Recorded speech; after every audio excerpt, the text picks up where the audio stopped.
Alright, how's it going, everyone? So, we're back at it again. Gonna be rereading the whole thing again, Outsmarting Reality.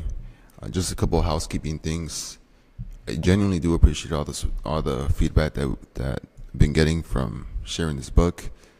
The sole purpose of this is, of course, to help out as many people as possible, right? We all have different situations, and we're just all here to help each other out, right? So, that being said, if possible, leave Nero a 5-star detailed Amazon review as a gratitude for his work, and because it's, of course, helped us out greatly. Alright, without further ado, let's get started. Outsmarting Reality, Nero Knowledge. Table of Contents. A word to the reader.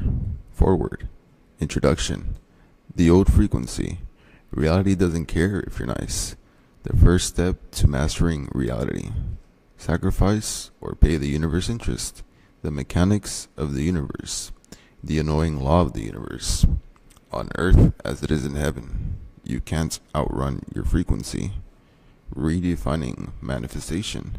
The desire of your desires. How to know exactly what action to take. The perception projection loop. You don't have beliefs, they have you. There's no creation without conviction. The law of emotion. Transcend the collective. Attention beats intention. Prepared to be bad. The energetic ceiling on your reality. What to do when reality goes wrong. Outro. A word to the reader. I am typically hired by elite 6 to 8 figure entrepreneurs, professional athletes, and Hollywood actors. Not for what they publicly preach about hard work or smart strategies, but for what they would never tell you, the hidden, esoteric, and metaphysical secrets of the universe that allow them to achieve more by doing less. I am brought in to help them transcend effort entirely, to show them how to operate multidimensionally, where it is no longer about working harder or even smarter, but about stepping into a state where the universe itself seems to be on your side, where results flow effortlessly from alignment, not force. My clients have doubled, tripled, and even quadrupled their revenue in weeks, landed TV roles, and accelerated their careers, not by working harder or doing more, but by shifting their beliefs and aligning with the success they once chased. This is the real secret behind many of the world's elites. It's not that they are intentionally hiding it from the world.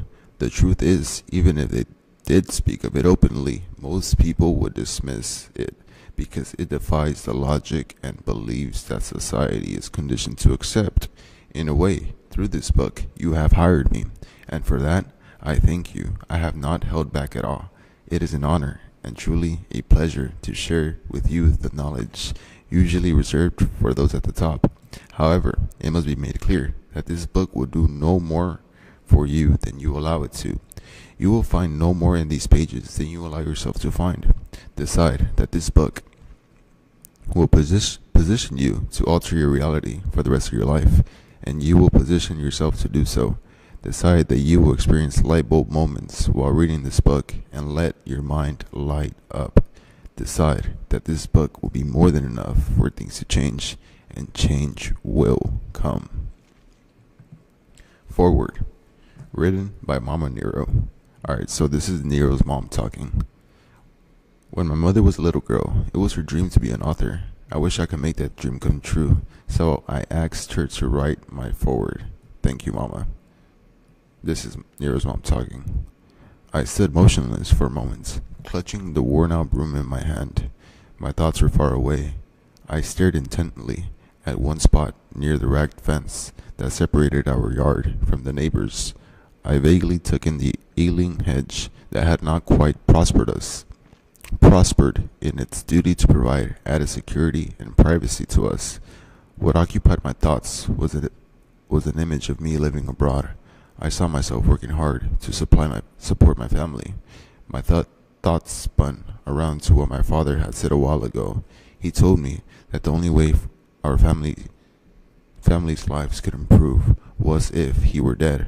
Then we could do whatever we thought was best to improve our lots. I clutched my broom tighter due to an intense feeling of frustration and felt the dried grass digging into my hand. With determination, I started sweeping the leaves away. I continued this motion, my back bent, until the small area in front of the house was clean. All the while, my thoughts had transported me to an unknown land, far, far away from here. I knew back then that I was going to make it. There was no doubt in my mind. I was going to be the one to take my family out of poverty, which she did. My father was a government worker, with a relatively good salary. My mother was a homemaker. However, despite my father's job, daily life was a struggle. I could feel my mother's unhappiness like a sharp knife in my side.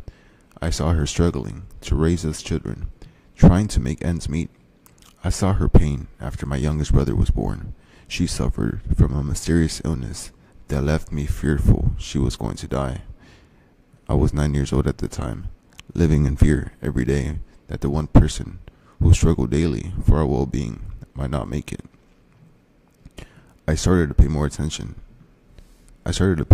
and more attention to her. I realized at that young age she was suffering. In the tiny home we lived in, it wasn't difficult to overhear the adults talking, arguing about money, school fees, and daily living expenses. Daydreaming had become my escape. I started to imagine a better life than the one I was in, a life where I could provide a safe, loving home for my family, where all basic necessities were met, and money was plentiful. This led me to vividly dream about being a millionaire. Thus, my childhood was spent watching my mother's face daily, trying to gauge the level of stress she was under, feeling powerless in her face of her misery. I vowed not to be a source of added stress for her. I began hiding anything I thought might cause her worry. When my shoes were torn, I would sit quietly in the corner and mend them with pieces of twine I had picked up near the tree where the shoe mender waited for customers. My source of joy became escaping to the only place no one in the world could penetrate, a corner of my mind where everything was as it should be. My mother was happy, safe, and free from worry about the next meal, school fees, rent, or other basic needs. In that space, I could give her money freely, so she didn't have to worry about anything. I imagined her having more money than the so-called educated woman my father constantly compared her to. My mother's words constantly rang in my ears. She told me I could be more, do more, and most importantly, to never settle like she did. She always emphasized the importance of having a certificate in my own name. When I passed my GCSE exams, my uncle, who lived abroad, sent me a check for what was a beautiful amount at the time, as a way of congratulating me. I knew the money would solve a few immediate problems, but I wanted more than a handout. I dreamed of a job that could truly change our lives. I persisted in my vivid daydreams, seeing myself living abroad, sending money to my mother, helping with bills, and paying my brother's school fees. I never cashed that check. Instead, I held onto it as a symbol of hope that I could escape this life. My intuition told me my uncle was going to be my way out. My imaginings became more focused, more realistic. I could feel the tension in my spirit as the realization dawned that my dreams could come true. I could feel it in my bones. I withdrew into myself more and more, spending time alone with my thoughts, imagining my uncle sending for me to join his family in the UK. I felt immense joy from this exercise. This escape into my secret world became a daily routine. I used every opportunity, especially during solitary chores, to visit that wonderful life where I solved all my family's financial needs. Then one day, after I had written my GCSE examinations and started working as a shop assistant in a local shopping center, news came from my uncle. He was going to send an air ticket for me to attend university in the United Kingdom. When I heard the news, I wasn't surprised. There was no ecstatic moment of joy.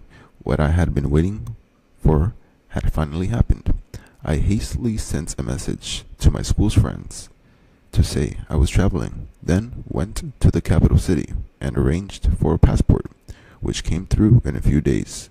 Within weeks, I was in the UK. It wasn't until years later, when my son became my teacher, that I had realized what had truly happened. I had a burning, overwhelming desire to succeed. That desire led me to create and cross a bridge of incidents that caused my dream to manifest into reality. Somehow, my untrained mind had caused a shift in the universe, prompting my uncle and his wife to make arrangements for me to join them, making my desires come true.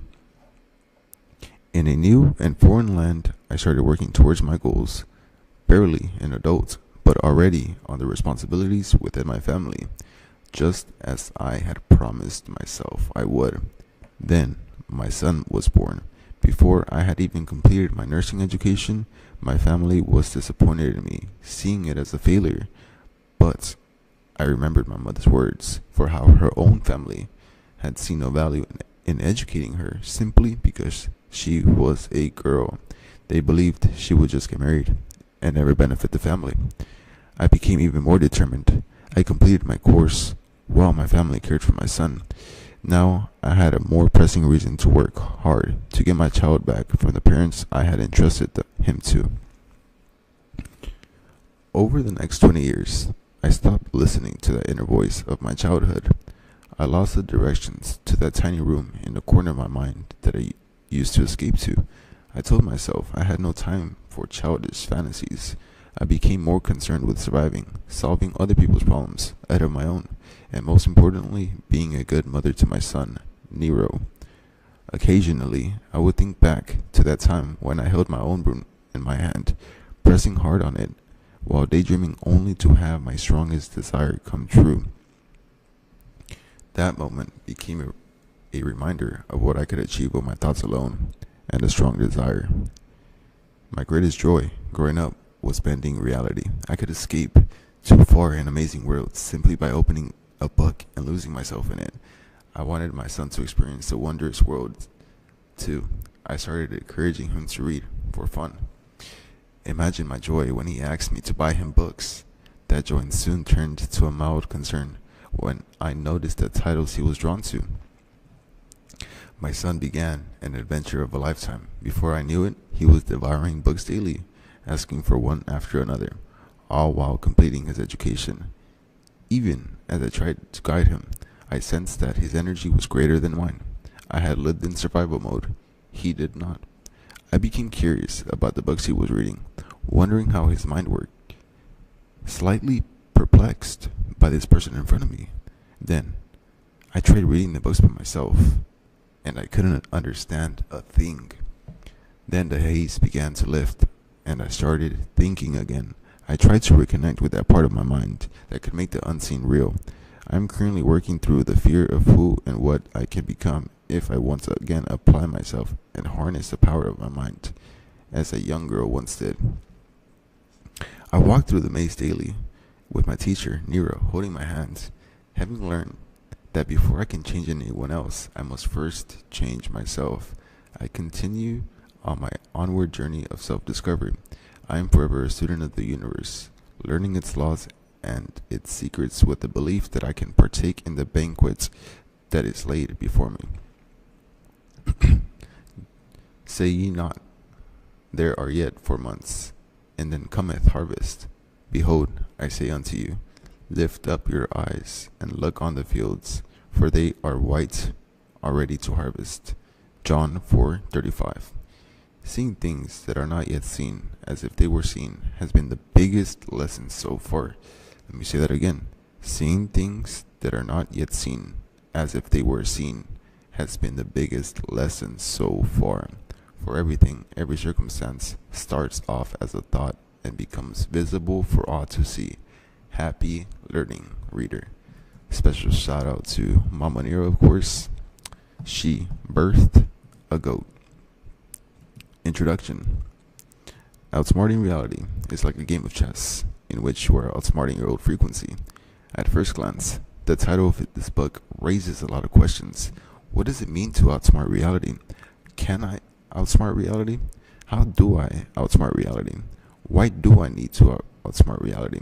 What will I get from outsmarting reality? It may seem like something completely audacious that is beyond you. However, that is only if you're not operating from your true self. The truth is, outsmarting reality is the only way you will create your desired reality. If you cannot outsmart reality, then you will always feel like you are a step behind where you want to be in life, which I assume is already how you feel.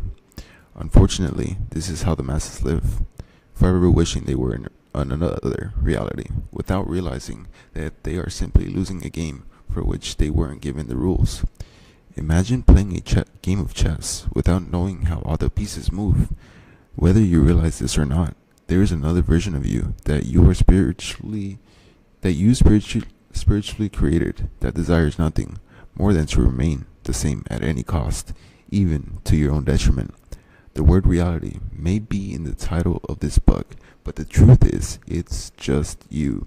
Until you can make sense of you, then nothing in your reality will make sense, for reality is no more than what you are. You and your reality are one. There's no separation between you, but the unawareness of this unity is the source of your disharmony. The book isn't even about reality. No form of manifestation should ever be about reality or changing the world. It's about the only thing that matters, and that is you. This brings me to the sole purpose of this book, which is to get you to give yourself your desired reality before the world gives it to you. The sole purpose of this book, which is to get you to give yourself your desired reality before the world gives it to you. Whatever it is you desire to be in this life, you need to become it before the world proves it to you. I don't believe you should be worried about enlightenment, opening your third eye, ancient civilizations, the true origin of humanity, bloodlines, 5G, and psychic abilities if you're struggling to pay your bills. Or worse, wishing your reality was different. Now, it may not be that extreme for you, but the basic premise of this book is, if you're not in your desired reality, then what is the point? Without due disrespect, you have bigger concerns, and those concerns revolve around actually living in a reality that you want. Don't get me wrong, those things have their place most definitely, but spirituality without the ability to control your reality is nothing but vanity. Let me say that again. Spirituality without the ability to control your reality is nothing but complete vanity. I repeat, the only aim of this book is to get you to give yourself your desired reality. With that being said, I'd also like to clarify that you won't find any new sexy techniques, strategies, or methods for manifesting in this book. And I put that in quotes because it's likely you have the wrong definition of what that even means. The only thing you will find are timeless principles that explain the mechanics of the universe in relation to creation and how it / you work. The final thing I'd like to make clear is that you may be holding a book, but that's not what you're reading. What you are reading is your level of consciousness and nothing more. The reason for that is, you don't see reality as it is. You only see it as you are. And you are forever evolving, forever changing. So what is revealed to you today won't be the same as next week. This book will not be your savior. You are your only savior. Let me say that again. This book will not be your savior. You are your only savior. Beautiful, beautiful. The old frequency principle. Your old frequency will forever be the only thing that holds you back from your new frequency, and as a result, your new reality. The moment you begin the journey of creating your own desired reality, you threaten the existence of something you never knew existed, and that is your old frequency. Your old frequency is a living entity with its own psychology and its own goals. So long as you are unaware of how it thinks, you will always be a step behind it, unconsciously driven towards its goals without realizing its only goal is to keep you within the old reality, the one that you are seeking to escape. All those times when it feels like your life was spiraling out of control, it was always in your control, but unfortunately in the control of your old frequency. Before we dive into the psychology and the goals of the old frequency, it's important you understand how it came into existence. The easiest way to think about your old frequency is as your doppelganger existing on the spiritual plane, an identical version of you without all your memories, all your beliefs, all your experiences, all your feelings, just with its own version of your memories, its own version of your beliefs, its own version of your experiences, and its own version of your feelings. It doesn't exist physically as you do because it resides in the spiritual plane, hence why it has the ability to affect your reality. Because before anything can exist physically, it must exist vibrationally. Unfortunately, since to the ego, anything that cannot be seen does not exist. The old frequency often damages your reality without you ever even knowing. It is created out of what is called thought forms. The easiest way to conceptualize thought forms is to see them as stones representing mental and emotional energy. Imagine every time you repeat a particular line of thinking or feel a particular emotion, a stone is placed on the ground, forming a pile. Studies have shown the average person has anywhere from 6,000 to 60,000 thoughts a day. Over time, those piles turn into mountains.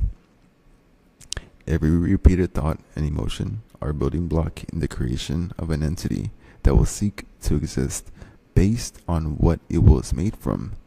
A couple of examples should highlight this more clearly. Take the person who repeatedly complains they are unlucky, life doesn't go their way, and they think to themselves, why me? Why always me?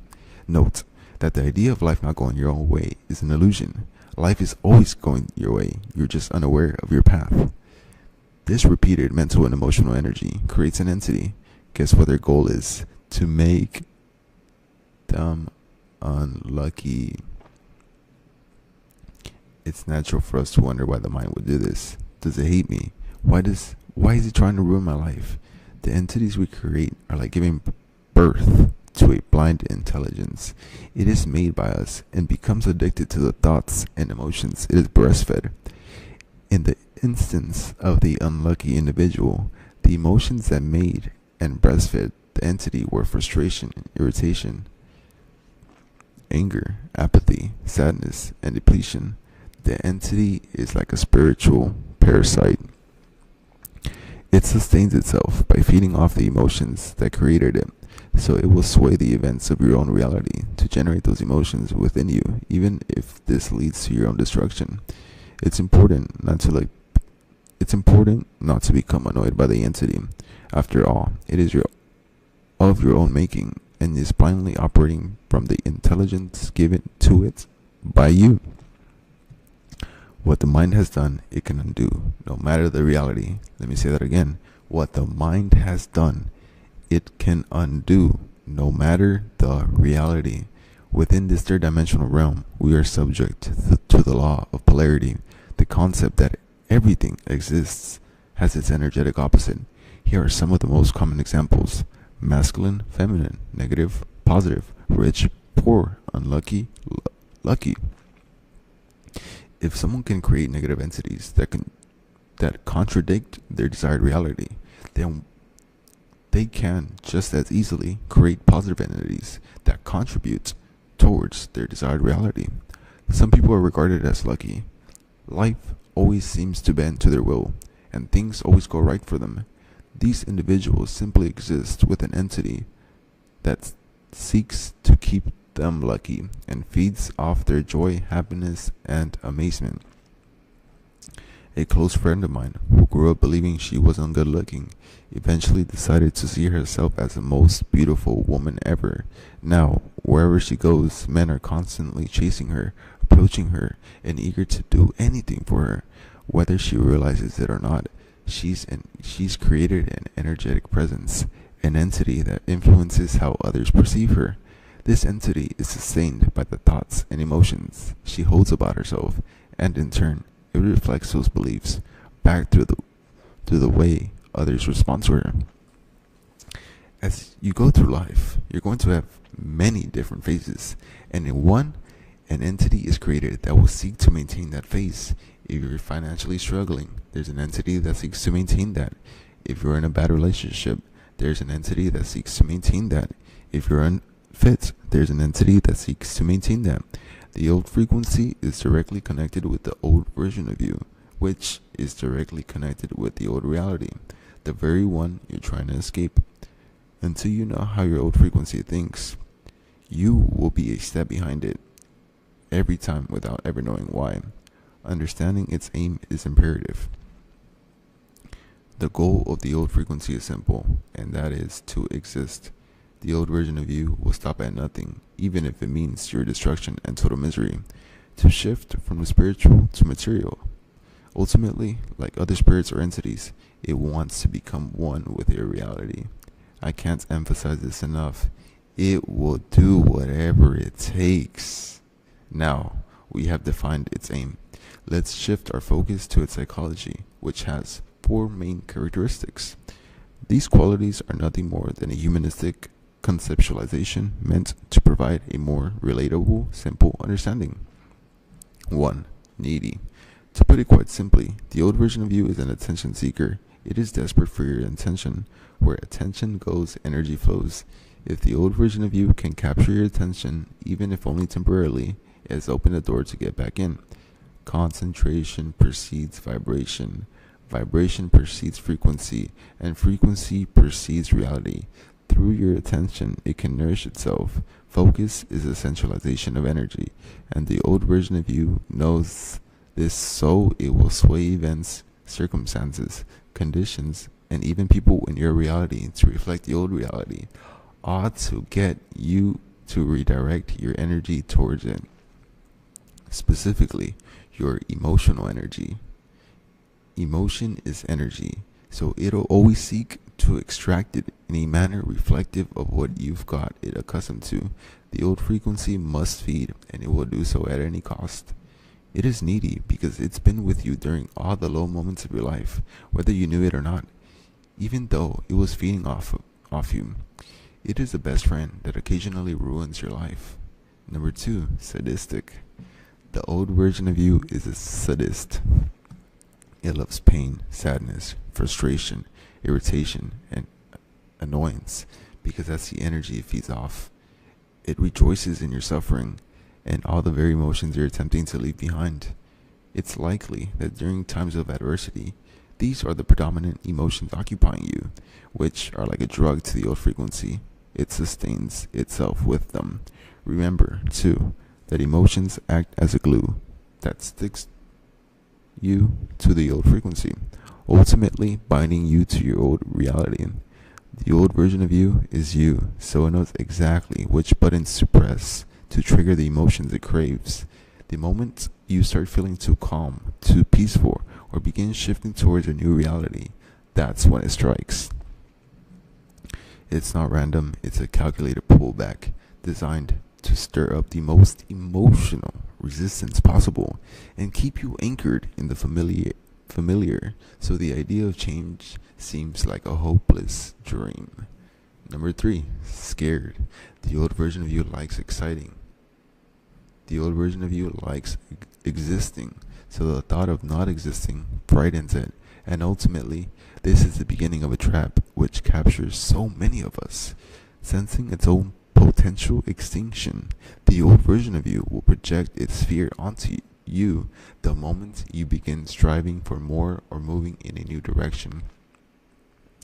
As you shift into the frequency of your desired reality, it attempts to make you unconsciously associate that change with fear, so you'll hesitate, retreat, or self-sabotage. It is a defense mechanism designed to keep you tethered to the familiar and to prevent your evolution into a better reality. It also knows that once you feel fear, it's only a matter of time before that fear begins to negatively alter your frequency, since fear is nothing more than ignorant faith, which then eventually alters your reality. Fear is like a guiding light for where you don't want to navigate the universe so it can find you. Let me say that again. Fear is like a guiding light for what you don't want to navigate the universe so it can find you. Due to the emotional strength of fear, it ultimately overshadows the frequency sent out for your desired reality, taking over to manifest the worst.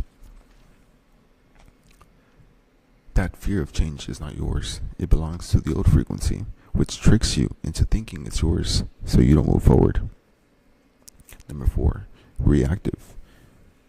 The old version of you is extremely reactive, but the irony is that it is reactive to its own creation. Once again, this is the beginning of a very dangerous but calculated cycle, since the old version of you is in opposition of the creation of your desired reality. It will cause adversity in your reality, while also short-circuiting your thinking to shut down the potential of any higher levels of awareness, which is seeing reality clearly beyond illusion. It doesn't want you to be aware of the true nature of reality and what is going on. It wants you to be caught up in the whirlwind of chaos, so you never become aware, because all transmutation first begins with awareness. It'll project its tendency to quickly react to circumstances, conditions, events, and people, so there is no time for awareness, so there is no transmutation. It is important to note that emotion is the most powerful energy source in the universe. Let me say that again.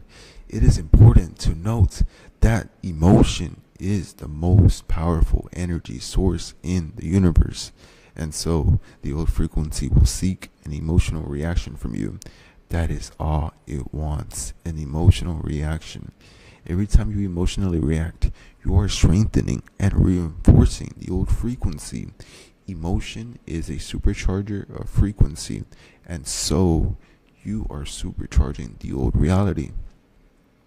Always remember, on the car journey to your desired reality, emotionally reacting to the old version of you, and ultimately the old reality will take you on a detour back to it.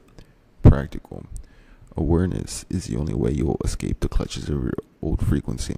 The moment you are aware, a pathway that was once hidden opens itself up, giving you the option to live by design instead of default. Within the adversity that reality presents to you, there's a choice, and that is to live by default or design.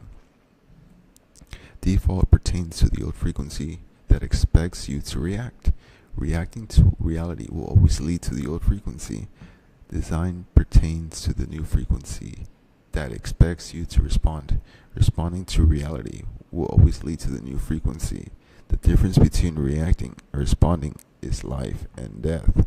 The difference between reacting and responding is life and death. Reacting is death and responding is life. To rise to your desired reality, you must rise above reaction into response. Let's examine how the old frequency perceives reacting. Reacting is to allow the external nature of reality to imbalance your internal state. You've been wired to think that you react to reality, but the truth is, reality reacts to you. The internal is a reflector, so ironically, once it is swayed, it will lead to the swaying of the external, and this is the beginning of a cycle in which too many are trapped. To simplify the point being made here, an imbalance of the internal creates everything you don't like. By responding instead of reacting, you allow your internal states to balance the external nature of reality. Internal balance ultimately leads to a balanced reality, no matter what is presented. Responding is simply the act of viewing your current adversity through the lens of your desired reality, reframing the situation to be in alignment with where you're going, not where you are. How would the version of you in your desired reality look at this? How would the version of you in your desired reality feel about this? How would the version of you in your desired reality think about this? If you can keep those questions at the top of your mind while experiencing adversity, the blur on your lens caused by that chaos will begin to clear. Let me ask these questions again. How would the version of you in your desired reality look at this? How would the version of you in your desired reality feel about this?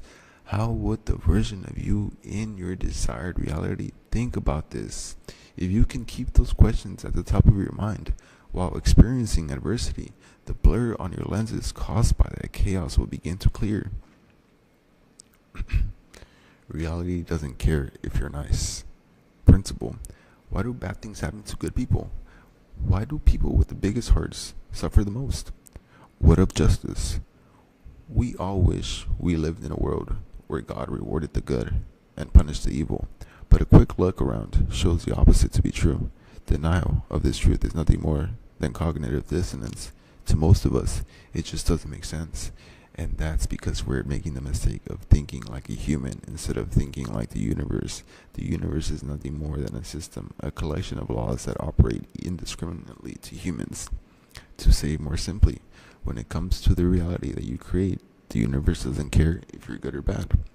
The universe is unapologetically equal to all, regardless of age, regardless of circumstance, and, unfortunately, regardless of morality. When it comes to reality, the only thing that the universe registers is frequency or the state of consciousness that you are occupying. This constructs the world you live in. This unfortunate spiritual truth seems somewhat disheartening, but remember that spiritual itself means beyond the physical. It refers to beyond the third dimensional realm, which means beyond all constructs within it, such as morality, ultimately meaning they do not apply. Morality is a human construct that has been spiritualized and commercialized to make us think that being good people entitles us to the rewards of a good life. It should, but it doesn't. You need to stop thinking like a human and more like the universe.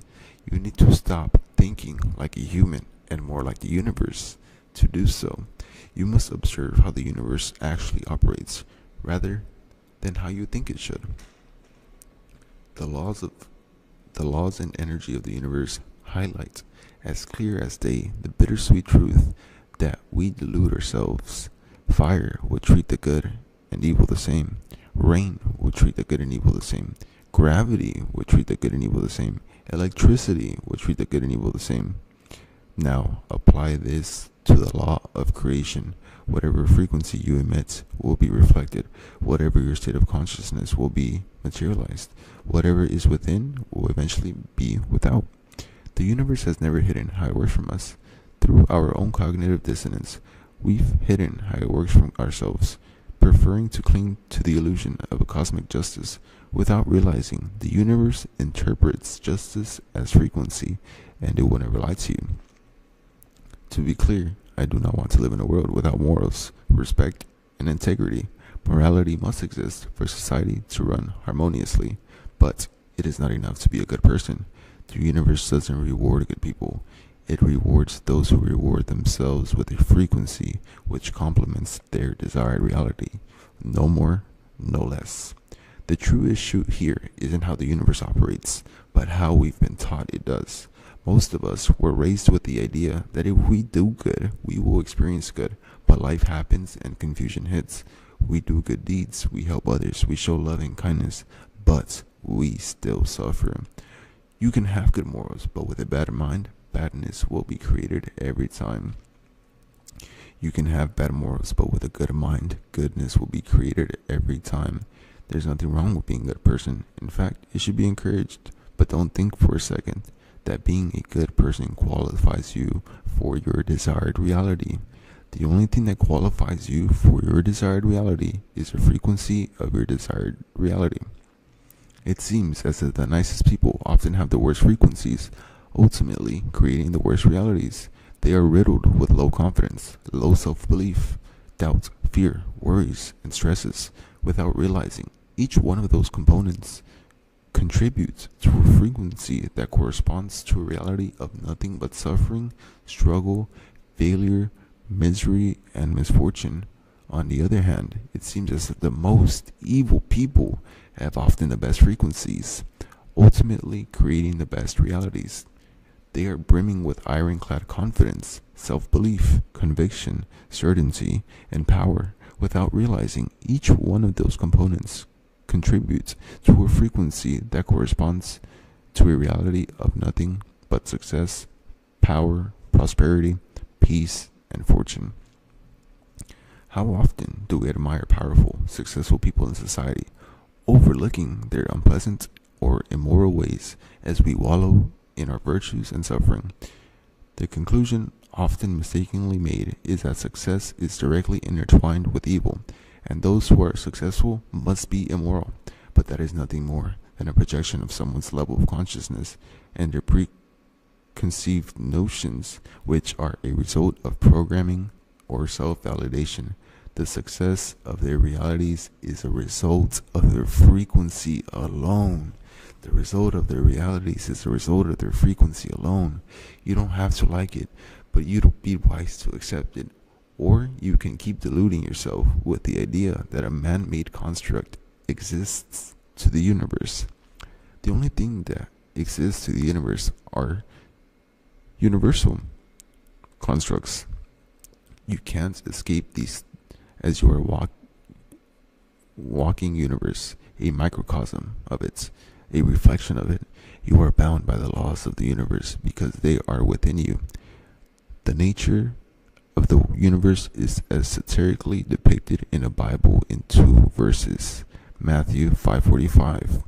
That ye may be the children of your Father, which is in heaven, for he maketh his sun to rise on the evil and on the good, and sendeth rain on the just and on the unjust. Whether the good or the evil, the just or the unjust, the rain doesn't discriminate. This can be seen across the universe, its laws and energies. Rain doesn't target certain people. It doesn't do a criminal background or credit check, and it definitely doesn't measure your good deeds. Acts 10:34. Then Peter opened his mouth and said, In truth, I perceive that God shows no partiality. Acts 10:34. The esoteric nature of this verse is revealed when you conceptualize God as consciousness, which is the substance of reality. Consciousness not showing partially makes it impartial, once again referring to the idea that all treatment is equal and the impersonal nature of consciousness, which simply reflects itself into reality. Entering your desired reality isn't about becoming a righteous person. It's about becoming the right person to the universe, and that's it. Your morals do not dictate whether you deserve your desired reality. Your frequency does. Have you matched the energy of your desired reality? That is all that matters. You will forever remain in the quicksand of suffering, struggle, misfortune, and misery if you moralize the universe. You are communicating in a language it doesn't speak. But that's not even the worst part. Our notion of good and bad is nothing more than adhering to the illusion of polarity. It is a confession of our ignorance that everything is one. Everything is one and there is no separation. This dooms us to the reality in which we trap ourselves. The universe doesn't recognize good or bad because the concept of separation only exists to us. Even on a humanistic level, good or bad is subjective, but the operation of the universe is totally objective. We normally moralize the universe in a state of frustration, irritation, apathy, or anger. We call out the heavens. Why don't we have what we deserve? Why, despite being good people, are we still suffering? What did we do to deserve this reality? This emits a frequency, which the universe simply magnifies, plunging us deeper into the very state we hate so much. This is why those who believe they deserve better will die believing so. Their reality will not change until they realize they're playing the wrong game. You can't plead your case with the universe on why you deserve a different reality. You must become different. You must emit a different frequency. This universal truth is somewhat disillusioning, but please don't become apathetic or use it as an excuse to be an impolite, unkind, and unpleasant person. Do not forget that every individual you meet is simply the same consciousness with a different physical expression. They are you, just with another mask that God is wearing. The way you treat, think, and feel about people is ultimately where you are inviting yourself from a point of frequency. That doesn't mean if you do X to someone, X will be done to you. It means a frequency resonant of X will be with you because you've done it to yourself. Assuming you're a good person, uphold your morals, be polite and kind. Just make sure that the frequency you're putting out to the universe aligns with your desired reality. That is all the universe cares about. This is a wake-up call. Stop thinking like a human and start thinking like the universe. Stop thinking like a human and start thinking like the universe. The first step to mastering reality. Principle. How can you control reality if you can't even control yourself? How can you expect reality to submit to you if you can't even submit to yourself? How can you expect reality to listen to your commands if you can't even listen to your own commands? There's no way around it. The first step to controlling your reality is through controlling yourself, through self-mastery. What you truly master is reality, and that is because you and reality are one. It is the same entity, simply existing on different levels. The most unused word in the manifestation space is discipline. There is no manifestation without self-mastery. There is no manifestation without self-discipline. Nothing is compartmentalized in the mind, and as a result, nothing is hidden to the universe. More often than not, what is reflected in the universe is weakness within. Most people that struggle to manifest don't have difficulty with anything other than mastering themselves, and as a result, struggle to master reality. Truthfully, you do not have a discipline problem. In fact, nobody has a discipline problem. The true problem is that you are disciplined by the old frequency and not the new one. You're disciplined in how you see the world. You're disciplined in how you see people. You're disciplined in how you label reality. You're disciplined in how you react to reality. You're disciplined in how you think. You're disciplined in how you feel. You're disciplined in how you focus on certain things. To live a life that you don't like requires discipline to maintain the frequency of that life. In the same way, to live a life that you do like requires discipline to maintain the frequency of that life. Discipline isn't an issue, but the irony is there are no truths in reality other than what the subconscious mind accepts as true. When you decide you have no discipline, this is what materializes in your reality. Recognize how disciplined you have been in order to maintain the old frequency so consistently, and you will truly realize how powerful you are. Ironically, the old frequency likes to project the idea that you are weak and lack discipline, so you emit the frequency of weakness as you attempt to materialize your desired reality, while hiding the power and strength you have to maintain it. You're more disciplined than you think, and it's your failure to realize that this results in your failed attempts to discipline the new frequency into reality. Until you recognize the power of the discipline, you will not be able to redirect it towards where you truly want to go. It seems as though spirituality has become some sort of escapism for those who wish to be liberated from responsibility and discipline. But understand, you will never create your desired reality without them. Laziness will be tolerated by your old frequency, but not your new frequency. Self-mastery is the only path to your new frequency, and there is no self-mastery without self-discipline. Which means there is no manifestation without self-discipline. All self-mastery can be summarized with one line: the ability to follow through on your own conscious commands. All self-mastery can be summarized with one line: the ability to follow through on your own conscious commands. To simplify, it's following through on your own word and establishing your word as law. There are many spiritual paths and different schools of thought that pursue self-mastery differently, but at their core, it can be boiled down to following through on your conscious direction. How can you expect to command the universe if you can't even command yourself? Through commanding yourself, you command the universe. Commanding ourselves at times can feel like a battle, and in a way, it is, because the old frequency has taken hold of the ego and merged with it to a point where they are indistinguishable. In the esoteric, the ego isn't a negative trait as society might define it. Rather, it's simply the aspect of you that is confined to the physical plane, rooted in the five senses: sight, hearing, taste, touch, and smell. The ego is nothing more than a vehicle. I want to make it clear, the ego is not the enemy, unless you perceive it to be so. which then sets in motion you experiencing it as so. It is the physical expression of God consciousness. It is the physical expression of the God consciousness. The ego is a vehicle used to get you from one reality to another. You are not your body. Instead, you animate this avatar, which is the ego. The ego has been given many names across cultures: to the religious, the devil; to the Buddhist, the monkey mind; the spiritualist, the lower self; to scientist, the primal brain. The name is irrelevant. Master it or it will master you. And remember, if it does, due to it merging with the old frequency, what will truly master you is the old frequency. Mastery of reality begins with mastery of the self, and that begins with controlling the ego. It's the ability to impose your will over the default mode of operation.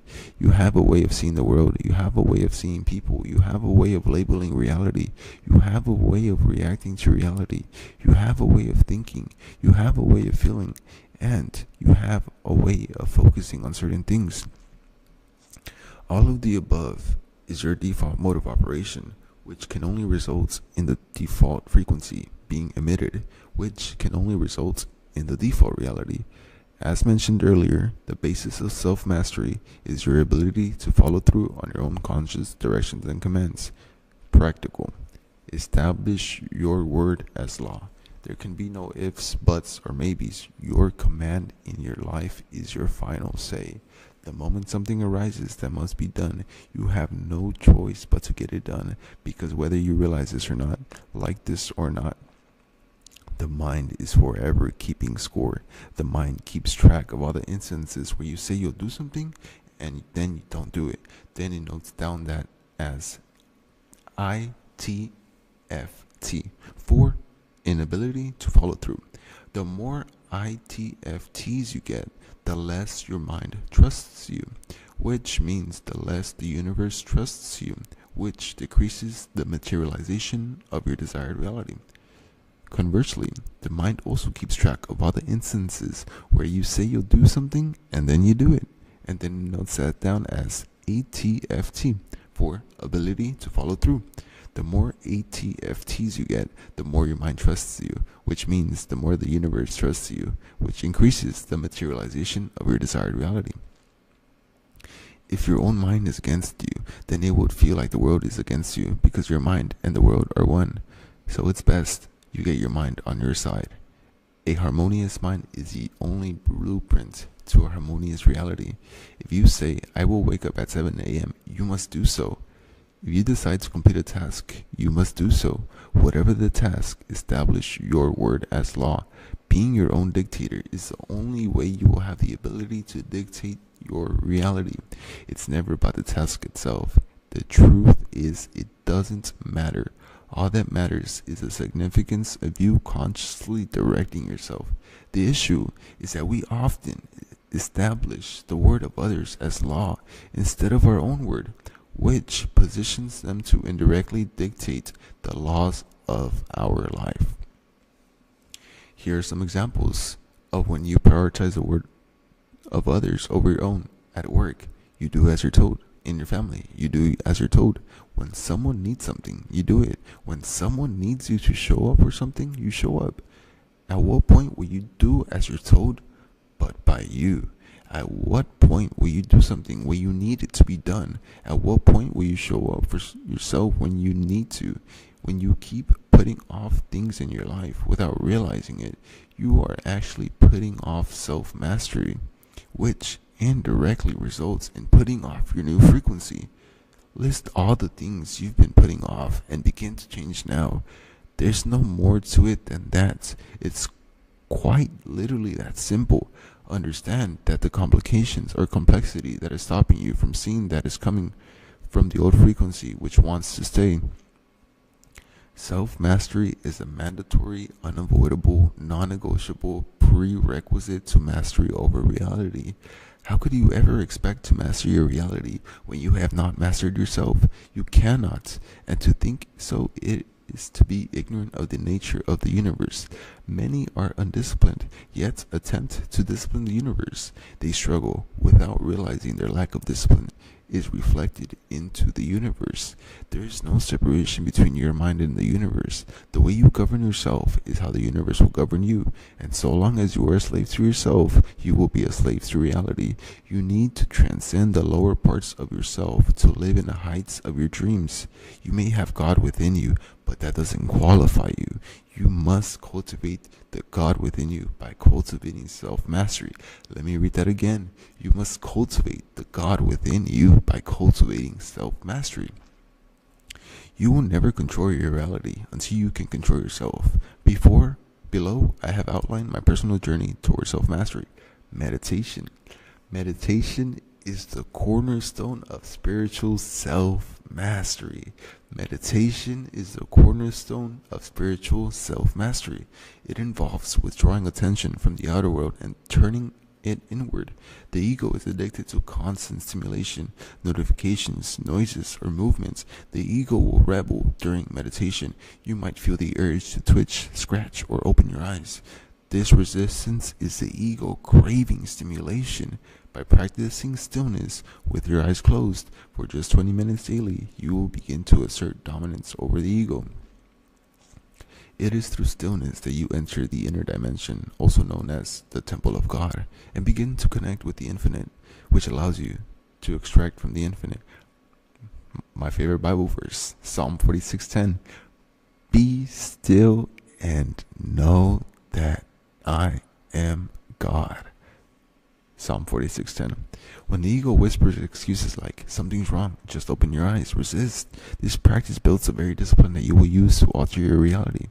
Intermittent fasting. Intermittent fasting is another effective tool. Fasting denies the ego a fundamental desire. Food. By fasting, you teach the ego patience and exercise basic control. When your ego demands satisfaction, you respond with, not yet. It has no choice but to comply. Each act of control primes the ego to take commands from you, making future challenges easier to conquer. Over time, you'll find it hard to return to your old habits because the benefits of mastery become undeniable. Be safe and seek medical advice if necessary.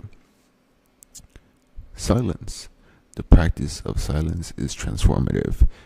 Silence suppresses the ego's desire to be heard, a primal need embedded in us from infancy. Babies cry for attention.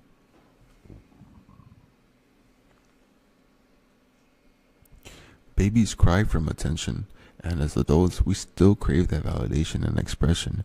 Practicing silence halts this craving. Monks often incorporate silence into their discipline because it strips the ego of its need for attention.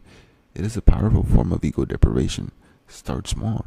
Set aside short periods during your day to remain silent. Even if you live with others, just tell them, I'm mastering reality. Not everyone's pathway to self-mastery will be the same, so it must be your own. Yours could be going to the gym. Yours could be replying to messages on time. Yours could be not being late no more. Yours could be sticking to your diet. Yours could be not drinking or having one drink. Yours could be not shouting. At a base level, it consists of simply doing what you know you should do and not doing what you know you shouldn't be doing. Self-mastery isn't only compartmentalized into spiritual practices. The deeper esoteric truth is that everything in reality is spiritual, meaning practice in any aspect is self-mastery. It is your inability to see that which limits the self-mastery you're able to extract. Your pathway to self-mastery can be found in your life by following through on the things you wish to do or change and executing them swiftly.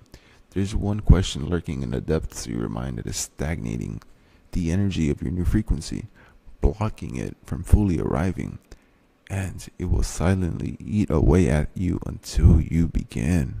Are you the individual that deserves the reality you desire? Until you can answer that question with a yes, reality will keep saying no. Sacrifice or pay the universe interest. Principle. The compound interest of the world will either be your greatest ally or your worst enemy's worst enemy. The most dangerous thing in the universe is to not know how it works. Unfortunately, most people live their lives never understanding that their frequency is being multiplied. Now, one of the most critical fundamentals is what I call the universal compound. Take the concept of compound interest. Compound interest just means you get money on your money, and then you get money on that money too, and it just keeps going. Albert Einstein, who called it the eighth wonder of the world, said, "He who understands it earns it. He who doesn't pays it." Like a snowball rolling downhill, it gets bigger and bigger.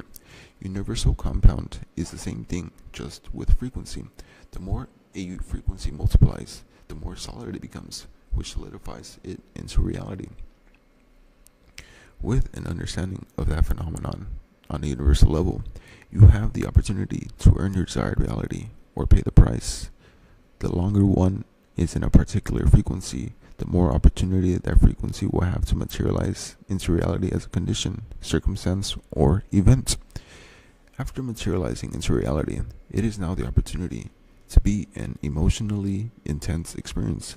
Since emotion is the language of the subconscious mind, it will reinforce itself deeper and deeper into the subconscious mind. The longer you're in a frequency, the more it materializes and solidifies its existence into your mind. This can be extrapolated to any experience in reality, whether financial, romantic, health, or career related. A simple snowball that gains momentum eventually becomes an avalanche, and it is the same with your frequency. The unfortunate part about life is that people experience adversity due to nothing more than a universal pendulum swinging back and forth, but then make what should have been only a momentary experience into their reality. Emotion is the breeding ground for the universal compound effect to take place. When the energy of emotion gains momentum, it multiplies and strengthens, eventually becoming reality. Momentum is just consistency, and consistency is a form of alchemy. Consistency is a form of alchemy. Consistency is what takes a single vibration and gives it enough momentum to become a rhythm, which becomes a frequency, that then becomes a reality. You can either build positive energetic momentum or negative energetic momentum, regardless of who you are or whether it is negative or positive. The universe will multiply that frequency. It will just do what it does. This is what Christ meant in Matthew 13:12.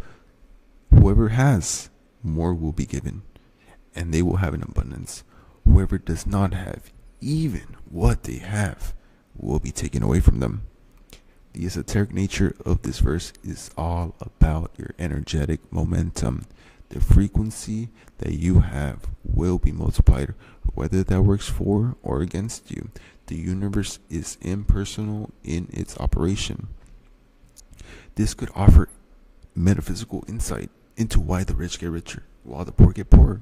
The universal compound reveals an unfortunate truth, which is that those who tend to suffer spend the rest of their lives trapped in that frequency because of the universe compounding their frequency. A snowball that gains momentum has the potential to cause an avalanche. A small wind that gains momentum has the potential to become a tornado.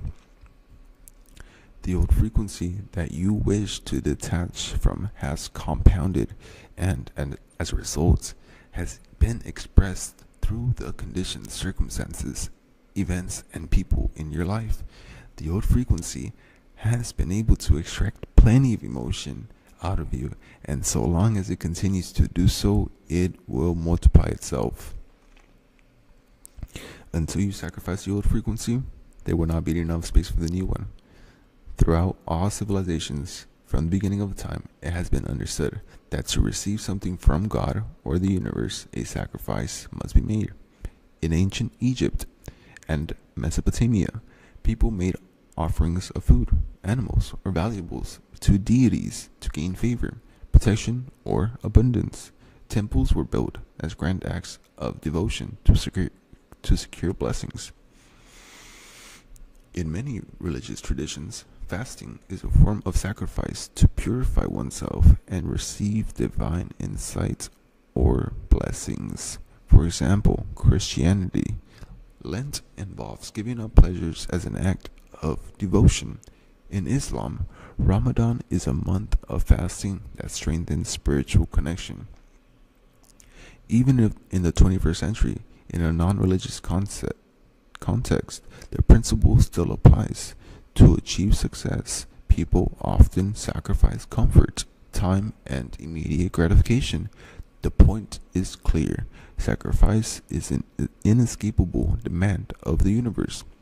Sacrifice typically has negative connotations and is associated with evil and harm, but it is a fundamental law of the universe that is unavoidable, especially in the context of entering your desired reality. Sacrifice is simply another way of saying exchange. The prerequisite to you materializing your desired reality is you sacrificing. You must play by the rules of the universe to win the game. And a foundational truth is that the universe does not operate by creating something from nothing. You will never gain something from nothing. Nothing will never produce something. For something to be gained, something must be exchanged. This is fractal throughout nature, from photosynthesis to the food chain to the nitrogen cycle. At every point, there is an exchange. This is also fractal within the very fabric of your being. You sacrifice one breath to receive another. The universe is forever in rhythmic exchange, and since you are a microcosm of the universe, that means you are in a cosmic, constant, rhythmic exchange. What you exchange is frequency. You are in a constant cycle of exchanging frequencies for realities, and realities for frequencies. This is the nature of the universe. To receive a new reality simply requires you to sacrifice your current reality. The issue is that unconsciously, more than likely, you don't want to sacrifice your current reality, but not for the reasons you think, whether you realize this or not. The most addictive substance in the universe that isn't any man-made drug, it's frequency. This is why people stay in the same cycles for a long time despite wanting to be free. This is why people stay in bad situations for a long time, despite knowing better. This is why change feels uncomfortable, even when it's for the better, because the mind craves the familiarity of its current frequency. It's simply an addiction to frequency. Everybody on the planet is addicted to one frequency or another, but without recognizing this, you will never know why. Despite wanting better, getting better feels uncomfortable.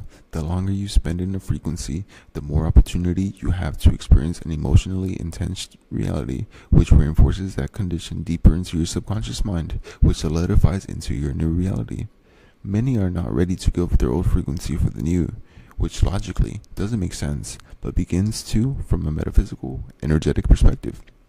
For something new, a sacrifice must be made, and that sacrifice is you. The reality you desire requires a new frequency, and so long as you maintain your old one, you maintain the old reality. You must be willing to give up everything you've been for what you could be. Sacrifice is giving up something of a lower nature for something of a higher nature. In the same manner that the caterpillar gives up its identity to transform into a butterfly, so must you be willing to give up your old frequency for the new reality. This revelation presents an opportunity for self-reflection. Are you willing to give up your old frequency for your desired reality? This is something only you can answer. Altering your entire reality is no light-hearted gesture. It is radical. Giving up the old frequency might mean giving up people associated with it. Giving up the old frequency might mean giving up the fun parts of it. Giving up the old frequency might mean giving up the aspects of it that have brought you comfort. You can't sit in two chairs at once. It is either the old frequency or the new frequency. Once you give up everything you know, you will realize that the only reason you knew it was because unconsciously you were holding on to it. Practical. As stated, you must sacrifice for the old frequency, which is simply a matter of giving up the 7 keys that make frequency. Clinging to the old frequency puts you in energetic cuffs, which render you unable to move. You must be willing to give up your current beliefs of what it is you desire to free yourself from the old frequency and move towards the new frequency. You must be willing to give up your current conviction of what it is you desire to free yourself from the old frequency and move towards a new frequency. You must be willing to give up your current perception of what it is you desire to free yourself from the old frequency and move towards the new frequency. You must be willing to give up your current emotionally charged thoughts of what it is you desire to free yourself from the old frequency and move towards a new frequency. You must be willing to give up your current focus on what it is you desire to free yourself from the old frequency and move towards the new frequency. You must be willing to give up your current reactions to what it is you desire to free yourself from the old frequency and move towards a new frequency. You must be willing to give up your current expectations of what it is you desire to free yourself from the old frequency and move towards a new frequency. Decide now that everything that used to be will never be your reality. This will require you to be aware of the instances in your life when you begin to slip back into the old frequency. This awareness can only come by making the decision to be aware. The uncomfortable truth is that we purposely dismiss awareness because we don't want to be aware. As said many times, ignorance is bliss, but it is also your imprisoner. That's a Matrix quote. The mechanics of the universe. Principle. The universe does not want you to change, and it's all because of the two M's. People rarely break out of their cycles. Those who grow up in a certain set of circumstances typically spend their lives in a similar or literally the same circumstances, whether that's financial, romantic, or professional. At times, it can feel like there's a greater force at play. No matter how much we try to change, it just feels like something wants us to stay the same. That something is the universe. As stated at the beginning of the chapter, the universe does not want you to change, and there's a couple of reasons for this. The universe is a system, and like all systems, it functions best with predictability and minimal deviation. It is efficient, favoring whatever is most convenient and requires least effort. By default, it follows a path of least resistance, always seeking to maintain the current state with minimal change. As already mentioned, the universe strives for energetic equilibrium, a state of balance. Once something is calibrated to a certain frequency, it will naturally work to preserve that level. The reasons form the basis of the two M's of the universe. The first M is magnify. Whatever frequency you put out in the universe will seek to magnify by using people, conditions, events, and circumstances. Understand that there is nothing more addictive in the universe than frequency. Frequency transcends any drug that we humans are capable of making. It is the most addictive substance in the universe. The universe itself is addicted to whatever is sustaining it, and it will get as much juice from the squeeze as possible at any cost, even to your detriment. Remember, the largest shareholder of a frequency is emotion. So the universe will magnify your most common emotional state. If you are in a state of anger, the universe will use people, conditions, events, and circumstances to make you angrier. If you are in a state of stress, the universe will use people, conditions, events, and circumstances to make you more stressed. If you are in a state of worry, the universe will use people, conditions, events, and circumstances to make you more worried. If you are in a state of shame, the universe will use people, conditions, events, and circumstances to make you more ashamed. If you are in a state of scarcity, the universe will use people, conditions, events, and circumstances to make you have less. If you are in a state of guilt, the universe will use people, conditions, events, and circumstances to make you feel more guilty. If you are in a state of fear, the universe will use people, conditions, events, and circumstances to make you more fearful, and of course, vice versa. If you are in a state of joy, the universe will use people, conditions, events, and circumstances to make you feel more joyful. If you are in a state of calm, the universe will use people, conditions, events, and circumstances to make you calmer. If you are in a state of happiness, the universe will use people, conditions, events, and circumstances to make you happier. If you are in a state of gratitude, the universe will use people, conditions, events, and circumstances to make you more grateful. If you are in a state of love, the universe will use people, conditions, events, and circumstances to make you more loving.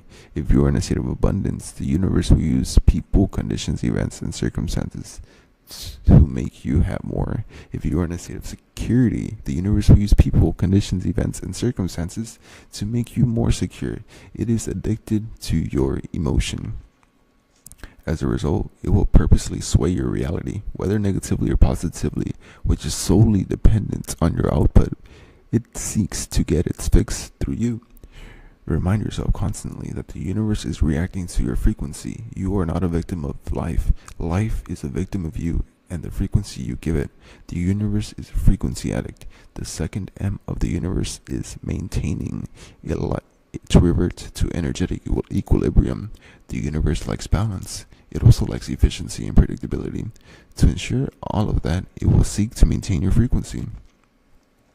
It will do everything in its power to keep you calibrated at your existing level, just to make its own life easier. If you are in a state of anger, the universe will use people, conditions, events, and circumstances to keep you in a state of anger. If you are in a state of stress, the universe will use people, conditions, events, and circumstances to keep you in a state of stress. If you are in a state of worry, the universe will use people, conditions, events, circumstances to keep you in a state of worry. If you are in a state of shame, the universe will use people, conditions, events, and circumstances to keep you in a state of shame. If you are in a state of scarcity, then the universe will use people, conditions, events, and circumstances to keep you in a state of scarcity. If you are in a state of guilt, the universe will use people, conditions, events, and circumstances to keep you in a state of guilt. If you are in a state of fear, the universe will use people, conditions, events, and circumstances to keep you in a state of fear. And of course, vice versa. If you are in a state of joy, the universe will use people, conditions, events, and circumstances to keep you in a state of joy. If you are in a state of calm, the universe will use people, conditions, events, and circumstances to keep you in a state of calm. If you are in a state of happiness, the universe will use people, conditions, events, and circumstances to keep you in a state of happiness. If you are in a state of gratitude, the universe will use people, conditions, events, and circumstances to keep you in a state of gratitude. If you are in a state of love, the universe will use people, conditions, events, and circumstances to keep you in a state of love. If you are in a state of abundance, the universe will use people, conditions, events, and circumstances to keep you in a state of abundance. If you are in a state of security, the universe will use people, conditions, events, and circumstances to keep you in a state of security. The nature of the universe seeking to maintain our frequency is esoterically explained in Matthew 13:12. For whoever has, to him more will be given, and he will have abundance. But whoever does not have, even what he has will be taken away from him. Matthew 13:12. This would metaphysically explain why the rich get richer and the poor get poorer. Everything that takes place externally is in a realm of effect, which would include the things normally attributed to the wealthy, such as financial literacy and monopolization of assets and opportunities. For those who are rich, the universe will seek to magnify and then maintain their riches. Simultaneously, for those who are poor, the universe will seek to magnify and maintain their poverty. These two mechanisms of the universe can be indeed frustrating. Why does it seem so difficult to switch frequencies and switch realities? Don't make the mistake of thinking switching realities is difficult, because believing it will make it so. It will require some initial effort before momentum is built. The longer you spend in your new frequency, the more it compounds. The stronger it gets, and so the more addicting the universe becomes to it. Then it will seek to magnify and maintain it for you. Consistency is a form of alchemy.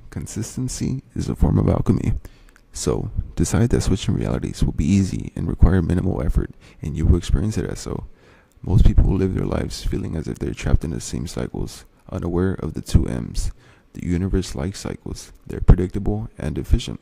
The truth is, you will never be able to break the cycle. You will always find yourself in a cycle that is inescapable, and to decide otherwise will only result in frustration and failure. The alchemist never attempts to go against the nature of the universe, but will use the nature of the universe against itself, and so you must not attempt to break any cycle. The law of energy conservation states that energy can neither be created nor destroyed. Rather, it can only be transformed or transferred from one form to another. Extrapolate this to the cycles in which we are stuck. Cycles can neither be created nor destroyed. Rather, they can only be transformed or transferred from one form to another. It is not about creating new cycles or destroying old ones, but by simply watching the cycle you're in for another. Practical. The first step to freeing yourself from the cycle in which you're trapped is becoming more aware. Awareness will always become the prerequisite to any form of transformation. In relation to the two M's, you must become aware of what is first being magnified and eventually maintained. Before desiring for reality to change, see that you have first changed. It is vain to be dissatisfied with reality, but satisfied with yourself. What is your day-to-day mood? What is your daily attitude? What is your base emotional state? Until you become aware of these things and clearly define them, you do not possess the necessary faculties to switch from your current cycle or condition of reality to another. Honesty is a must. You can lie to others, but you can never lie to the universe. It will show you the truest indication of who you are in the depths of your mind. Do you feel defeated? Do you feel irritated? Do you feel frustrated? Do you feel hopeless? Do you feel stressed? Do you feel worried? Do you feel inadequate? Do you feel angry? Do you feel sad? Do you feel ashamed? Do you feel guilty? Assuming you feel stuck in a cycle of reality you don't like, chances are you are feeling one or more of these. If you want to manifest something specific, what is your day-to-day mood in reference to it? Let's say you want to attract a romantic partner. Do you feel unlovable? Do you feel ugly? Do you feel unseen? Do you feel unappreciated? Do you feel lonely? Or let's say you want a better job. Do you feel unqualified for that position? Or do you feel deserving of that position? Do you feel unseen by your colleagues? Or let's say you want more money. Do you worry about your financial security? Do you feel like money hates you? Determine how you feel. If you pinpoint it accurately enough, you will see that the very feeling reflected, magnified, and maintained is in the universe. After awareness, the next step is transformation. This is a simple process of changing the way you're feeling on a day-to-day basis to its energetic opposite, polarity. Polarity, also known as duality, is simply about separation and the truth that everything within our third dimensional realm has energetic opposites. For example, hot, cold, feminine, masculine, negative, positive.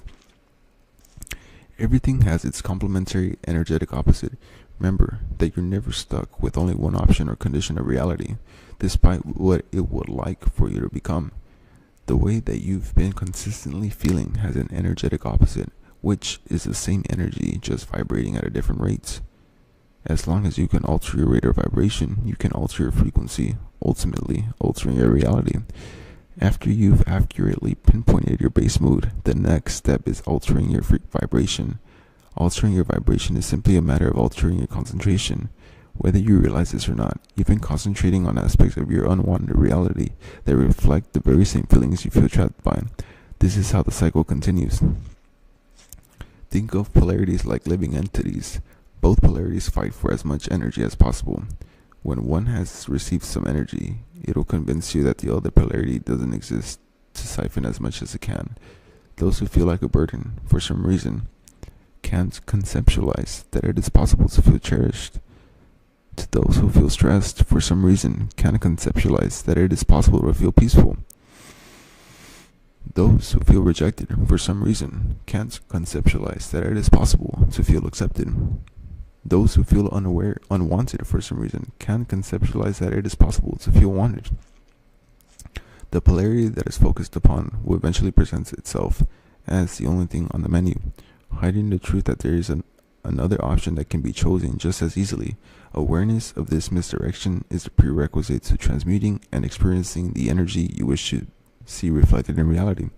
Assuming you've come to the conclusion of wanting to get rid of this feeling you've been maintaining, you must now identify as its complementary energetic polarity. If, on a day-to-day basis, you feel unseen, the complementary energetic polarity will be feeling seen. If, on a daily basis, you feel unappreciated, the complementary energetic polarity will be feeling appreciated. If, on a daily basis, you feel like a burden, the complementary energetic polarity will be feeling cherished. If, on a daily basis, you feel defeated, the complementary energetic polarity would be feeling victorious. If, on a daily basis, you feel irritated, the complementary energetic polarity will be feeling patient. If, on a daily basis, you feel stressed, the complementary energetic polarity will be feeling relieved.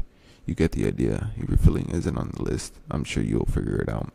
After defining the polarity of the energy you'd wish to experience, the next step is simply focusing on its existence in your whole life already. The unwanted polarity that you've been magnifying doesn't just hide the concept of a complementary energetic polarity. It also filters out the moments in your life when you experience the positive polarity. By doing so, it keeps you unaware of the wanted energy, and so it keeps the wanted energy unaware of you.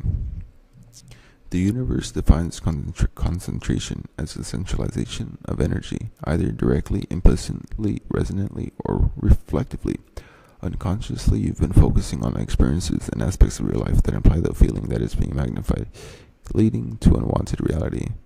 Unconsciously, you've been focusing on experiences and aspects of your life that resonate with the feeling that is being magnified, leading to the unwanted reality. Unconsciously, you've been focusing on experiences and aspects of your life that reflect the feeling that is being magnified, leading to the unwanted reality. It's nothing to do with your reality. It's everything to do with you.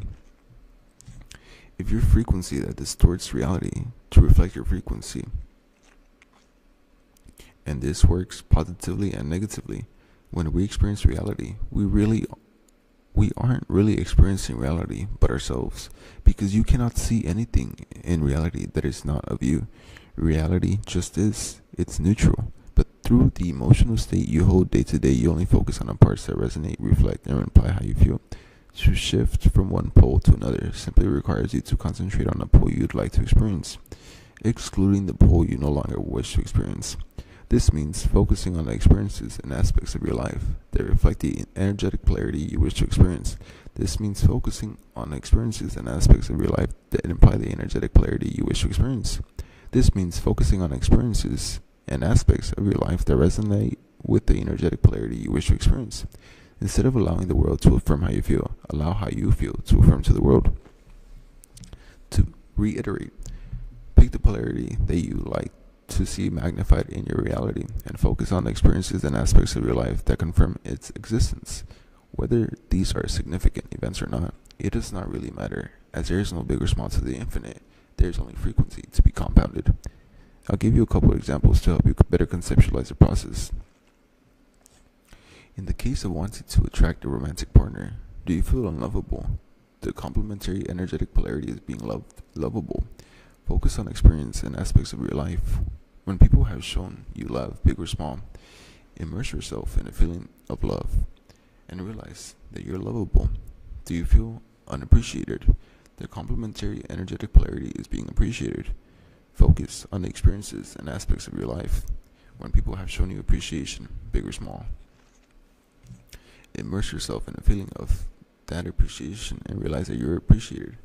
In the case of wanting a better job, do you feel qualified? Do you feel unqualified? The complementary energetic polarity is being qualified. Focus on experiences and aspects of your life when you have been qualified, big or small. Immerse yourself in the feeling of being qualified and realize that you're qualified. Do you feel undeserving? The complementary energetic polarity is being deserving. Focus on experiences and aspects of your life when people have shown you that you are deserving, big or small. Immerse yourself in the feeling of being deserving and realize that you deserve it. In the case of attracting more money, do you feel that money doesn't come easily to you? The complementary energetic polarity is money does come easily to you.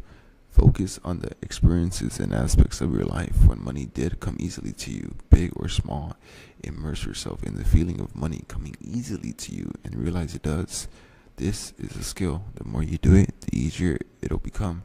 But just decide at the start, it'll be easier, and let the mind do the rest. The annoying law of the universe. Principle. You can only have what you already have. And if you don't already have it, you can never have it. At first glance, the statement above seems paradoxical. But it is only paradoxical so long as you don't understand the annoying law of the universe. Until you understand the annoying law of the universe, reality will continue to be annoying, especially in the context of creating your desired reality. This law cannot be avoided. It bears repeating. You can only have what you already have. If you don't have your desired reality, then you will never have it. Yes, you read that right. You need to have your desired reality in order to have it. There's two chairs in the universe, and you can't sit in both of them simultaneously. You're either in one or the other, and only one will sit in your desired reality. The first chair of the universe is wanting. You will never manifest anything you want. You can't have anything you want. Before we go deeper into this, I want to make something crystal clear. Manifesting your desired reality isn't about what you understand or think. It's about what the universe understands and thinks. So we must adhere to its psyche. Within the psyche of the universe, wanting is an indication that you do not have your desired reality, because you can only want something that you don't have. Think about it. Do you want your current reality? No, because you already have it. But it gets a bit more intricate once we discover the unobvious connotations that the universe associates with wanting, and that is importance. The universe interprets wanting as importance. It also interprets importance as energetic space. The bigger the importance, the bigger the space in between you and your desired reality. Think about it like this. The people that need the money the most have the least. The people that need money the least have the most. An unfortunate reality that should be otherwise, but don't attempt to moralize the universe. It doesn't adhere to what should be. It only adheres to what it is. To simplify and reiterate, you can't have any reality that you want, because to want is to confess that you don't have, and if you don't already have it, you can't have it. The second chair of the universe is having. This is the only way you'll ever enter your desired reality. Reality will only give you whatever you already have, but not by your definition of having, but the universe's definition.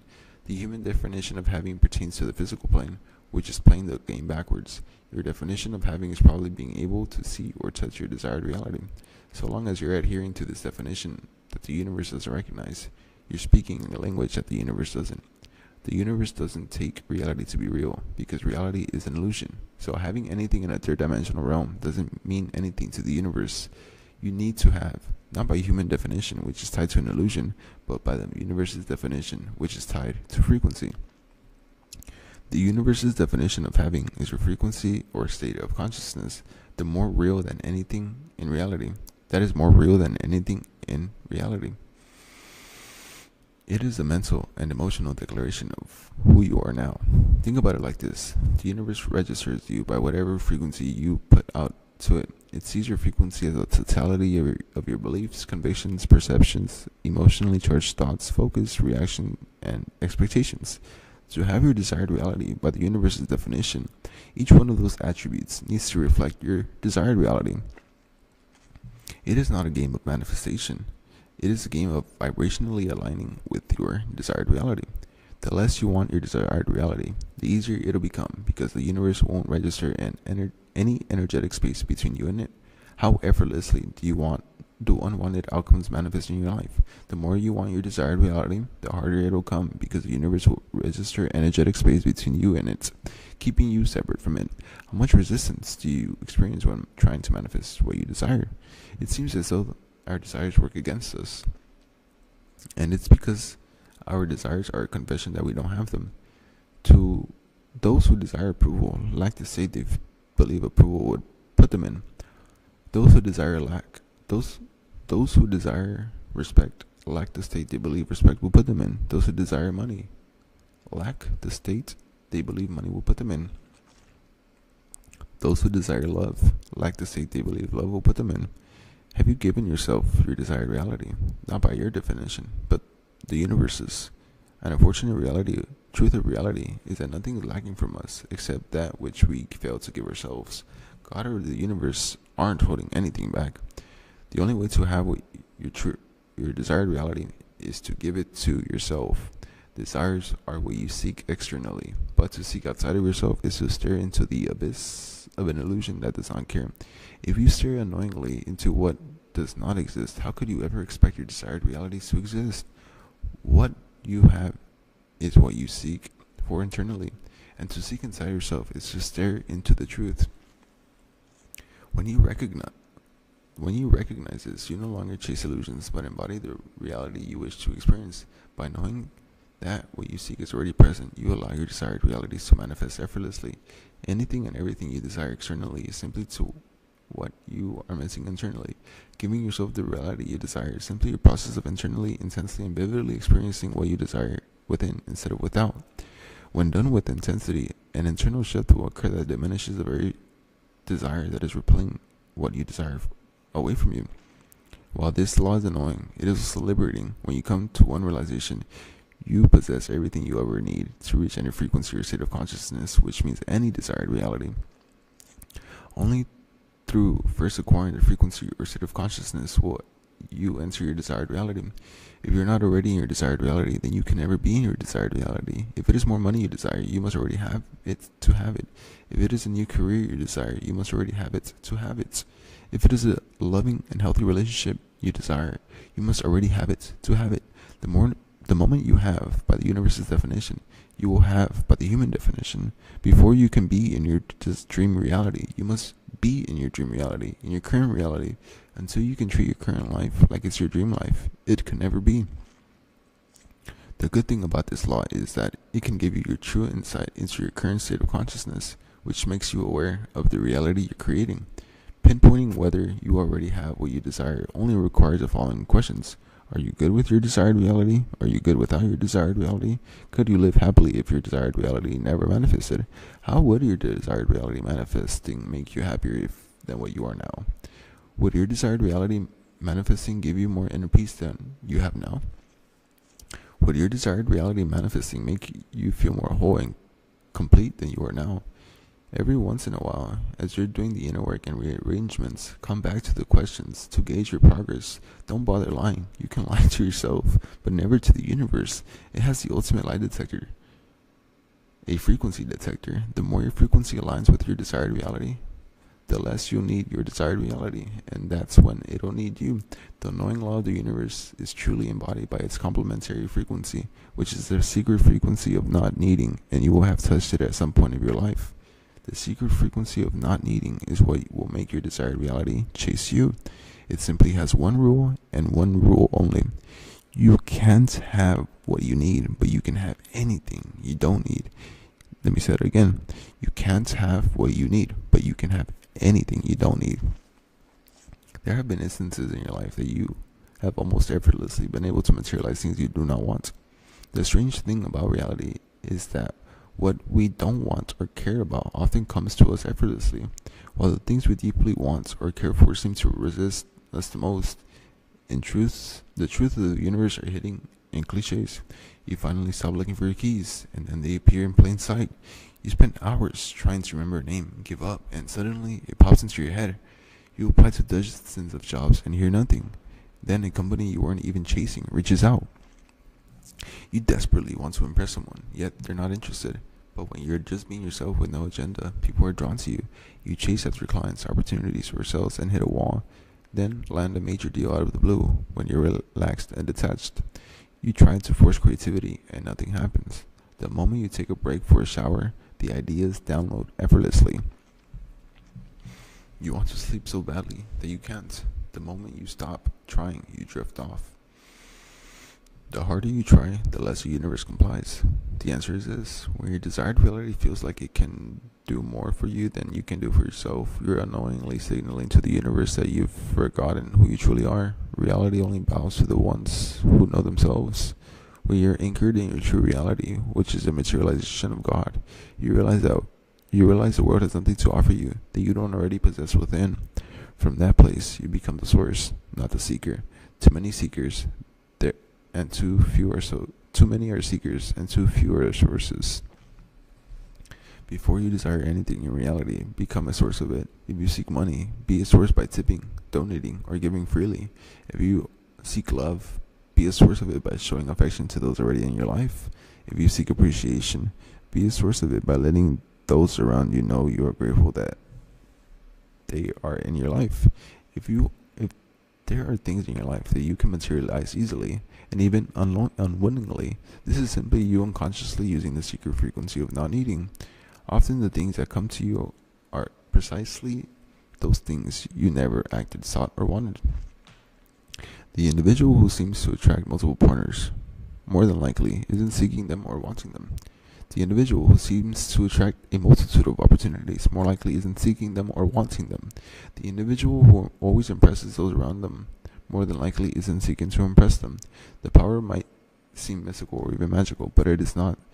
is something you've been using your entire life. Like most things, the shift isn't about discovering something new, but about moving from unconscious used to conscious mastery. There are things that come naturally to you, skills, talents, or manifestations that flow with ease for you, but with which others struggle. You may not even recognize them as special because they feel effortless to you, but that effortlessness is the power. Don't let your desire for what you don't have blind you to the areas where you're already powerful, whether it's communication, creativity, dancing, making money, attracting opportunities, solving problems, or making people laugh. There's something you do with ease that others admire or wish they could replicate. Only you know what that is, and don't be foolish to think there's nothing. If you don't think there's nothing, that's just your old frequency, keeping the power hidden from you. The irony is, you probably see your magic as nothing special.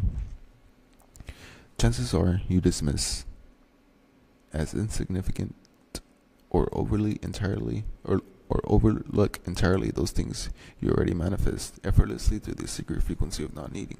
But that effortless flow, the thing you barely think twice about, is the source of your magic. What feels like nothing to you is the very source of your power. Practical. When you desire nothing, the world will seek to give you everything. Biblically, Yeshua was approached by the devil in the desert, who offered him all the kingdoms of the world, everything he could see, if he would simply bow down in submission. But the only reason such an offer was made is because Yeshua was unmoved by everything. There was nothing in the world he could give him, because once you realize your true identity as part of the infinite, the material becomes insignificant. When you know who you are, the world has nothing to offer, and that's precisely when it tries to offer you everything. The things you do for you will seek to do everything for you.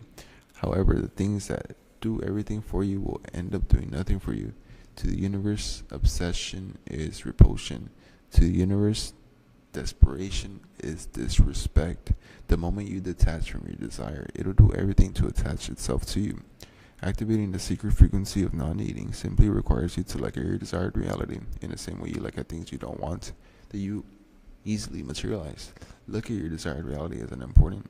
Look at your desired reality as insignificant. Look at your desired reality as if it is nothing. Through minimizing your perception towards your desired reality, you neutralize it. You normalize it in your subconscious mind, making it normal in your reality. You have given yourself so many things that you already effortlessly materialize that you are almost tired of them, unmoved by them.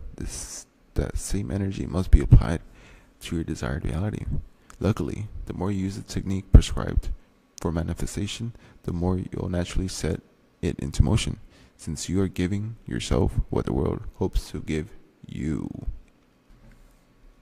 On earth as it is in heaven. Principle: no heaven, no manifestation. You will not materialize your desired reality until you live in heaven. There are prerequisites to materializing your desired reality, and one of them is entering heaven. Not in the religious sense of a particular location in an afterlife, but in the metaphysical sense. Most people make the mistake of attempting to materialize their desired reality without realizing that the frequency in which they live and exist in is in direct opposition to what they want. It is safe to say that most of the world lives in hell, and you can only ever be where you are. In the religious sense, hell and heaven are locations in the afterlife, one that enters depending upon how they lived their life in accordance to the will of their God. But these two locations exist on earth, specifically within your consciousness. Nor will they say, see here or see there, for indeed the kingdom of God is within you. Luke 17:21. Christ stated very plainly that the kingdom of God, which is synonymous with heaven, isn't outside of you or in the sky, but within you. This idea directly contradicts the notion of heaven being located in the afterlife, as religious institutions have been marketing it to the masses for thousands of years. For more context, Christ was talking to his people and explaining how others will point you to a place and say that the kingdom of God is here or there, but you should not fall for it because the kingdom of God is within you. The idea of heaven being within you should lead to an internal restructuring and redefining of what heaven is. How can you go to a place that is within you? Why would I have to die to go to a place that is within me? How is it that when you die, you will go to heaven, but Christ says it is within you? To reaffirm Luke 17:21 in the Lost Gospel of Thomas, Christ explains the same concept. Jesus said, "If those who lead you say to you, 'See, the kingdom is in the sky,' then the birds of the sky are closer than you. If they say to you, 'It is in the sea,' then the fish already know it. Rather, the kingdom of is inside of you, and it is outside of you." The truth is, until heaven is metaphysically defined, your desired reality will be confined. Heaven isn't a location in the afterlife. It is the immersion into the formless state of absolute awareness, a unification with the infinite intelligence, also known as God. In this unification with God, the mind is unburdened by attachment, resistance, temporal limitation, desire, wants, or needs, and it requires nothing, for it has everything. Heaven isn't a place, but a realization, the direct knowing of self as the infinite, unfragmented whole. In this state, separation from God dissolves, suffering ceases, and experience aligns with effortless inner calm, peace, and bliss. The irony is, whether you realize this or not, you have touched heaven at some point in your life. That inner stillness, peace, calm, where you are in complete fulfillment and felt whole, desiring nothing because you felt connected to everything. Heaven is not a place you get to, but a place you realize is already here within you. It is a silent backdrop behind all illusion, accessible the moment one surrenders the need to seek the world for what it only it can give you. Hell, being the energetic polarity of heaven, is also not a particular location in the afterlife. Like heaven, it is a state of consciousness, a frequency in which many do not realize they are already living. Hell is immersion into the physical plane, a lack of awareness for the other planes of existence, leading one to be consumed by the ego, which takes the world around to be the only truth, also known as the devil.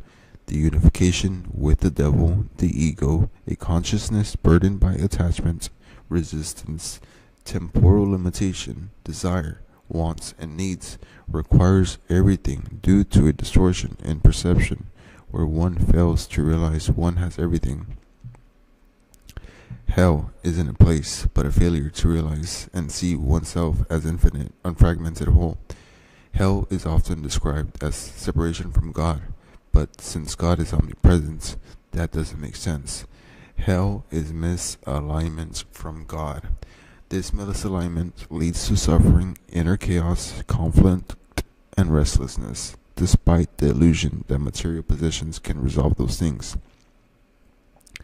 The irony is, whether you realize this or not, you have touched hell at some point in your life, that inner chaos and conflict where you felt a lack of fulfillment or completion, leading to a sense of being disconnected. Nobody can escape the truth that reality is nothing more than immaterialized frequency, and any frequency maintained will be materialized.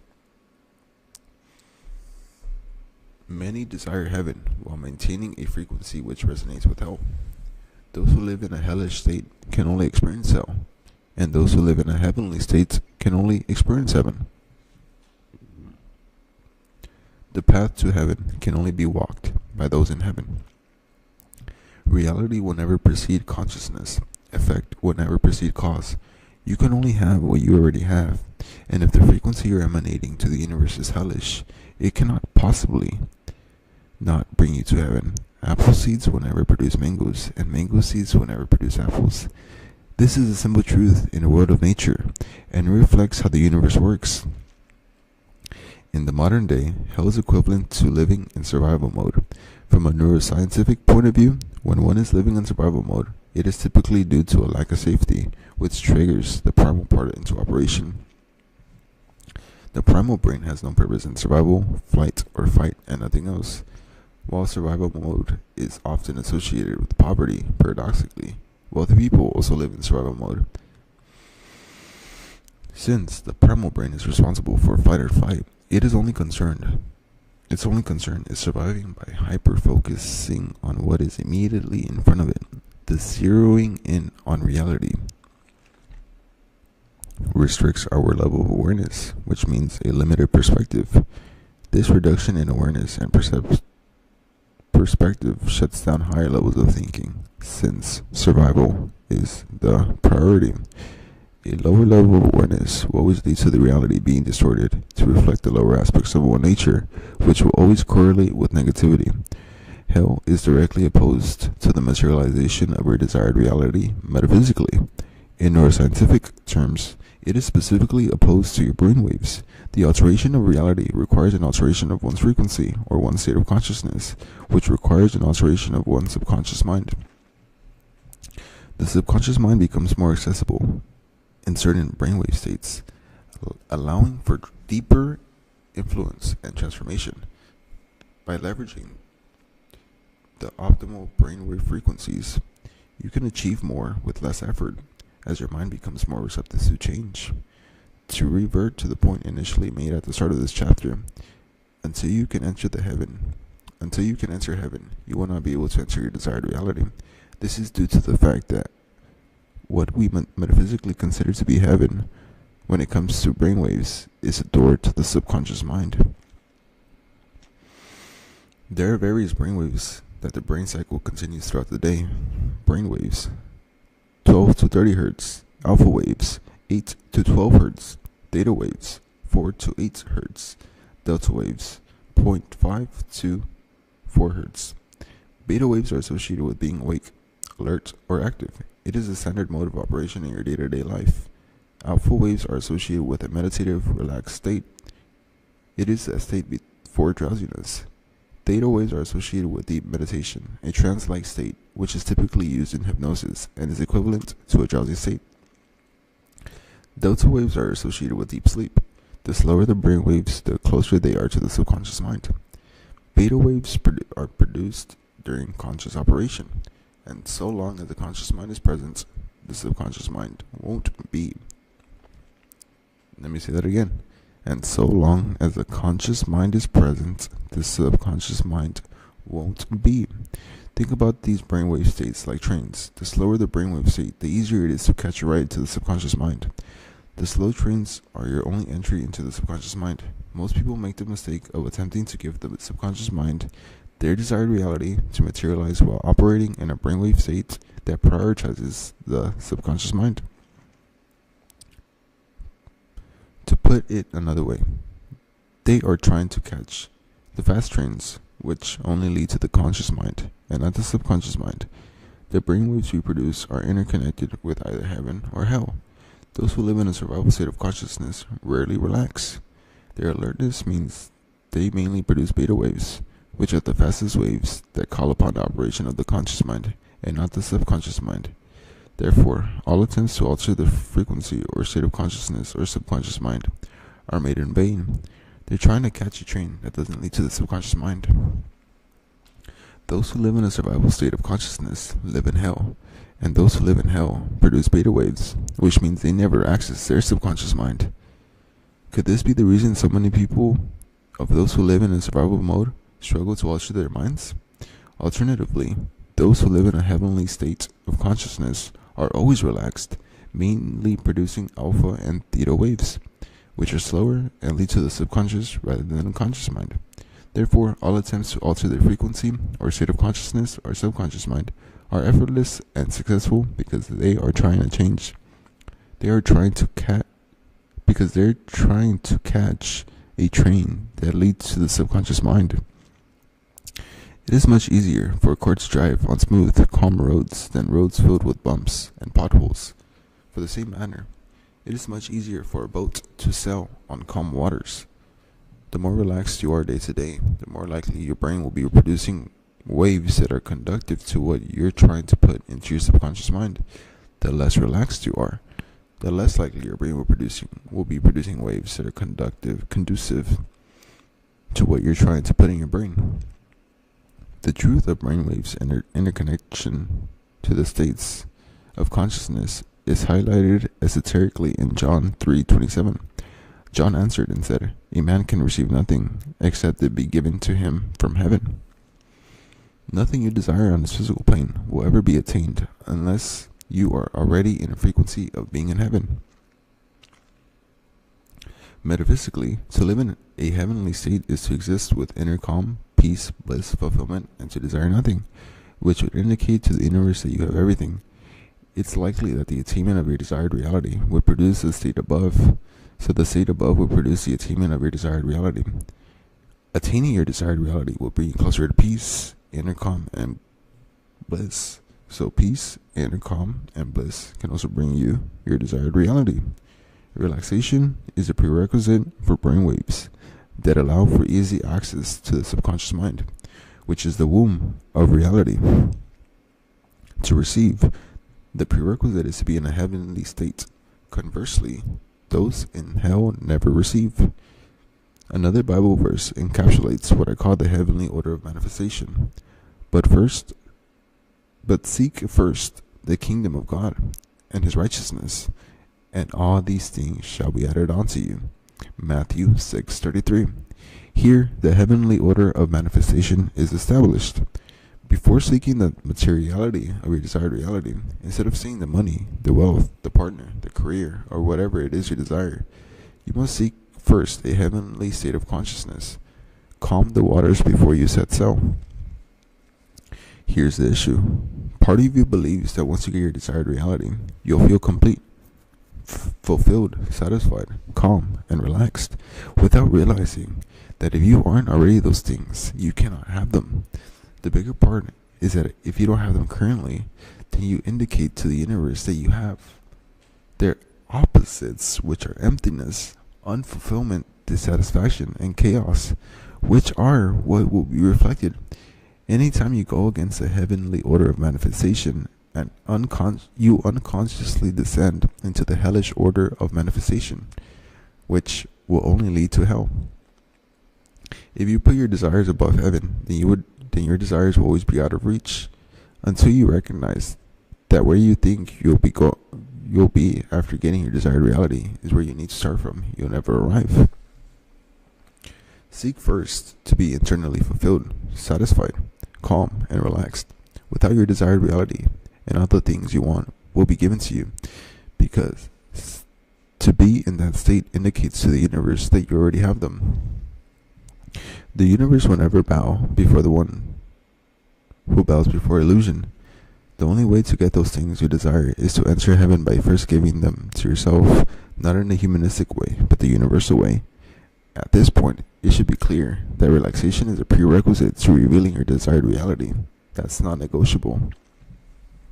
Practical. Relaxation is your natural state, which I understand seems counterintuitive given the hectic, stressful nature of today's world. If relaxation is a mandatory step to materialize your desired reality, those who are never relaxed can never truly materialize their desired reality. True relaxation arises from disconnecting from the outside world, and that is because it is the world that seeks to keep you from relaxation. It seeks to siphon your peace of mind by getting you to focus on your work, your inadequacies, family dramas, politics, or the latest world war.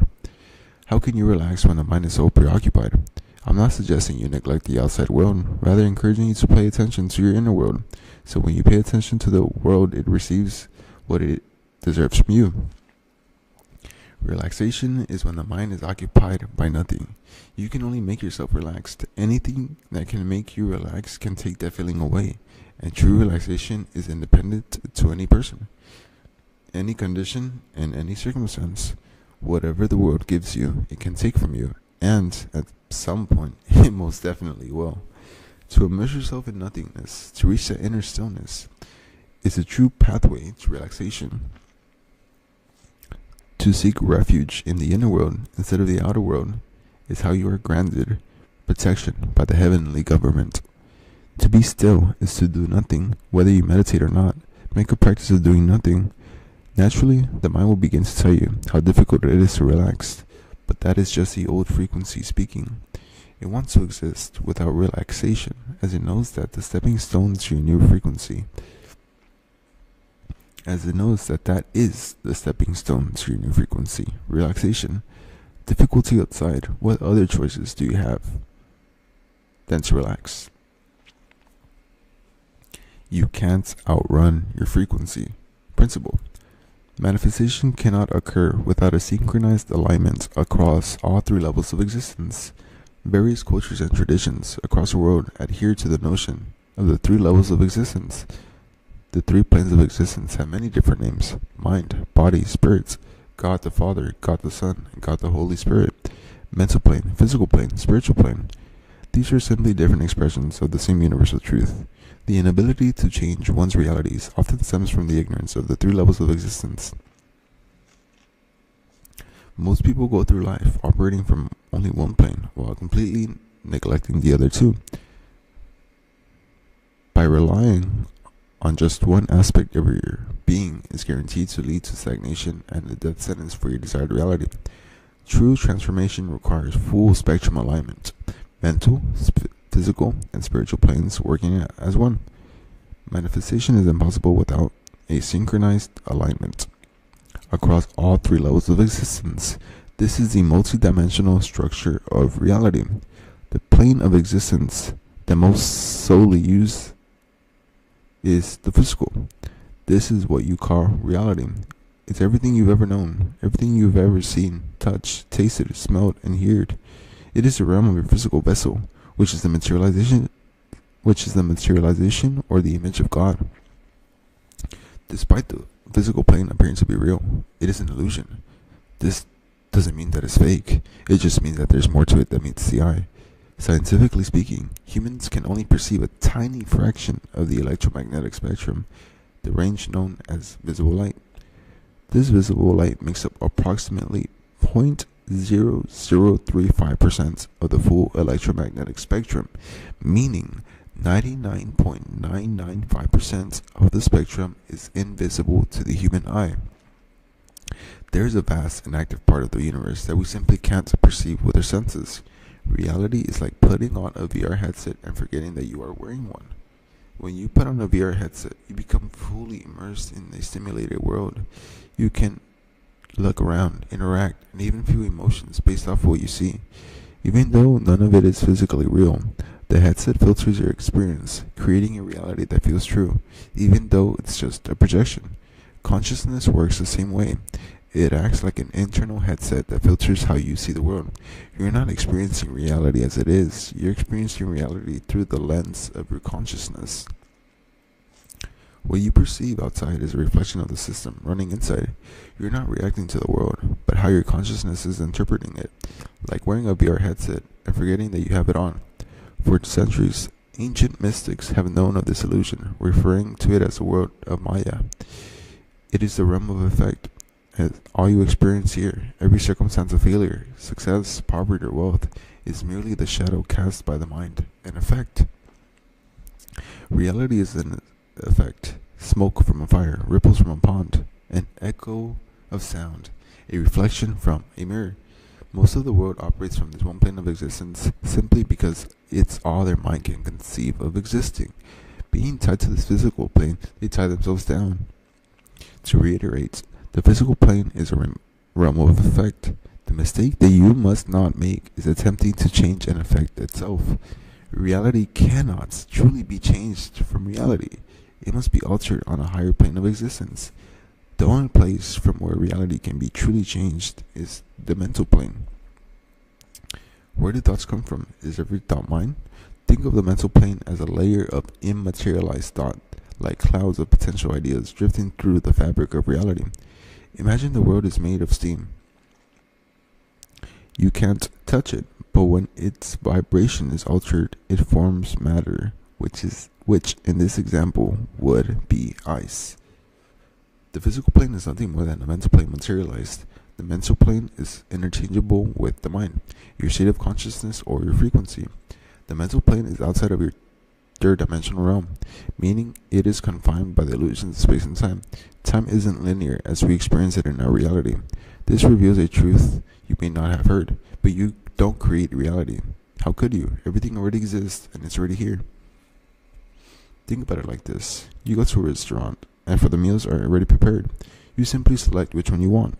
The notion is instantly liberating because it removes all the pressure that unconsciously comes from the idea that you need to create. No, everything has already been created. You just need to create.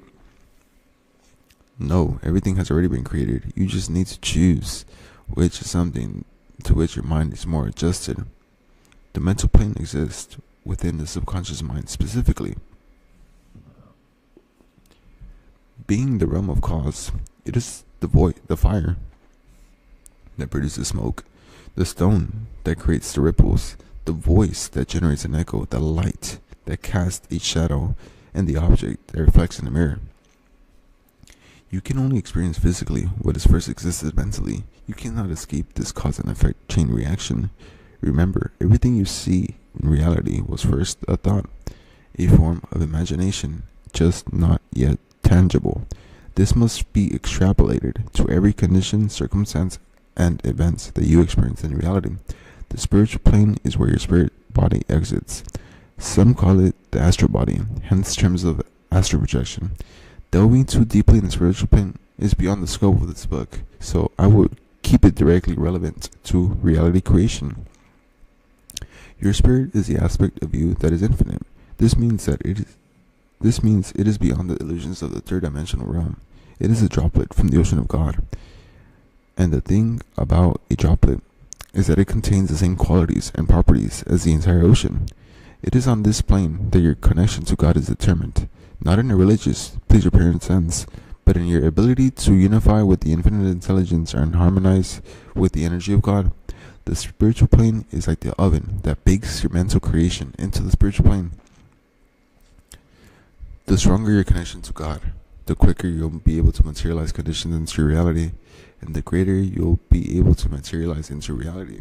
To reiterate, this isn't a religious sense. It's about what your state of being is indicating to the universe. All three planes of existence must be harmonized in order for your desired reality to be materialized. Which would mean the mental plane is harmonized with your desired reality. The physical plane is harmonized with your desired reality. The spiritual plane is harmonized with your desired reality. Since there are three levels of existence, there seems to be three modes of operation when it comes to progression in reality. The physical planners.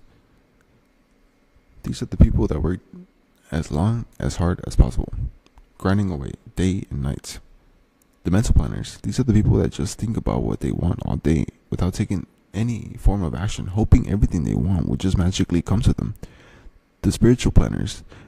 These are the people that just pray to God about what they want all day without taking any form of action, hoping God will simply give it to them. The hard worker, the hard thinker, and the hard prayer are all dwelling in the same ignorance, but their vanity has them think otherwise. They are all making the same mistake of simply relying on one plane of existence instead of using all three in unison. Let's examine the multidimensional mistakes they're all making. The physical planners. They are unaware that reality is an effect, which they are attempting to also change with an effect. They rely solely on physical action, neglecting the higher planes of existence, and never realizing that action is the lowest level of consciousness, so the results are low level. This is where most of the world resides, without ever realizing that you cannot change an effect itself. You must change the cause. You cannot outrun your frequency. You cannot out-hustle your frequency. You cannot work your way out of your frequency. The mental planners.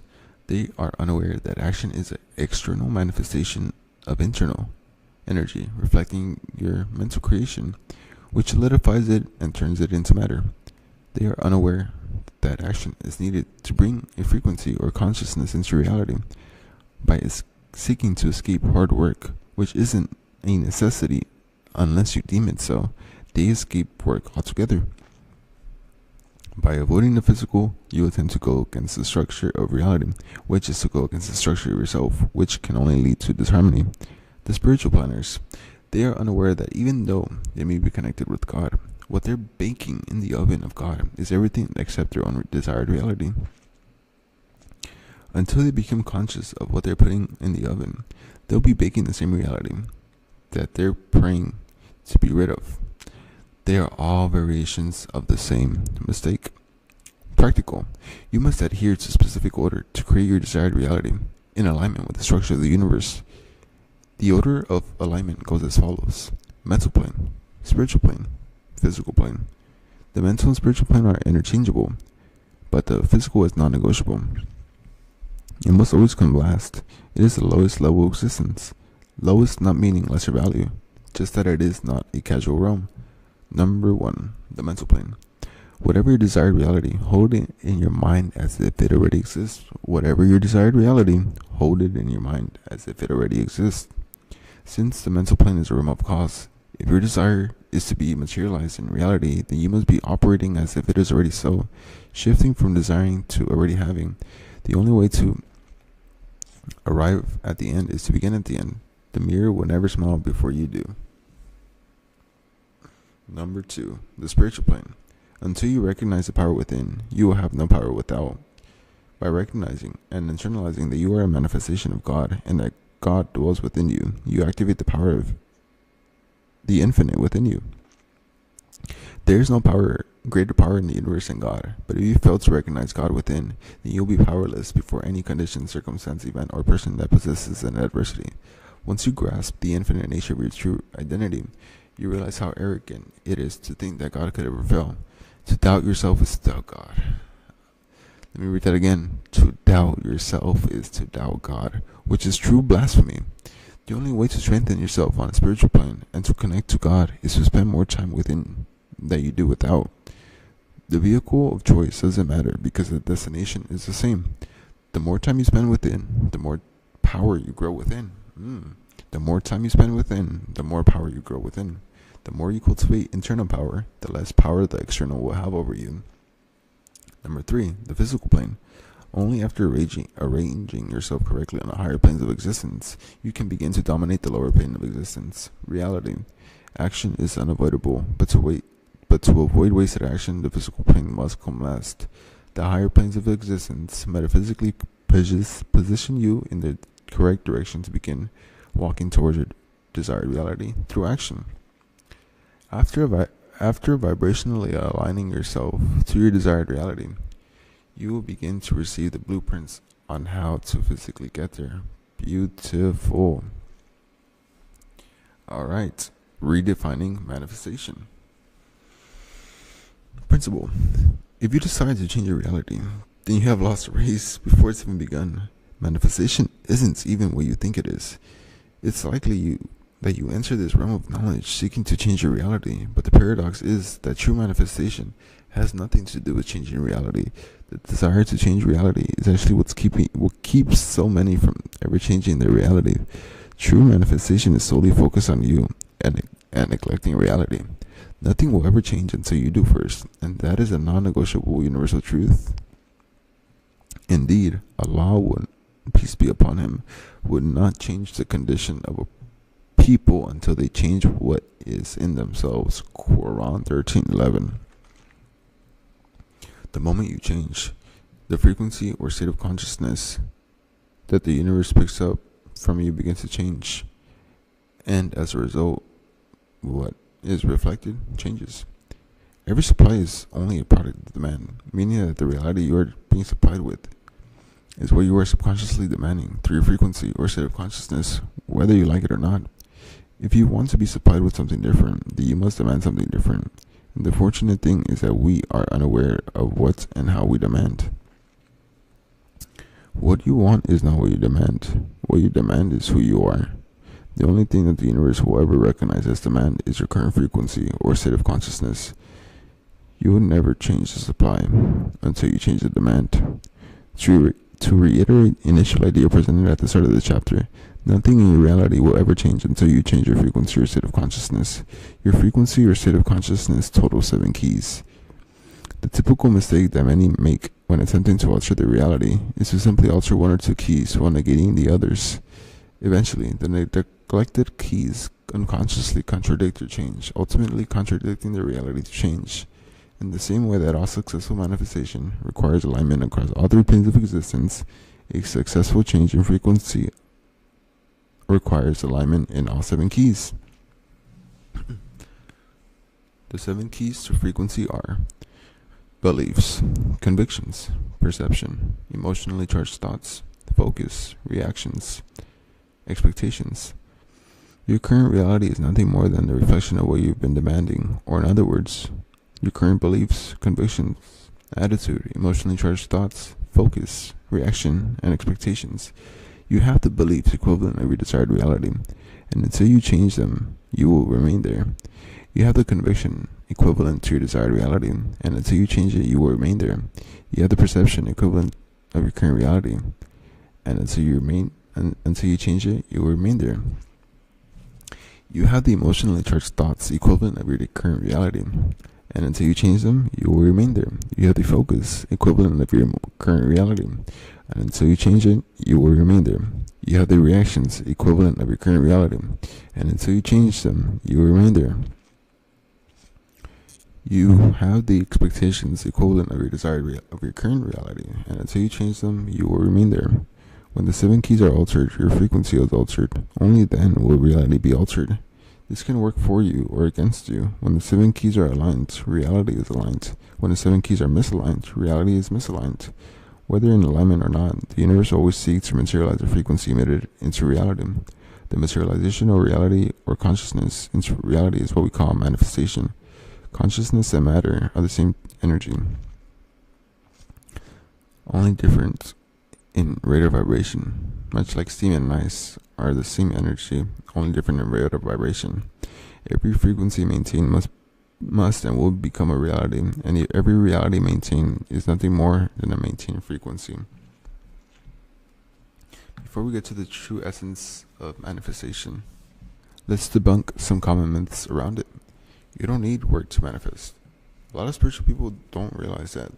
They're not seeking anything other than a form of escapism that directly goes against the structure of the universe. You can't escape physical work any more than you can escape the physical plane. The notion that you manifest without some sort of physical effort is simply an appeal to an aspect of you that is either exhausted or lazy. All successful manifestation requires synchronistic alignment across all three planes of existence, not just one or two. While work is mandatory, hard work is optional, but will be made real by your belief in its validity alone. Thoughts create reality. Not all thoughts are equal in their effect over reality. The only thoughts that have the potential to materialize a reality are those which are emotionally charged. The true language of the subconscious mind is emotion, which also means emotion is the language of God. Emotion being the language of God means that it is primarily what the universe recognizes, and emotion is simply energy in motion, which alters the vibration of thought, making it more powerful and its manifestation more likely. If there is no emotion behind it, it won't manifest. If there is, it always will. Emotion is a huge contributor to your frequency, and as a result, your reality. Emotion doesn't necessarily mean a sense of euphoria or excitement, but always be relative to you as a person. There isn't a one-size-fits-all. To simplify your understanding, you can think about manifestation like this. The universe is a sort of warehouse that only delivers the reality that you order. To reiterate, you can only receive what you are asking for. Remember, supply and demand. The issue is, we spend most of our lives consciously asking for one thing, but subconsciously, with our energy asking for another. Before an order is shipped out, it is identified via a unique product code that the warehouse will match up before distributing. Think about your frequency like the unique product code that will always match its identical reality before being shipped out. To reiterate, before anything can exist physically, it must first exist vibrationally, which is the combination of mentally and emotionally. To those who know the true process of manifestation, possess the ability to manifest instantly, and that is not an exaggeration. Before you learn the true process of manifestation, I would like to make something clear. The knowledge you have is activated by the security you have in the knowledge. There are individuals with wrong knowledge, but through their security and conviction in it, make it right. There are individuals with right knowledge, but through their insecurity and self-doubt in it, make it wrong. More important than what you do is the conviction that what you are doing is right. To act on knowledge while in a state of insecurity and self-doubt will render the potential of the knowledge useless. Decide that you have everything you need, and that you know more than enough to maximize the potential of that knowledge. The true process of manifestation. Manifestation is internally shifting to a degree to which you are no longer emotionally dependent upon seeing reality change when you're good with it and you're good without it. Manifestation is internally shifting to a degree to which you are no longer emotionally dependent upon seeing reality change when you are good with it and good without it. Diving deeper into this definition can alter everything. There are 2 layers to this definition. Manifestation is focused on shifting internally, not externally. When you are no longer emotionally dependent on what is going on inside of you, whether positive or negative, when you are good with it and good without it. Part 1. The common perception of manifestation is that it's about changing your reality. However, the idea will set you up to continuously fail to manifest or change your reality. So long as you desire to change your reality, you will always be stuck playing the game of reality backwards. Your purpose for manifesting may be to change your reality, but the process of manifestation requires you to realize the outer world is of no significance, and to redirect significance to your inner world only. To be concerned with the outer world is to be concerned with the effect instead of the cause, a trap that many fall into that puts them in a perpetual cycle of never altering the effect. You want the effect to be different, but you don't pay any attention to the cause. How can you expect to alter the effect if you fail to alter the cause? This does not make sense. Manifestation isn't about changing reality. It's only about changing you. But so long as you're caught up in changing reality, you're caught up in trying to change an effect by changing an effect, which does not make sense. Without your focus on the external, you indirectly neglect the internal.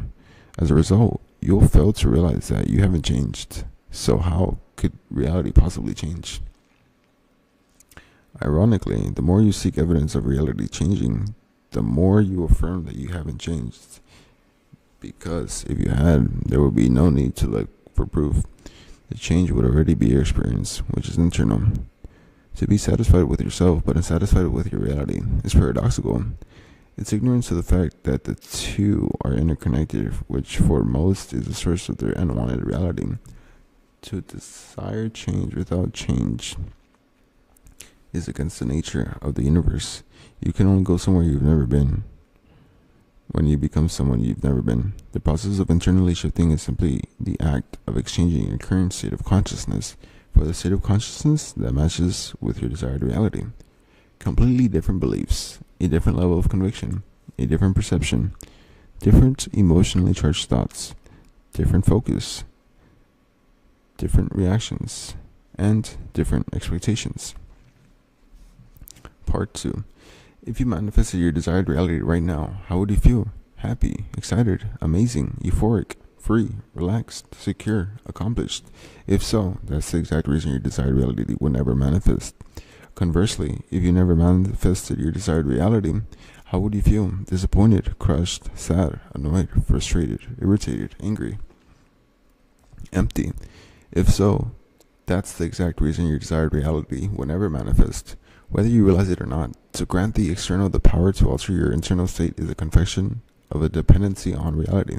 To be dependent on reality is to require reality to give you what you desire. Those who are internally dependent on reality will forever be the slave of conditions, circumstance, and the events of reality. To be independent of reality requires you to give yourself what you desire. Those who are internally independent of reality will never be the slave of conditions, circumstance, or events of reality. The quickest way to determine if you're internally dependent on reality is to ask yourself whether you're postponing the feelings of your desired reality until it manifests. If that's the case, you're waiting for reality to change before allowing yourself to feel those feelings. But in doing so, you reinforce that your reality hasn't changed, so it doesn't. Ironically, the feelings you envision as your desired reality are actually the starting point. They generate the frequency that signals to the universe that your desired reality is already yours. By feeling those emotions now, rather than later, you shift your state of consciousness to the present, setting in motion the external changes that reflect your new reality. The postponement of the emotions you'd feel in your desired reality is the source of your internal dependency on seeing your desired reality, which indirectly shows your ignorance of how reality is materialized. On a deeper level, it is an indication of importance.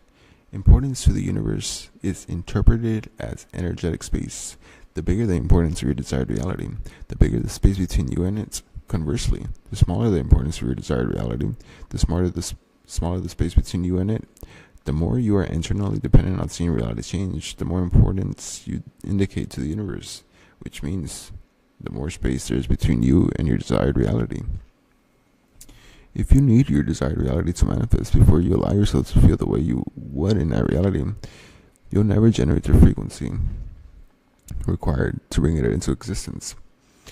This would never prove anything to you that you have not first proven to yourself.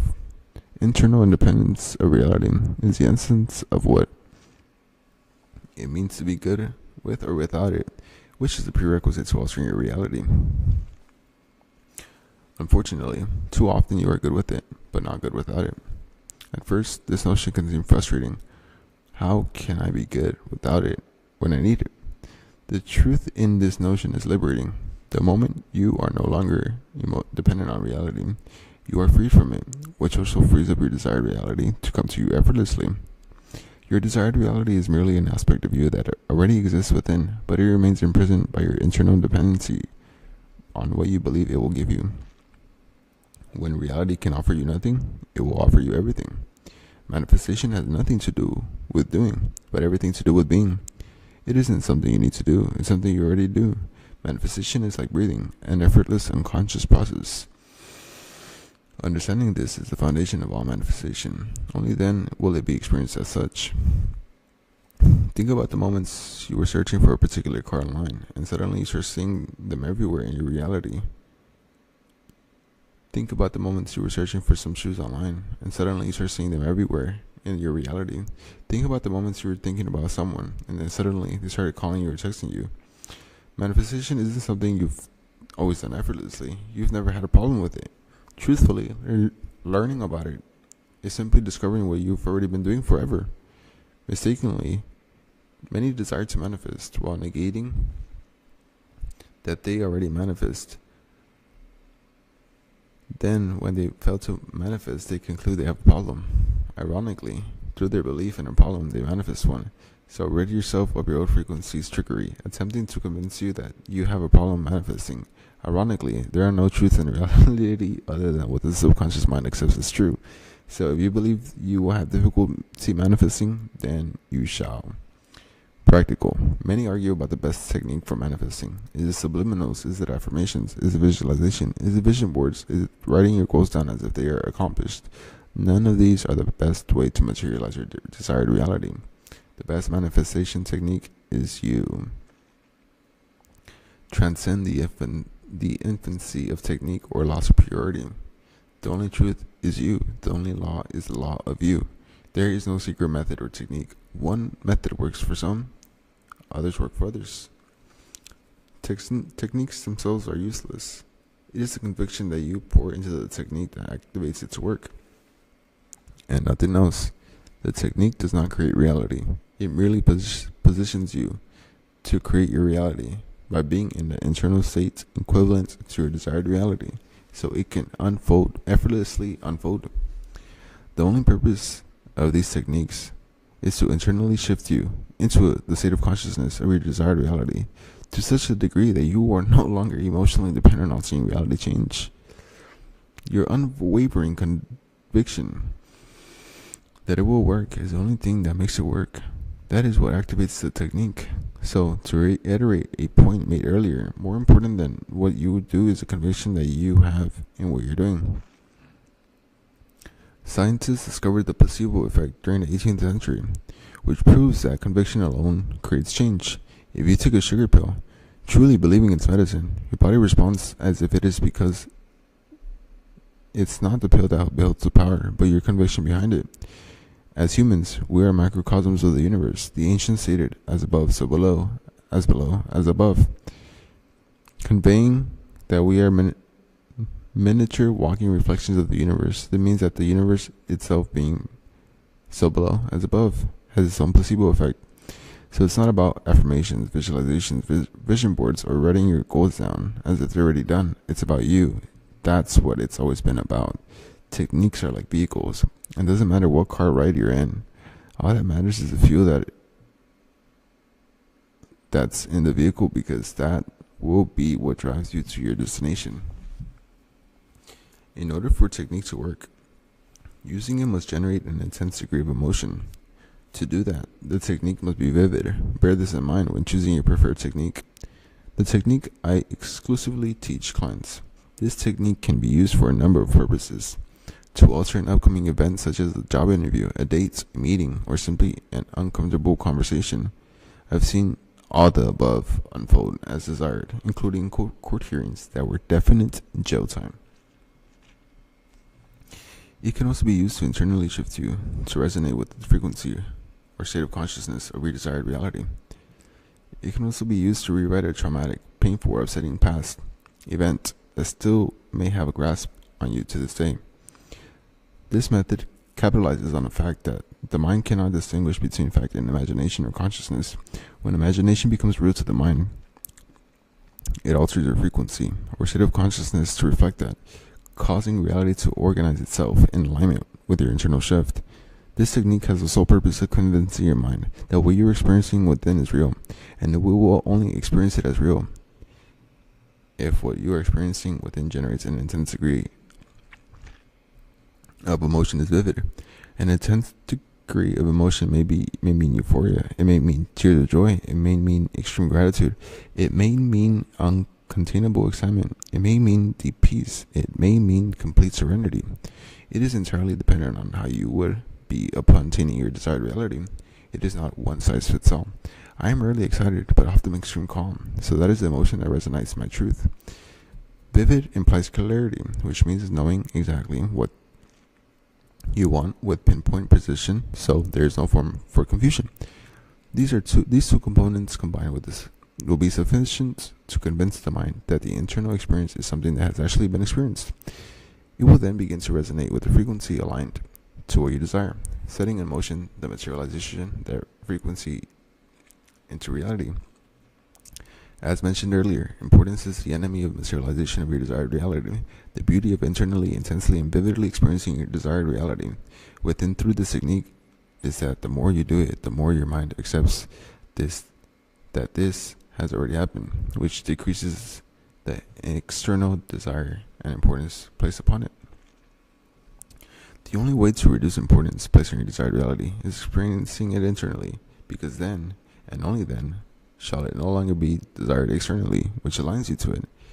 Your desired reality is only important because you don't have it, and if you did, it wouldn't be important. Too many see their desired reality as a pair of shoes in a shop window instead of the pair they already own and have been wearing for months.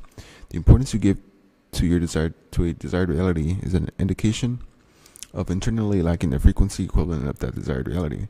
You only want it because you don't have it. Using this technique correctly positions you to take your desired reality for granted. At first, this notion may seem confusing, but that is only until we look for human nature to understanding. As humans, unfortunately, it is within our nature to take for granted that which we have. By taking your desired reality for granted, you indirectly indicate to the universe that you already have it. Think about how everything you currently take for granted comes to you effortlessly. This does not contradict the notion that any technique you use must generate an intense degree of emotion. The purpose of this is to generate a frequency aligned to your desired reality. Fortunately, the natural side effect of intensely and internally feeling the emotions you feel in your desired reality is a reduced desire for it externally. In effect, killing two birds with one stone. The technique I exclusively teach to clients is simple and made up of two parts: the isolated practice of visualization and carrying that internal shift into your daily life. Part 1. Clearly define the circumstance, event, or reality that you desire. There must be no confusion about what you want to manifest. Sit or lie down until you reach a deep state of relaxation and stillness. Whether this takes 5 minutes, 10 minutes, 20 minutes, or even 40 minutes, doesn't matter. Being relaxed is mandatory. Clarification. You know you're relaxed enough when your body feels loose, heavy, or weightless, and your mind becomes quieter. If you still feel restless, take more time. Imagine a scene that includes someone who cares for you, a friend, a partner, or family member who recognizes your desire by commenting on it in a natural and personal way. Clarification. If you don't have someone who would naturally comment on your success, use a person you admire, a role model, or even a past version of yourself reflecting on the achievement. If your desired reality isn't something others would comment on, i.g., internal growth, imagine a scene where they acknowledge your transformation through a change in your energy, demeanor, or actions. Number 4, include physical touch in the scene, a high five, a fist bump, hug, or anything that feels natural with them and intimate. Keep the scene short, focusing only on their comments and your desired reality materializing. And replay it again and again on a continuous loop. Clarification. The scene is kept short to prevent overcomplication. If it's too long, your focus will scatter. Keep it concise and impactful. To make the loop feel natural, imagine it like a movie clip replaying, fading out, then seamlessly restarting. If vividly imagined, you will begin to feel the emotions you'd experience upon your desired reality materializing. Feel these deeply. Clarification. If emotions don't come easily, focus on amplifying the details, tone of voice, expressions, warmth of touch. Emotion is triggered by immersion into vividness, so sink deeper into the scene. There is no set time for this practice. The moment you begin to feel strain, effort, or fatigue, stop immediately. Clarification. If you notice yourself forcing it, don't push through. Ease out of it naturally and return to it another time. Part 2. Pick a single, simple sentence that you would naturally say to yourself upon your desire manifesting. It must be authentic, what you truly think or say. Clarification. If you struggle to come up with a natural sentence, imagine seeing your desired reality unfold right in front of you. What's the first thought that runs through your mind? That's your sentence. What is the feeling you'd experience naturally and exclusively upon your desired reality materializing? Clearly define it. Repeat the sentence in your head continuously throughout the day, feeling what you would feel if it were already your reality. Clarification. You do not need to say it out loud. Just think it like an internal affirmation. If you struggle to feel the emotion, slow down and focus. Instead of repeating the sentence mechanically, imagine the depth behind it. There's no need to force constant repetition. If you forget to do it at times, that doesn't ruin the process. Just return it whenever you remember. This isn't about repeating the sentence mindlessly all day, but about anchoring yourself in the feeling whenever possible. If your mood fluctuates throughout the day, don't panic. Shifting states is natural. Simply return to the sentence and feeling without resistance. In both aspects of the technique, simplicity is mandatory. Techniques can be used every day, but not for the sake of creation, as they do not create. They must only be used to internally experience the state of consciousness you desire. Do not make a chore out of it. At this perception will eventually lead to feeling obliged, bordering on resentment, which will emit a frequency that will negatively alter the frequency of your desired reality. If it's beginning to feel like a chore, take a break and enjoy your reality. Here are some examples of how the technique can be applied to different desired realities. The desire for love. Part 1. Visualize scene. A close friend or family member hugging you while saying, "This is the love you've always deserved. You're so happy. Or however your friend or family member would say it. Part 2, mental affirmation. I'm finally in the relationship I've always wanted to be in. The desire for a specific job. Part 1, visualized scene. A close friend or family member hugging you while saying, "Congratulations, I knew you were going to get the job," or however your friend or family member would say it. Part 2, mental affirmation. I'm so grateful I got this job. The desire for a specific income. Part 1, visualized scene. A close friend or family member hugging you while saying, "I can't believe you're making that much. That's insane." Or however your friend or family member would say it. Part 2, mental affirmation. Now that I have more money that I can spend. The desire for a specific physique. Part 1, visualized scene. A close friend or family member hugging you while saying, "You look like you live in a gym these days. You gotta train me." Or however your friend or family member would say it. Part 2, mental affirmation. I'm in the best shape of my life. The desire for business success. Part 1, visualized scene. A close friend or family member hugging you while saying, "Congratulations, how does it feel to be making X amount of money?" Or however your friend or family would say it. Part 2, mental affirmation. Sales are coming in like crazy these days.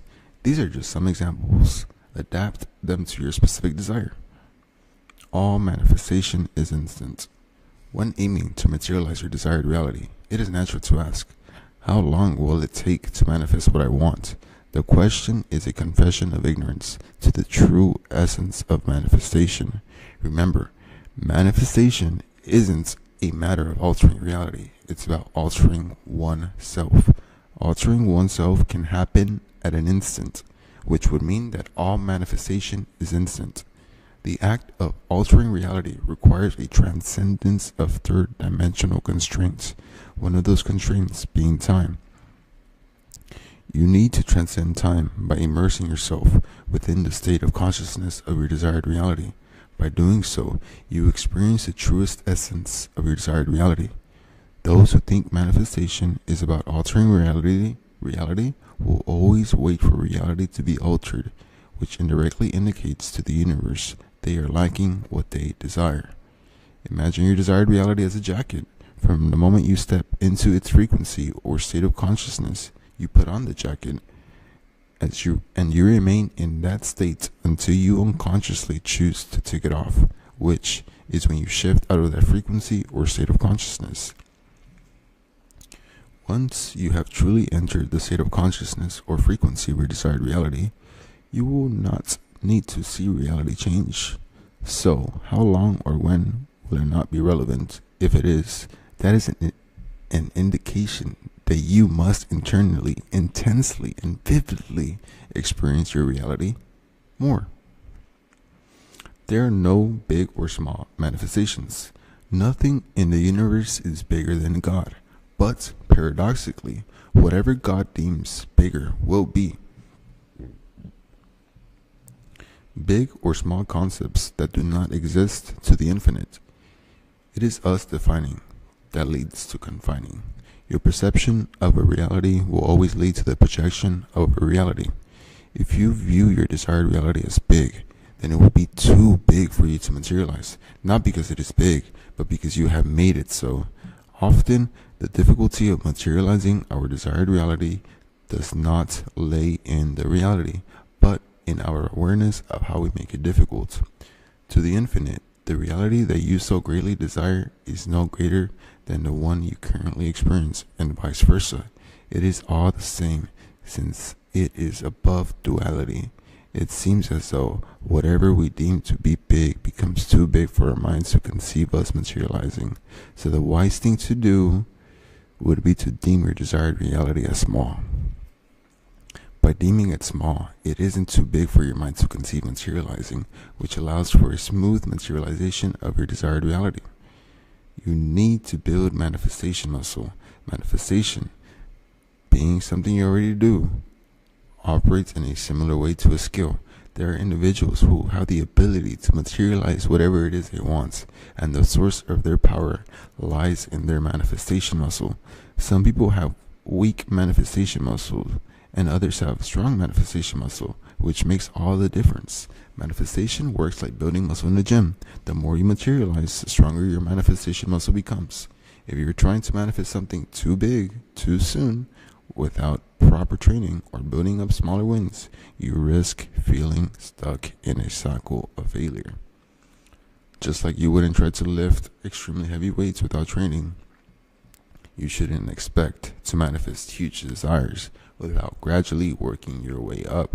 Manifestation muscle is nothing more than a measurement of conviction you have in your ability to materialize your desires. The more you see evidence of your ability to manifest, the more that strengthens your conviction. And the more conviction you have, the more and the easier you're able to manifest. It's likely that you don't have sufficient conviction in your ability to alter your reality. That's not because you can't manifest. It is because you neglect the instances you do manifest. Remember, you have been manifesting on autopilot your whole life. By becoming aware that you are already manifesting, you recognize the invisible string that connects reality and your mind. The more evidence you gain, the more evidence you see, the more conviction you have, and the more muscle you gain.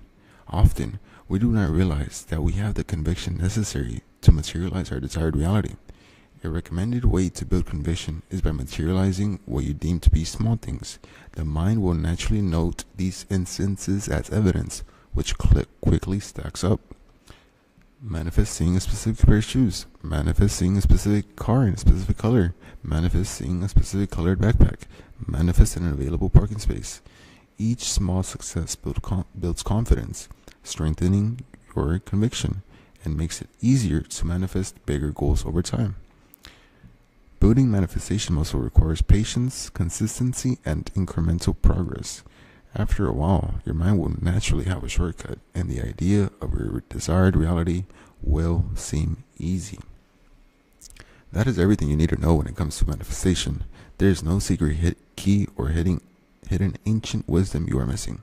You have it all, as you always have. I'd like to end this chapter by saying that manifestation is not you creating reality. There is nothing for you to create, since all realities and frequencies already exist within the infinite within. Manifestation isn't creation, it is revelation. You are revealing what already exists within. The desire of your desires. Principle: just let go, just detach. These are not new concepts, yet they seem so difficult to do. How can I detach from wanting more money when I need to pay my bills? How can I detach from wanting a romantic partner when I need love? How can I detach from my career when I need to progress? Detachment and letting go are necessary if you are to alter your reality, but they cannot be unlocked unless you understand exactly what it means. You will never be able to let go or detach unless you know what you truly want. You don't want what you think you want until you realize what you truly want. You will not be in a reality where you experience what you want.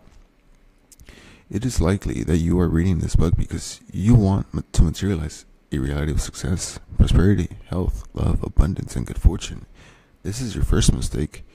So long as your motive is to change your reality, you're playing the game backwards.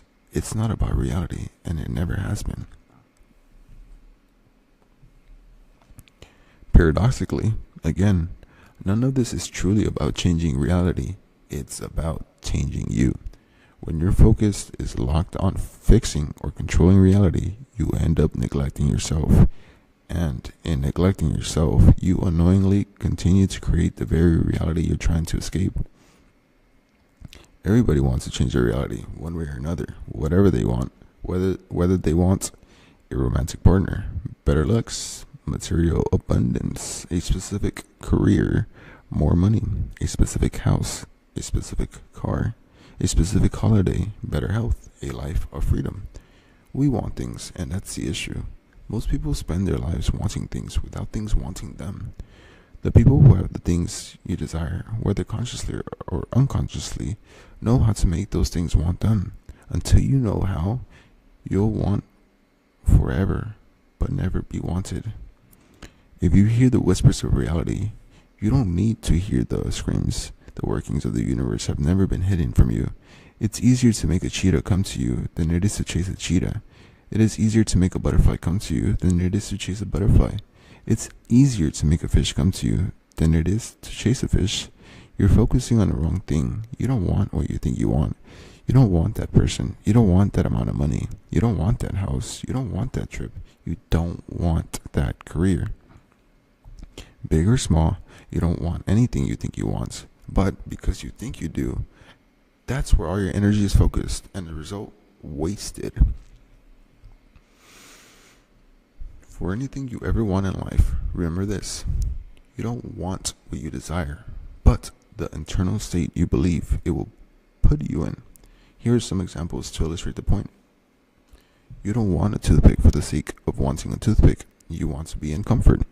You don't want a drink for the sake of wanting a drink. You want to quench your thirst and feel satisfied. You don't want a person for the sake of wanting a person. You want to be appreciated, seen, loved, and cherished, or sexually satisfied. You don't want a house for the sake of wanting a house. You want to feel accomplished, proud, and secure. You don't want more money for the sake of wanting more money. You want to feel secured, free, and relieved. You don't want the things themselves. You want how the things would make you feel. If they didn't change how you felt, you wouldn't want them. Whether the feeling is mild or strong, we still want it. If you dig deep enough at the root of everything you'll ever want, you will find a frequency that you believe is missing. All we want in life is frequency. Let me say that again. All we want in life is frequency. We were once interconnected and part of the infinite, but through materializing ourselves on this physical plane, we separated to a degree, and so every desire we have is nothing more than a feeble attempt to become whole again. You don't want anything in this world, even though you've become convinced that you do. What you want is a different state of consciousness than the one you have now. How can you expect to detach from the world when what you think you want is the world? It's a trap. This is why the notion of letting go or detaching makes sense intellectually, but not practically. Until your concept of what you want, desire change. Until your concept of what your desire changes, nothing will change. You will never want something in reality without reason. Reason is meaning, and meaning is always emotional, which possesses a question. How do you think you'd feel upon materializing what you want? If you can answer that question, you can have what you want.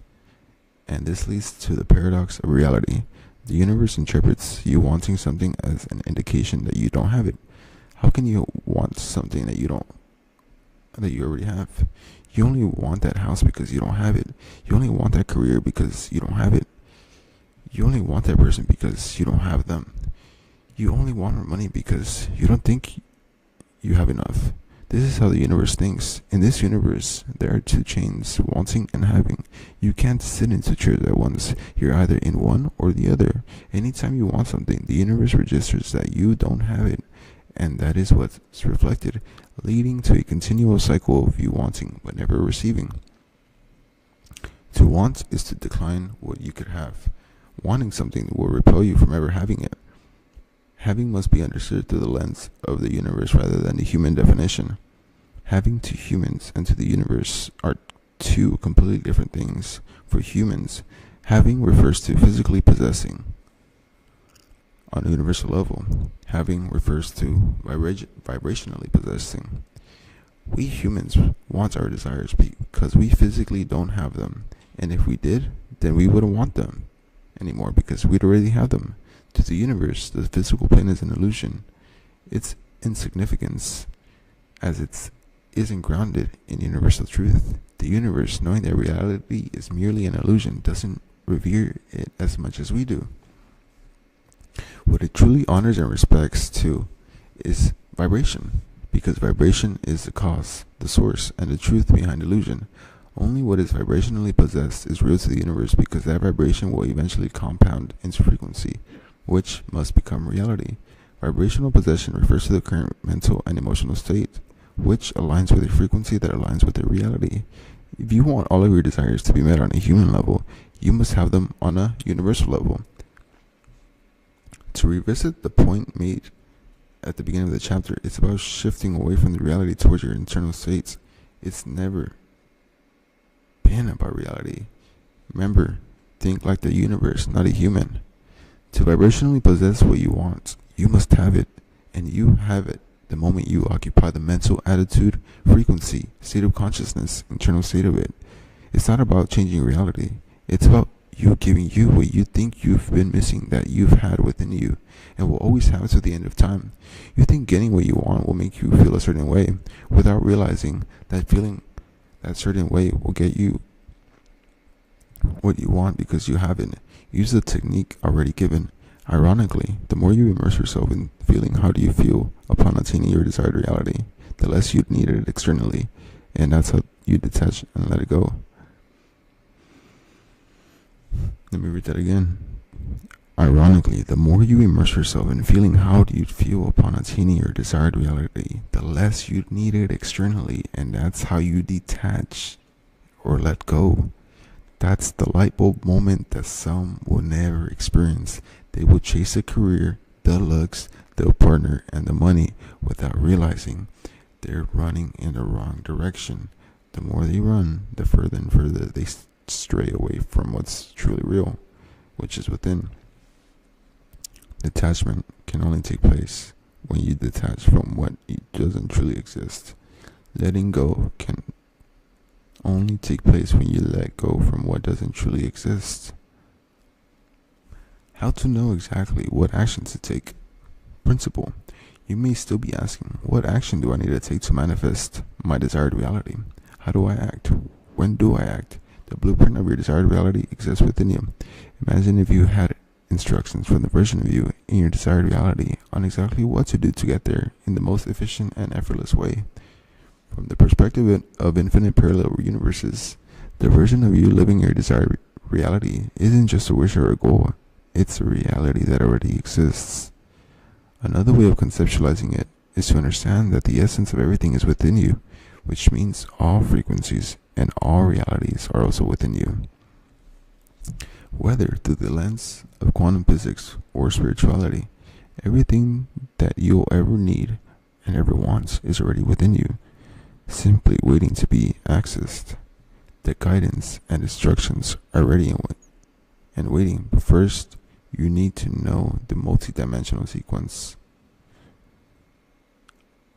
That's when you know exactly what to do. The mistake that most make is acting on a frequency contradictory to their desired reality.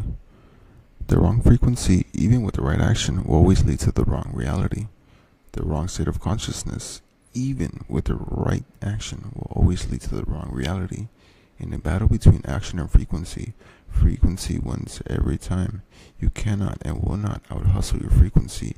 The masses live in frequencies that are contradictory to their desired reality. They spend their lives senselessly taking action to get to their desired realities, without ever realizing that action doesn't create reality, only frequency does. They are like flies trying to get outside through a closed window. They desperately want to escape, so they continuously bash into the window with all their might, burning themselves out and eventually dying on the windowsill. Taking action to become wealthy while being in a frequency of poverty will only lead to a reality of poverty. No action from poverty will ever bring wealth. Taking action to become fit while in a frequency of being unfit will only lead to a reality of unfitness. No action from unfitness will ever bring fitness. Taking action to become free while being in a frequency of survival will only lead to a reality of survival. No action from survival mode will ever bring freedom. Action alone isn't enough, but it is a necessity. Since you exist in a physical world, it cannot be avoided, but that doesn't mean the action you take must be hard. You act through your ego, also known as your physical vessel, that relies on its five senses to navigate and make sense of the world. The ego isolates itself from the infinite intelligence, and as a result, suffers from a limited awareness of the entity and reality, seeing everything from the lowest level of consciousness. Seeing everything from the lowest level limits results to be the lowest level. And this is where most of humanity will reside for the rest of their lives. To the ego, action leads to the results. Think about it. Whenever you want something, you take action to get it. Whether you want to go somewhere, you take action to get there. Whether you want to drink something, you take action to get there. Whenever you want to eat something, you take action to eat it. But remember, the ego operates from a limited awareness of reality, so it doesn't know what is really going on. When the ego experiences something it doesn't like, it fixates on the problem of taking action to change the result. The illusion presented here by the ego is a trap that you can change an effect by changing the effect itself.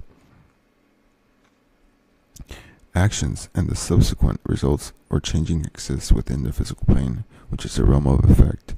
All actions, results, or changes are nothing more than the effects themselves and not causes, which means they had already been long set in motion before they are experienced. This is why action alone will never alter reality, maybe momentarily, but never completely.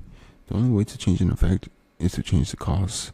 The multidimensional sequence from which action originates is as follows: consciousness, /frequency. Next is intuition. Next is mental nudges. Next is action. Next is reality.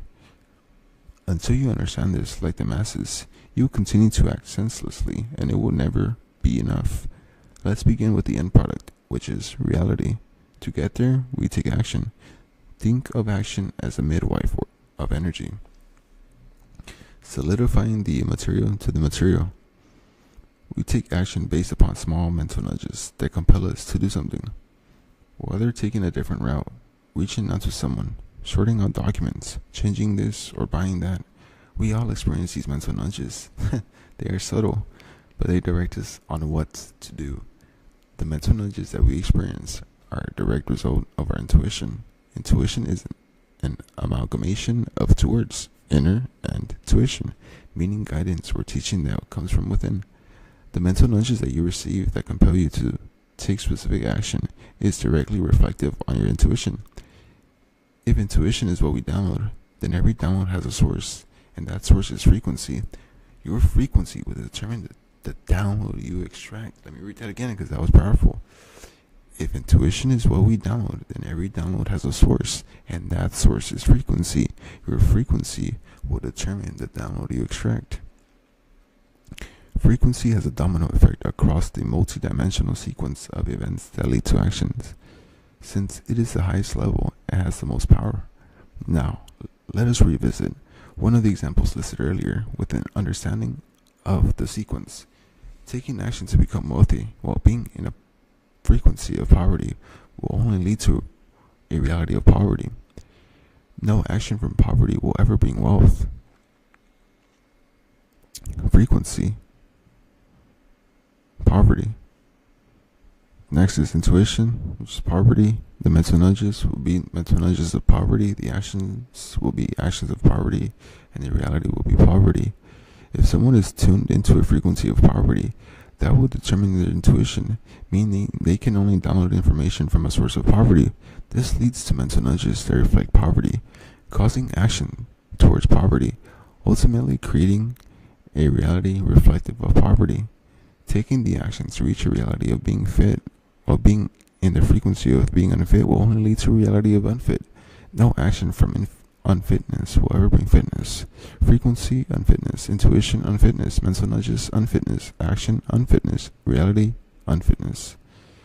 Somebody tuned in a frequency of unfitness can only experience this, an intuition that downloads information from a source of unfitness, leading to mental nudges that will eventually reflect unfitness, leading to action built off these mental nudges of unfitness, ultimately reflecting to a reality of unfitness. Taking the action to reach a reality of freedom while being in a frequency of survival will only lead to a reality of survival. No action from survival mode will ever bring freedom. Frequency, survival. Intuition, survival. Mental nudges, survival. Action, survival. Reality, survival. Wow.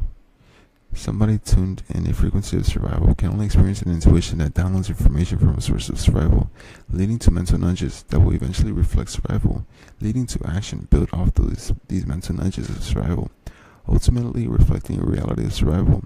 Most spend their lives attempting to fight against the tide of the frequency of the universe, which is their own state of consciousness or frequency.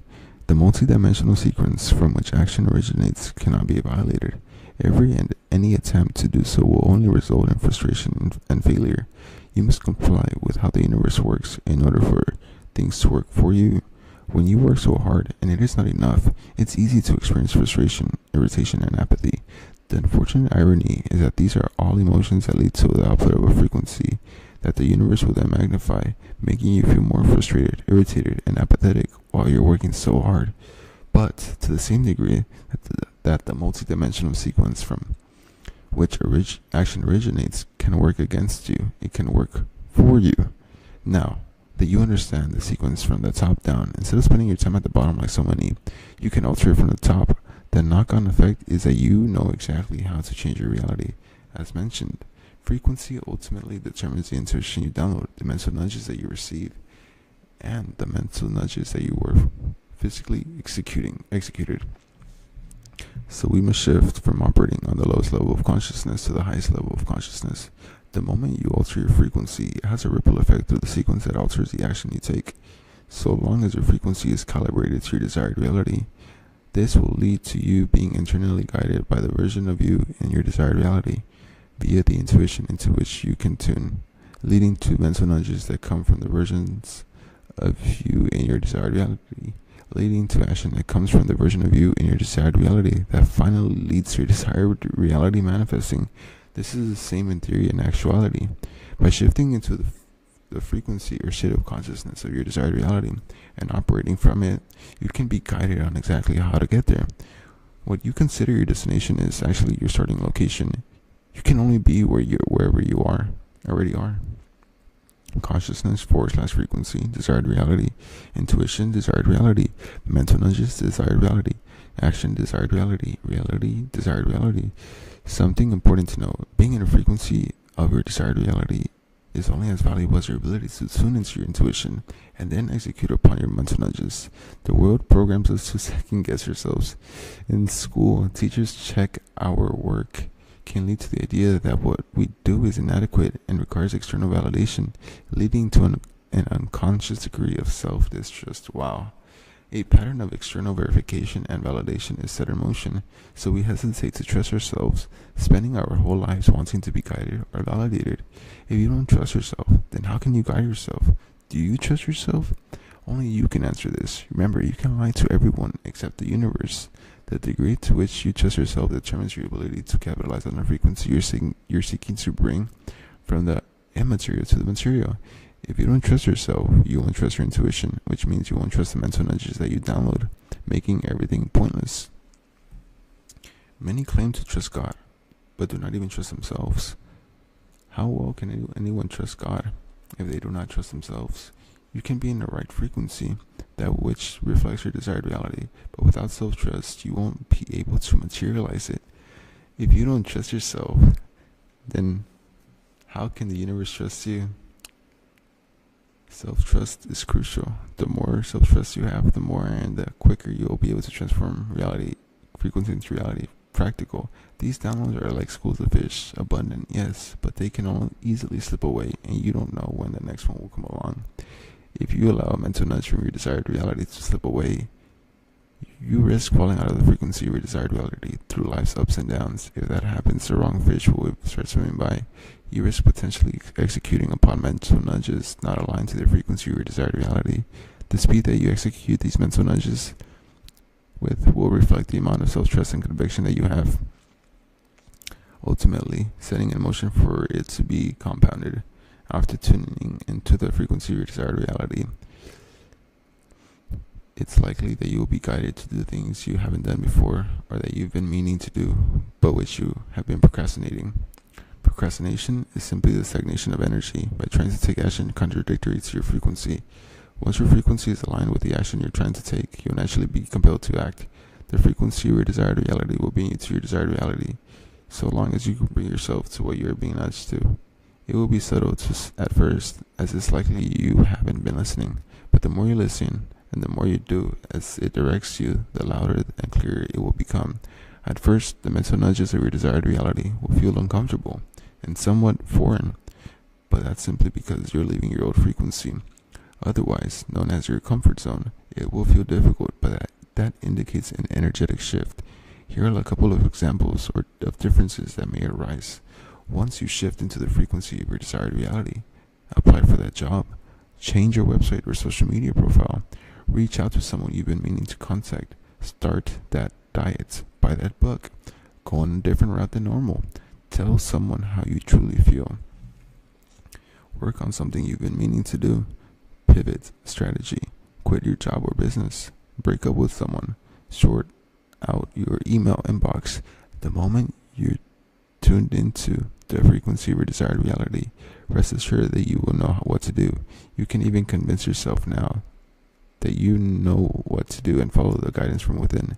Prepare to be guided to act differently and quickly, to metaphysically position yourself to walk effortlessly in your desired reality. Remember this phase: frequency first, action after, frequency first, action after, frequency first, action after, frequency first, action after.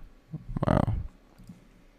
The perception projection loop principle. What you stare into is staring back at you and will eventually become you. The way you look at reality is the way reality will look back at you, and that's simply because you and reality are one. The masses will look out into their world without realizing they are simply looking in their world. Many see reality, but they don't like without ever realizing they are not seeing reality, but this distorted reality version of reality. As human beings, we are comforted by the notion that when we look out into the world, we are seeing it as it is without ever realizing a deep metaphysical truth. You don't see the world as it is, but as you are. You don't realize that you are seeing reality through lenses tinted by your state of consciousness or frequency. This applies to everyone. Perception is defined in the Cambridge Dictionary as a belief or opinion, often held by many people and based on how things seem.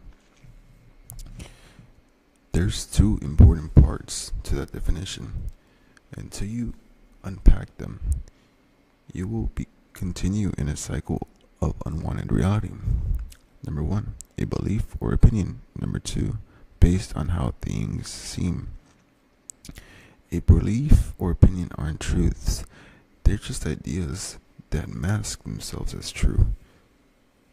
However, once accepted by the subconscious mind, they begin to become truths by materializing all around us in our realities. There are no truths in your reality other than what your subconscious accepts as true. Once accepted, this truth will solidify. How things seem will always depend on where you are standing. I'm not talking about your physical position, but your mental one, your state of consciousness or your frequency. By dissecting the definition of perception, a truth is revealed. Your perception ultimately leads to your perception, which is what we call reality. Most people will never realize that the way they are choosing to perceive something is intricately connected to the reality that their mind projects. The dangerous thing about perception being connected to projection is that it is the beginning of a cycle from which many will never escape. The perception projection loop.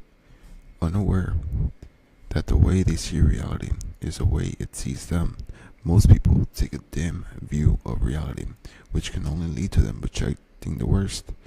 The most unfortunate part about this is that once they experience the worst, unaware that it's closely related to how they are seeing reality, they champion that experience as truth, further reinforcing and solidifying that reality perception. Perception drugs you into an artificial ego boost. All humans love being right, sometimes even if it leads to our own destruction. Yet, in these circumstances, the irony is that they are wrong. as it is only a truth in the subconscious mind. It is common in dating circles for people to bemoan a lack of suitable potential partners. That perception ultimately leads to a projection of reality. They go on a succession of bad dates with people they don't get on with, leading them to believe they were right. They don't realize that their desire to be proven right is sabotaging their dates, destroying any chance of finding them. Your perception quite literally causes you to emit a different frequency, ultimately putting you in a completely different world, one of many. Perception will act blindly.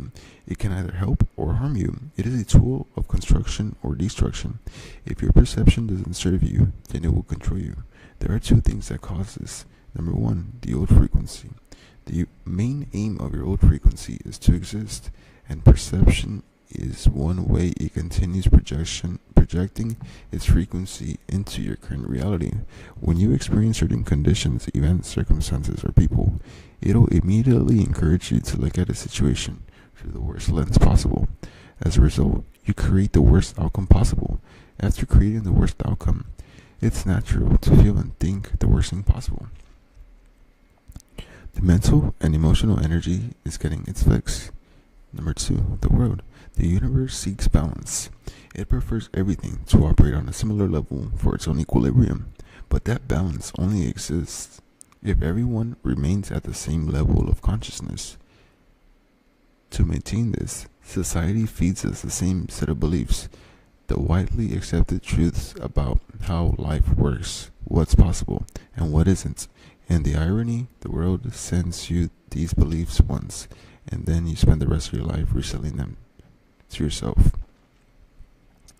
Unfortunately, it sells us the version it wants us to live in, which revolves around failure, limitation, misery, suffering, scarcity, and struggle. Once a belief is accepted, it becomes the lens through which you see the world that ultimately shapes your reality. So it is your reality. It is often said that perception is reality, and metaphysically, it is. If you see the world through your own lens, which shapes the projection of your reality, it would be wise to perceive your life through the lens of your desired reality, so you can experience the projection of that reality. Every circumstance, condition, or even experience with people in your reality must be seen through this lens. Practical. If the version of me in my desired reality jumped into my body, how would it look at things? There is no right or wrong answer. The purpose of the framing is simply to flex the perception muscle of your desired reality. The more you see reality through this lens, the more reality will see you that way. Changing reality is simply a matter of changing how the world sees you. In order to change the way the world sees you, you must change the way you see yourself. You must change the way you see through you. At the beginning, this process will require some conscious practice, but eventually it will become unconscious. At that point, the manifestation will feel effortless. Control your perception or the world will control it for you. Control your perception or the world will control it for you. You don't have beliefs, they have you. Practical. It is arrogant of humility to think that we possess beliefs. The humble truth is that beliefs possess us. If you want to understand your beliefs, look at what you believe or know to be true in the world. If you ask the average person on the street to tell you what they believe about the world, they'll either not be able to tell you or proclaim that it's the truth. This is the point of my statement. For the most part, our beliefs are invisible. All beliefs seek to convince us that they are truth rather than simply beliefs. In reality, there are no truths other than what the subconscious mind accepts as true, because what it does believe to be true will be projected and experienced in reality. As humans, what we regard as truth is simply that we've experienced, and what we've experienced is nothing more than a materialization of our frequency. Foundationally, a belief is simply an idea based upon a potential of infinite numbers of realities, not an actuality. All beliefs are living entities. As living entities, all beliefs want energy. Once you see that beliefs operate like entities, it all makes sense. Since there are an infinite number of potential realities, there are an infinite number of beliefs, And all those beliefs are fighting for our attention because that is what brings them into existence. Beliefs want the energy to materialize further through seeking emotion combined with conviction. Beliefs don't serve you, they serve themselves. They will attempt to convince you that they are truths, but they are simply ideas pretending to be truths. The unfortunate thing is that when a belief has reached truth's status, it has accumulated so much energy that attempting to remove it will almost feel like insanity and stupidity because it's the truth.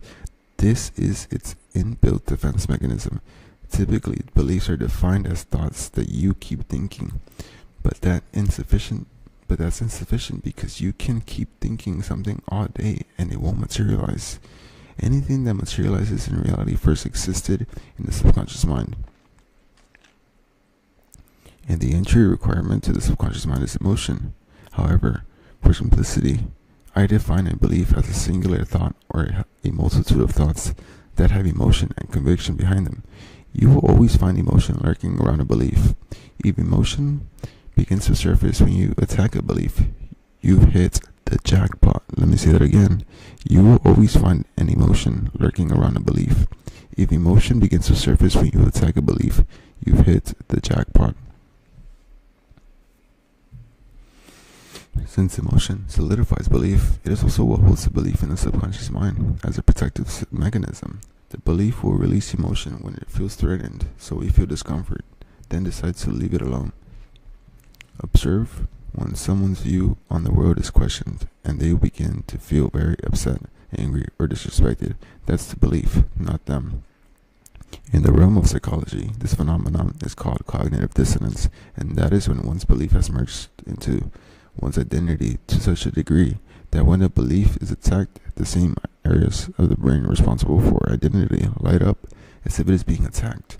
Understanding that we are microcosms of the universe, on a metaphysical level, beliefs attach themselves to us to such a degree that we can't differentiate between them. They want to present the illusion that they've merged with us, so we unconsciously accept this and experience it in our reality.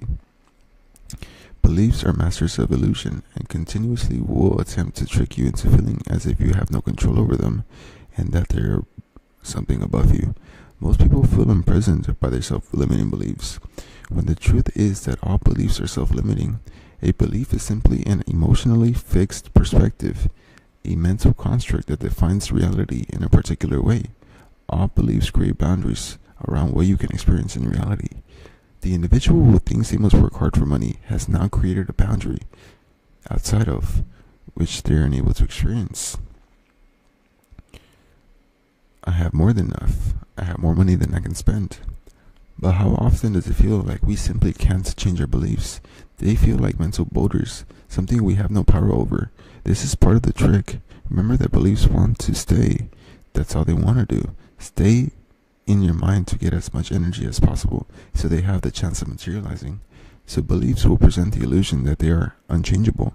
Ironically, because there are no truths other than what the subconscious mind accepts as true.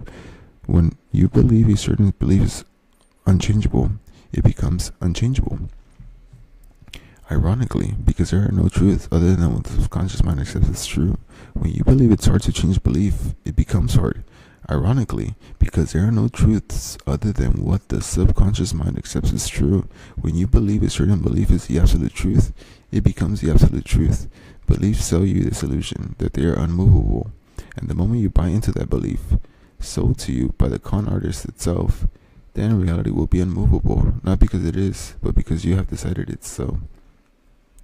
More important than what you believe you need to change in reality is your beliefs about beliefs. How can you change your beliefs on money if you don't think you can change your beliefs on beliefs? How can you change your beliefs on relationships if you don't think you can change your beliefs on beliefs? How can you change your beliefs on people if you don't think you can change your beliefs on beliefs? How can you change your beliefs on success if you don't think you can change your beliefs on beliefs? I can assure you, it'll be hard to change your beliefs so long as you think it's hard. Nobody ever seems to decide straight away that it's easier to change their beliefs. Decide that the truth is that no belief is unchangeable. Decide that the truth is that no belief is the absolute truth. Decide the truth that no belief is unmovable. By making this obvious yet abstract change, the clay of your mind desolidifies, ready for your molding. Which brings us to a hidden truth about all beliefs. They are simply choices that at some point, whether conscious or unconscious, right or wrong, forced or accepted, we make. Changing a belief is simply making the conscious decision that Changing a belief is simply making the conscious decision to believe something else. There's nothing more to it than that. It is just a decision. But it doesn't feel so simple, does it? It feels as though not enough. It feels as though it's more complicated. It feels as though it should be more profound. Notice the key word there? Feels. Remember that beliefs protect themselves with emotion. Why should changing your beliefs be complex? Why isn't that simple decision to believe something else enough? Why does it have to be more complicated? Why should it feel groundbreaking? Where did you get the idea that it has to be complex, complicated, and groundbreaking? Your acceptance of those ideas is the only thing maintaining those ideas. The ego thrives on intellectual superiority, finding validation in complexity. Solving something intricate feels satisfying. Cracking a difficult problem feels like genius. And uncovering a groundbreaking revelation brings euphoria. This is why the mind is drawn to complexity. It feeds the ego's desire to feel something special and accomplished. What do you want? Do you want intellectual superiority or your desired reality? Let me say that again. What do you want? Do you want intellectual superiority or your desired reality? Assuming you pick the latter, then accept that all it takes to change a belief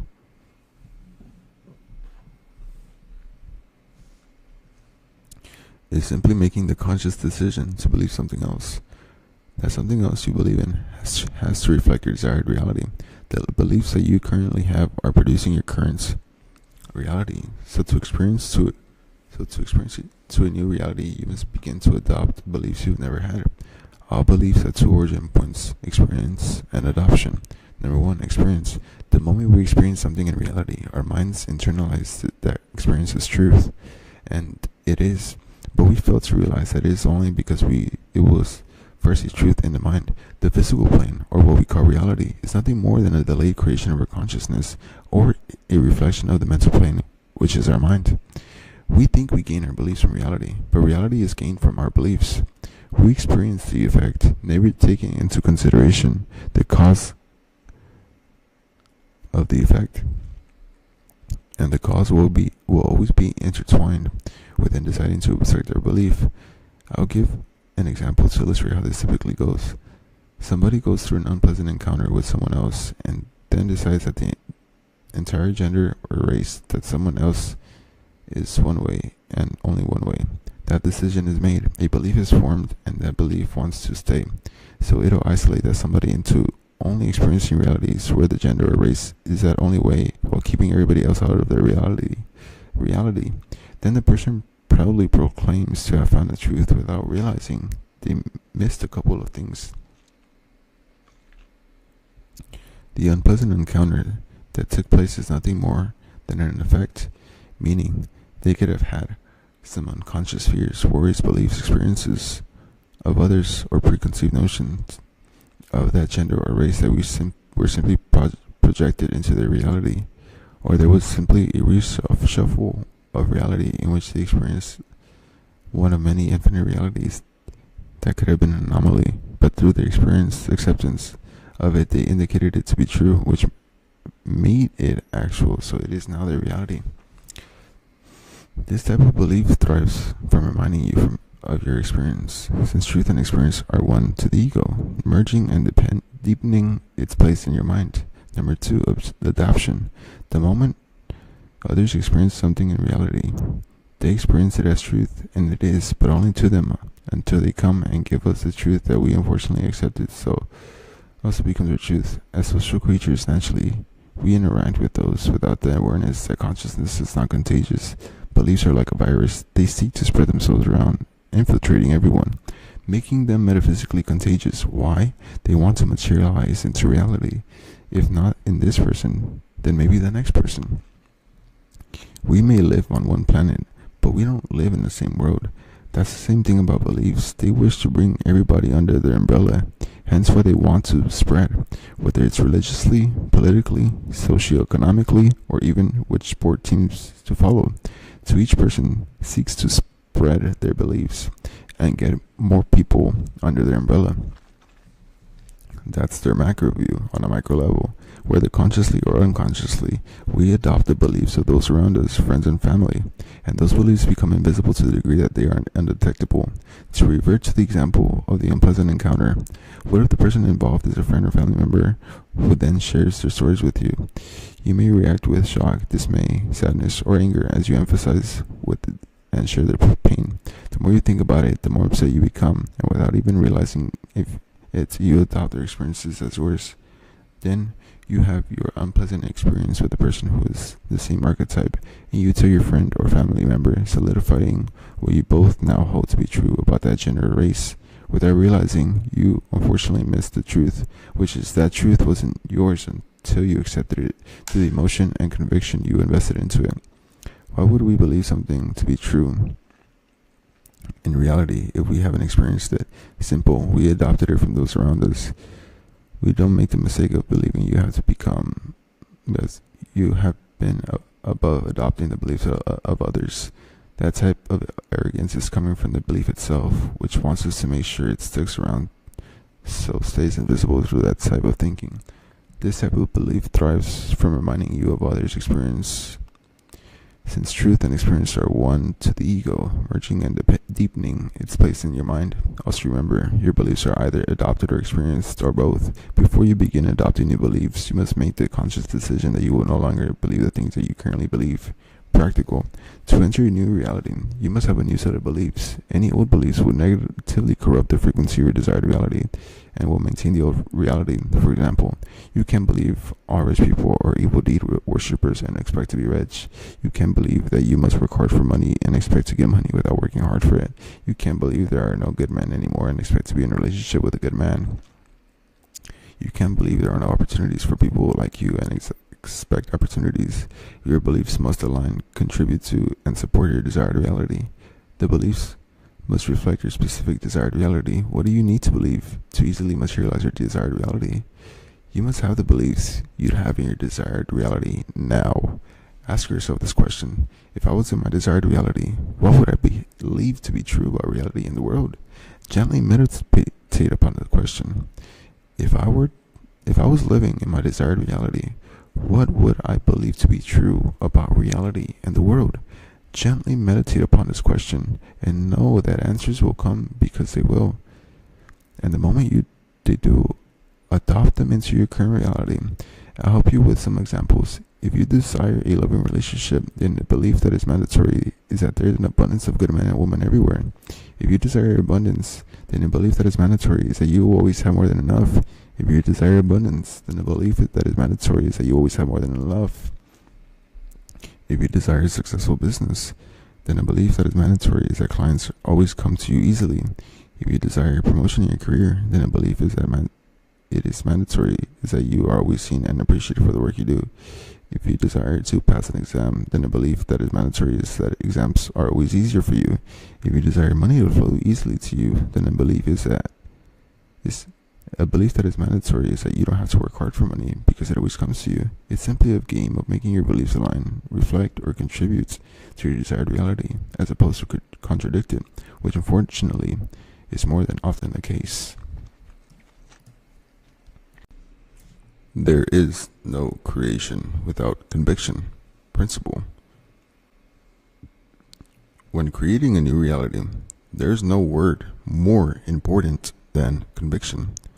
The word is so powerful that it unconsciously creates the desired reality of people who have never even studied reality creation. There are extremely successful people that will never use a single manifestation technique in their life, let alone read a book on reality creation, but somehow they seem to manifest whatever it is they want, and it all comes down to that one word. Conviction is extreme, unwavering belief in the face of everything. Truthfully, it transcends belief into knowing. Think about it like a big, sturdy tree that stands tall, even when the wind blows hard. It's when you believe in something so strongly that you just know it, and just like the tree, you stay firm and don't fall over, even if pushed in a different direction. Conviction is ultimately the fuel that powers your journey to the destination of your desired reality, or an unwanted reality. Unfortunately, the importance of conviction has flown under the radar of the masses while being hidden in the plain sight of religious scriptures.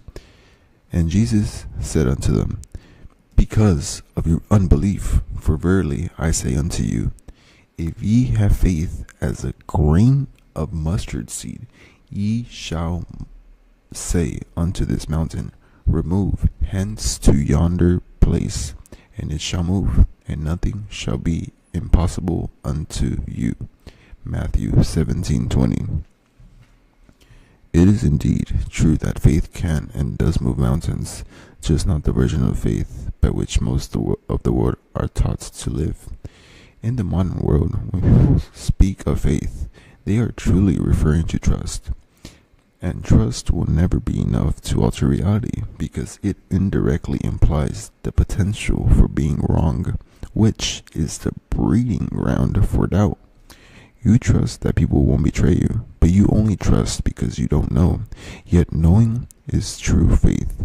That is the essence of conviction. Faith comes from the Latin word fides, which referred to a level of confidence that is basically conviction. It is not about believing. Belief is not strong enough to command the forces of nature because, like trust, the only reason we believe is because we don't know. Belief alone will never be enough to alter reality.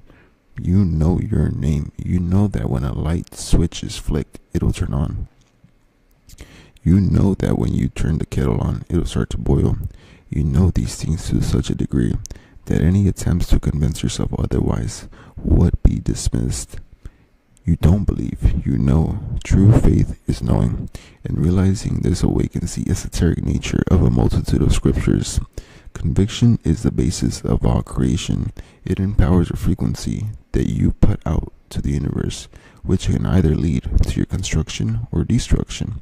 More often than not, we are taught to have conviction and struggle, misery, misfortune, scarcity. And ironically, this strengthens those frequencies, leading to the likelihood of their materialization.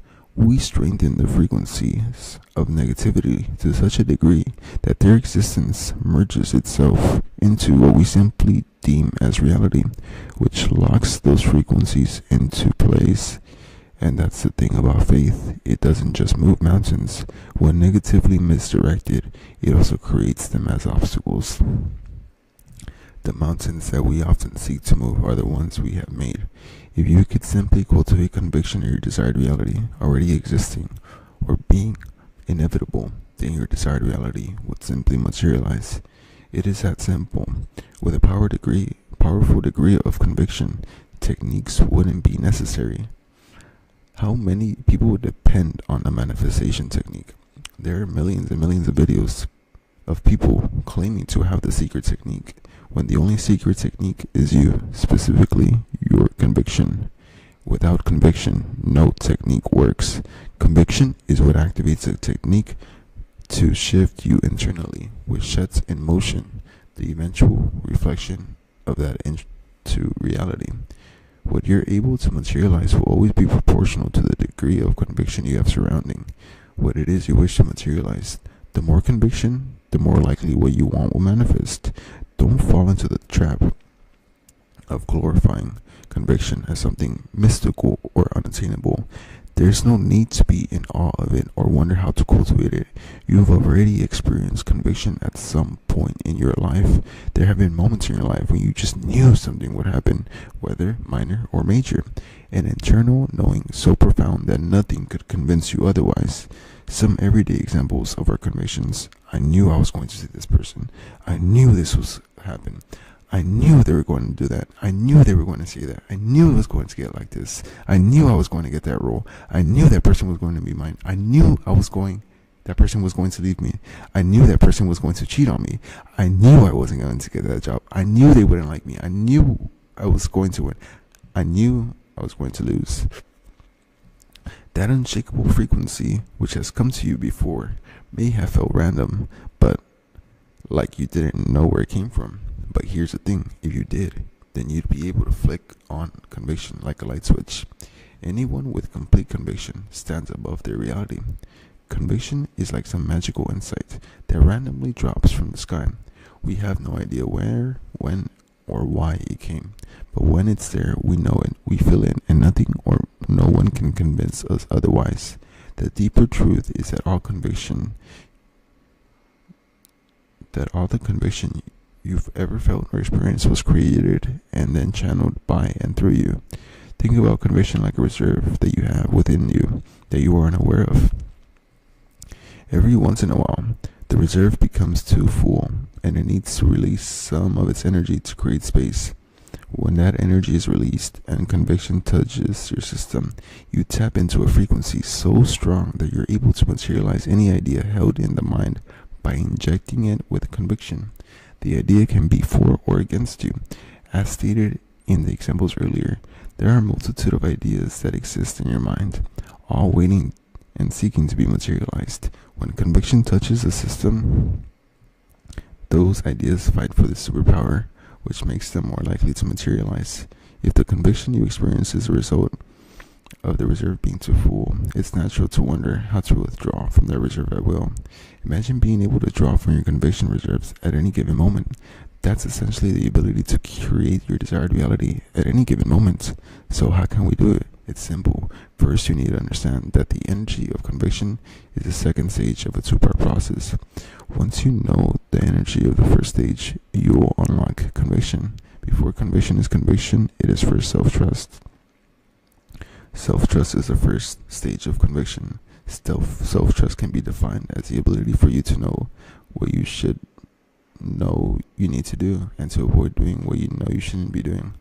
The mind always keeps track, but more than that, it keeps score of your ability to follow up on your own word and your own direction. There are things that you know you should or need to be doing, but for whatever reason, the old frequency, you're not doing them. This doesn't have to be about creating your desired reality. It's just not about meditating, reading, affirming, or visualizing. It can be as simple as finally going through your emails or letters, updating your cover letter, going to the gymnasium, cleaning out your room, or standing up for yourself. The reason it doesn't necessarily have to be related to reality creation is because everything is related to reality creation. Nothing is compartmentalized in the mind. It's a similar concept to the common adage that how you do one thing is how you do everything. Nothing in the mind is compartmentalized. The mind keeps the score and records everything. The more you stick to your word and the more you follow your own direction, the more self-trust you're going to have, which means ultimately the more conviction you're going to have. As I've said, there are things that you know you shouldn't be doing or don't want to be doing, but for whatever reason, the old frequency, you're doing them. Once again, it can be simple things like not waking up on time, wanting to be punctual but still being late, being quick to judge others, smoking when you've been trying to quit, procrastinating on that thing, or drinking when you've been wanting to stop. There are indeed spiritual consequences to smoking and drinking, but they do not affect your ability to create your reality. However, if you desire to stop these activities, yet you continue to do them, you indirectly deplete your self-trust, which depletes your conviction, which depletes your ability to materialize. It is not the acts that are the issue, but your perception of them. The erosion of self-trust happens when you repeatedly engage in actions you want to stop, but continue doing either way simultaneously. The more you fail to keep your word, and the more you fail to follow your direction, the less self-trust you're going to have, which means ultimately, the less conviction you're going to have. Self-trust is a first reserve that is filled by doing the things you know you should be doing, and it is depleted by doing the things that you know you shouldn't be doing. This reserve is then exchanged into the energy and conviction, but it all begins with self-trust. The more evidence that your mind gathers to prove that you are who you say you are, and you can command and direct yourself, then the more likely reality will believe you when you tell it who you are, and the greater your ability to command reality. Practical. Reality creation can sometimes feel like we're on trial, like we're constantly having to defend our desired reality, our thoughts, our feelings, and our vision. But like a trial, the more evidence on your side, the better your case. The trial is between you and your own frequency. Every time you follow through on your word and the things you know you should or need to be doing, the more evidence for the side of your desired reality. The more you fail to do what you know you should or need to be doing, or even worse, doing things that you know you shouldn't be doing, the more evidence for the side of your old frequency. Who's currently winning the trial? Only you know. The beauty of self-trust is that it highlights something so obvious yet so profound. The only person in the universe that you've ever had to prove anything to is you. What are those things you want or need to get done? What are those things you want or need to stop doing? Write them down, no matter how big or small. Remember, there is no big or small to the infinite. It really doesn't matter. Once defined clearly, it is not a game of discipline. Unfortunately, the crucial aspect of reality creation is so often overlooked. There's no getting around it.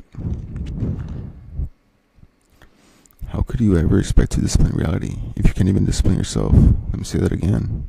How could you ever expect to discipline reality if you can't even discipline yourself? Ironically and metaphysically, you and reality are one. So until you start within you, you will not change the without. The first stage is complete, and you've gotten self-trust locked down. Now it's just a matter of realizing that conviction is a muscle that you need to start consciously exercising. After you've done those things you need to be doing and you start feeling more confident in yourself, that is when it's time to exercise the conviction muscle. Just as with any muscle, the more you use it, the more conditioned it gets. Exercising the conviction muscle is easy. It's just a matter of you deciding that you know something is going to happen instead of waiting for that feeling to randomly come. It sounds weird, but that is all there is to it. Simply you stating that you know something is going to happen. It's only weird for the most part. Conviction has been unconscious to you, but now we are making it conscious. Almost life-taking breathing off pilot and making it conscious. Decide with great precision and unshakable confidence that you know what it is you want to manifest is already yours, and nothing can convince you otherwise. At first it might feel a little bit rough or strange, but that unfamiliar feeling is simply you harnessing that power without realizing you've been drip feeding to yourself your whole time. To exercise true conviction, you must exercise expectation, because expectation is creation. Think about the times of your life when you said, I knew that was going to happen. What was that? Did you become a prophet? Did you become a seer? Every time you knew and it happened, you weren't a prophet. You were a creator. The truth lies in frequency, and the truth is you created it with a power that's been hidden in plain sight your whole life. You expected it. Expectancy creates reality. Expectation is creation. When you expect something, that means you are anticipating it. Think about a boxer. When he is in a ring, he must anticipate his opponent's punches. Anticipation is a form of preparation, and to expect is to prepare for the frequency that you are expecting. When you prepare for something, that means you know it's going to happen, and that's the key that will unlock your desired reality. Knowing. Most people think that manifestation is believing, but as previously mentioned, that's why they will never manifest. Believing isn't enough. When you believe something, that means it is not a fact. Do you believe that a switch would turn on the light?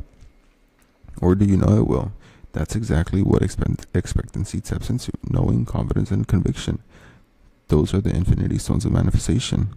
Knowing, confidence, and conviction. Those are the infinity stones of manifestation.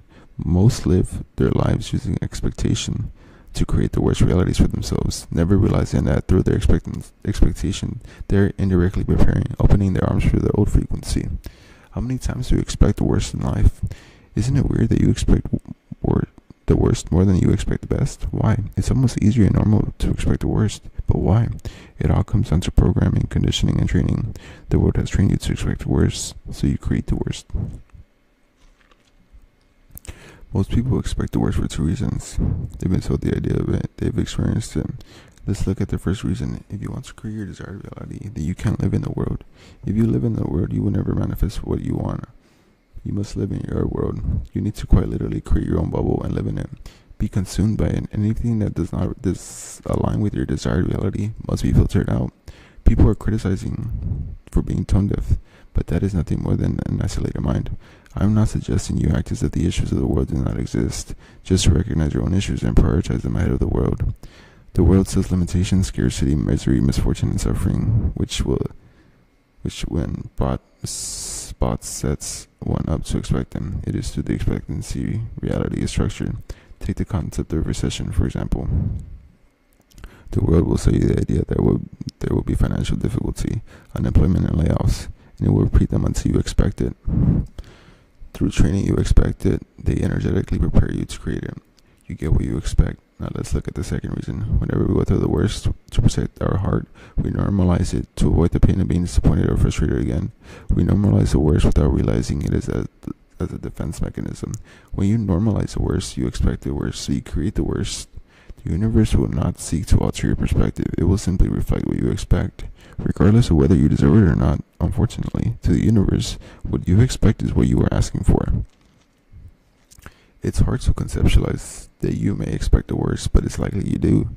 To gauge whether you expect the worst, determine what you find normal. Do you find it normal to suffer financially? Then you are expecting it. Do you find it normal for people to let you down? Then you are expecting it.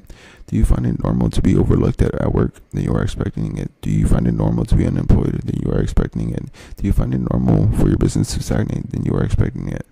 Whatever you find normal is what you are unconsciously, indirectly expecting, and anything you find normal will find you. Your desired reality must be normal to you before it can become normal to the world. To normalize your desired reality simply requires neutralization the moment you begin neutral. The moment you become neutral to your desired reality, you collapse the space between you and it. Neutralization is simply a matter of relinquishing the external reliance on your desired reality by giving it to yourself internally to such a degree you are good with or without it. Think about expectation, like ordering at a restaurant. If you want steak, but you ask for fish, what are they going to bring you out? The direction you look in is eventually where you find yourself. The powerful example of faith-based expectancy is found in the biblical story of Elijah and 3 kings. During that time, the king of Jehoram of Israel, King Jehoshaphat of Judah, and the king of Edom found themselves in a desperate situation. They were preparing for battle against the Moabites, but after marching for 7 days, they ran out of water, leaving their armies and animals on the brink of collapse. In their distress, they sought out the prophet Elijah for guidance. After consulting the Lord, Elijah gave them a surprising instruction. Thus says the Lord, make this valley full of ditches, for thus says the Lord, you shall not see wind, nor shall you see rain, yet that valley shall be filled with water, so that you, your cattle, and your animals may drink. 2 Kings 3:16-17. Think about this. There was no visible sign of water, yet Elijah told them to prepare for it anyway. Their act of digging ditches was an expression of faith, taking action before evidence, just as God had promised. The next morning, water flowed into the valley of Eden, filling the ditches and providing for their needs. Even more astonishing, the Moabite army, seeing the water in their sunlight, mistook it for blood and assumed their enemies had turned on each other. This led to their defeat, securing victory for Israel. Prepare even when it is not seen. This story holds a profound lesson. Expectation precedes manifestation. The kings had to act in faith, digging deep just before any sign of water appeared. Likewise in life, we must often prepare for our blessings before we see physical proof. This is the demonstration of true faith, trusting in the unseen and aligning ourselves with divine provision. Your current reality may feel like a desert, dry, barren, and hopeless, but just as Elijah instructed the kings to prepare, you too must act in faith, expecting the best even when appearances suggest otherwise. Dig your ditches, act as your breakthrough is already on the way. Replace past disappointments, cross the bridge from fear to faith. Climb the mountain, seek solitude, and elevate your mind above the worldly concerns. Believe it as always done, not by forcing reality to change, but by trusting in the divine timing of provision. Just as Elijah spoke God's promise and the kings acted accordingly, we are called to trust in the unseen, act in alignment, and prepare to receive what is already on its way. Remember, you get what you expect. Your life may currently seem like a desert, but you must elevate yourself if you want to be above the world. You must expect the best because in doing so you prepare for your desired reality to reign over you. You just need to cross a bridge of past resentment, frustration, and disappointment. Every time you try to expect the best, it is past experiences that you hold you back and cause fear within you. Fear, disappointment again. You need to be willing to put out your heart out there, while detention from necessity of seeing the external world change. But this time with full conviction that your desired reality will materialize no matter what physical appearances say. There would be instances of your desired reality does not unfold as intended. If you have truly manifested, the physical will be irrelevant. True manifestation is about internally shifting to such a degree that you are no longer emotionally dependent on seeing reality change. Let me say that again. True manifestation is internally shifting to such a degree you are no longer emotionally dependent on seeing reality change. To be able to stand in an unwanted reality and a wanted frequency is beginning of freedom from the slavery of reality. Let me read that again. To be able to stand in an unwanted reality and a wanted frequency is the beginning of freedom from the slavery of reality. The law of emotion principle. There's a piece of flesh in the body. If it becomes good, reformed, the whole body becomes good. But if it gets spoiled, the whole body gets spoiled. And that is the heart. Sahih al-Bukhari 52. If someone or something can control your emotion, they or it can control your whole reality. This is not an exaggeration. Ancient wisdom has always stated that he who makes you mad is your master. But this is true, not just for the physical world, but also the metaphysical. When it comes to manifestation, there seems to be this hyperfixation on thoughts alone, as being the sole contributor to your reality. But a simple reverse engineering of reality reveals otherwise. If I can control your emotion, I can control your energy in motion. If I can control your energy in motion, I can control your vibration. If I can control your vibration, I can control your frequency. And if I can control your frequency, I can control your reality. The idea of controlling emotion seems beyond us, and that's because we have been sold the lie that our emotions are out of control. Ironically, this belief leads to a frequency where it appears they are, which ultimately leads to a reality that appears out of your control. It is a paradox that many desire to control their reality, but claim they have no control over their emotions. So long as emotions are out of your control, all attempts at controlling your reality will always appear out of your control. Emotions only appear to be out of your control because that's how reality also happens. Things also happen to you as you go through life, cementing the idea that they are outside of your control. You will never get to your desired reality while maintaining the belief that emotions are out of your control. Emotion is the largest shareholder of frequency. Its domino effect ripples throughout reality. Your old frequency will attempt to convince you of the lie that your emotions are out of your control. As it throws adversity at you, you will feel as though you have no choice other than to submit and simply accept the frequency of this adversity. A side effect of this emotional turbulence, unfortunately, is internal turbulence leads to external turbulence. Emotions themselves also act as glue, sticking you to a frequency and indirectly a state of reality. Negative emotions will always glue you to negative conditions, circumstances, events, and even people. Positive emotions will always glue you to positive conditions, circumstances, events, and even people. If you experience adversity and as a result experience negative emotions, if not transmuted, those negative emotions will glue you to that adversity, which does nothing more than solidify and strengthen it in your life. If emotions are the largest shareholder of your frequency, that means your base emotional state, which we call an attitude, is the central unfolding of your reality. Attitude is defined as a settled way of thinking or feeling about something.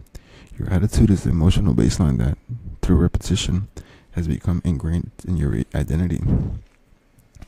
A simple thought experiment that takes a couple of seconds can prove to you that you have always been in control of your emotions. Close your eyes and relax.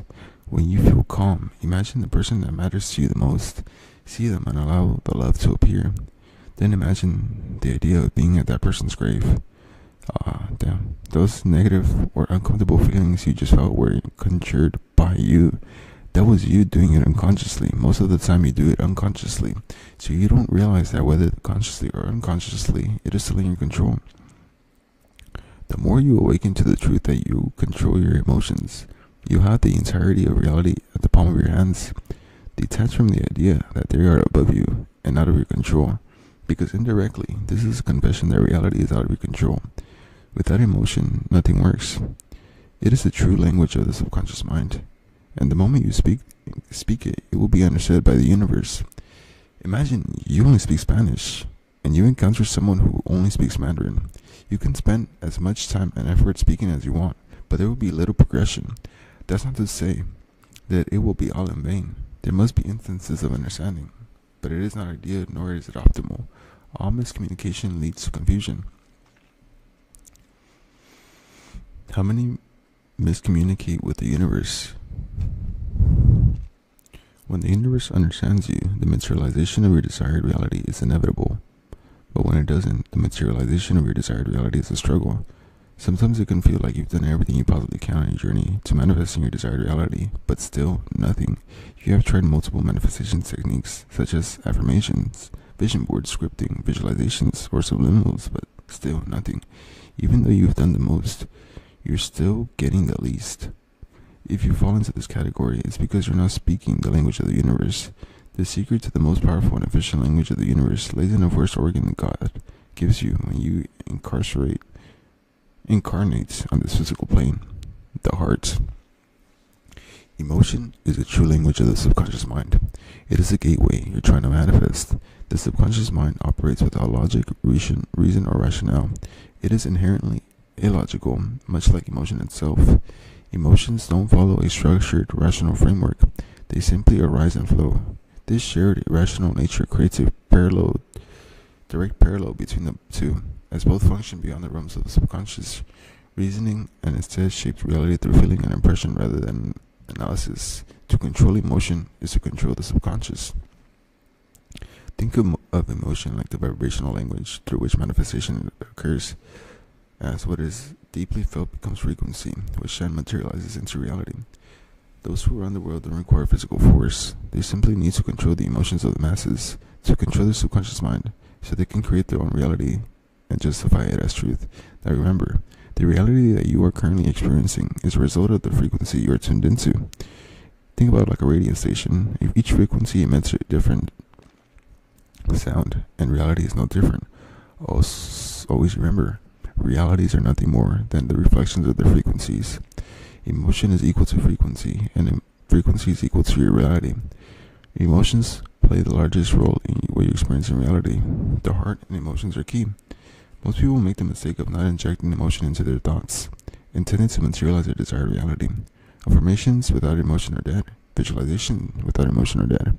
Vision boards without emotion are dead. Positive thinking without emotion is dead. It is this missing key which will unlock everything that you have been doing. It is what supercharges the frequency of specific thought, making it more likely to materialize in reality. Since emotion is a language of the subconscious mind, it is a language of God. In the teachings of the Bible, the Quran, and ancient Egypt, the heart has always been the gateway to eternal life and consciousness of the infinite intelligence. The heart is revered in nearly all ancient scriptures and spiritual traditions, yet its deeper esoteric significance is often overshadowed or overlooked in favor of intellectual understanding. For as a man thinketh in his heart, so is he. Eat and drink, saith he to thee, but his heart is not with thee. Proverbs 23:7. The verse does not state, for as he thinketh, so is he, but in his heart, illustrating that thoughts nurtured with emotion lead to one's frequency. Not all thoughts are made equal. It is not thought alone that leads to creation of one's reality, but the thoughts that are backed by the heart, by emotion. Keep thy heart with all due diligence, without diligence, for out of it are the issues of life. Proverbs 4:23.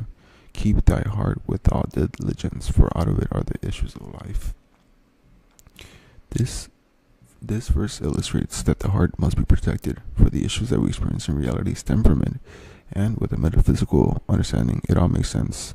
The heart produces emotion, Emotion is energy in motion.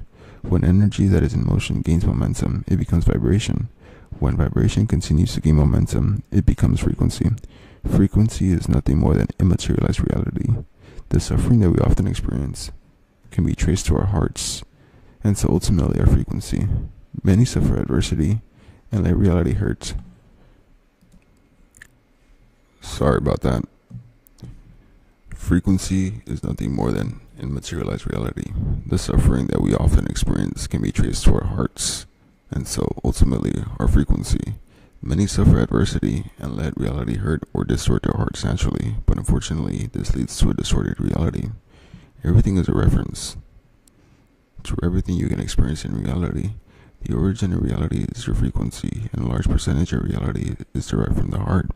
It has been stated that the heart produces an electromagnetic field that is 60 to 100 times larger than that of the brain, highlighting the power of the heart. In ancient Egypt, it was believed that the heart recorded all the good and bad deeds of a person's life and was needed for judgment in the afterlife. Practical. Your emotional state nourishes and allows your mental state, which can take place either positively or negatively. The emotional state that you occupy must be reflective of your own desired reality, meaning that you must feel how you'd feel in your desired reality now. Emotion is just not euphoria, joy, excitement, or happiness.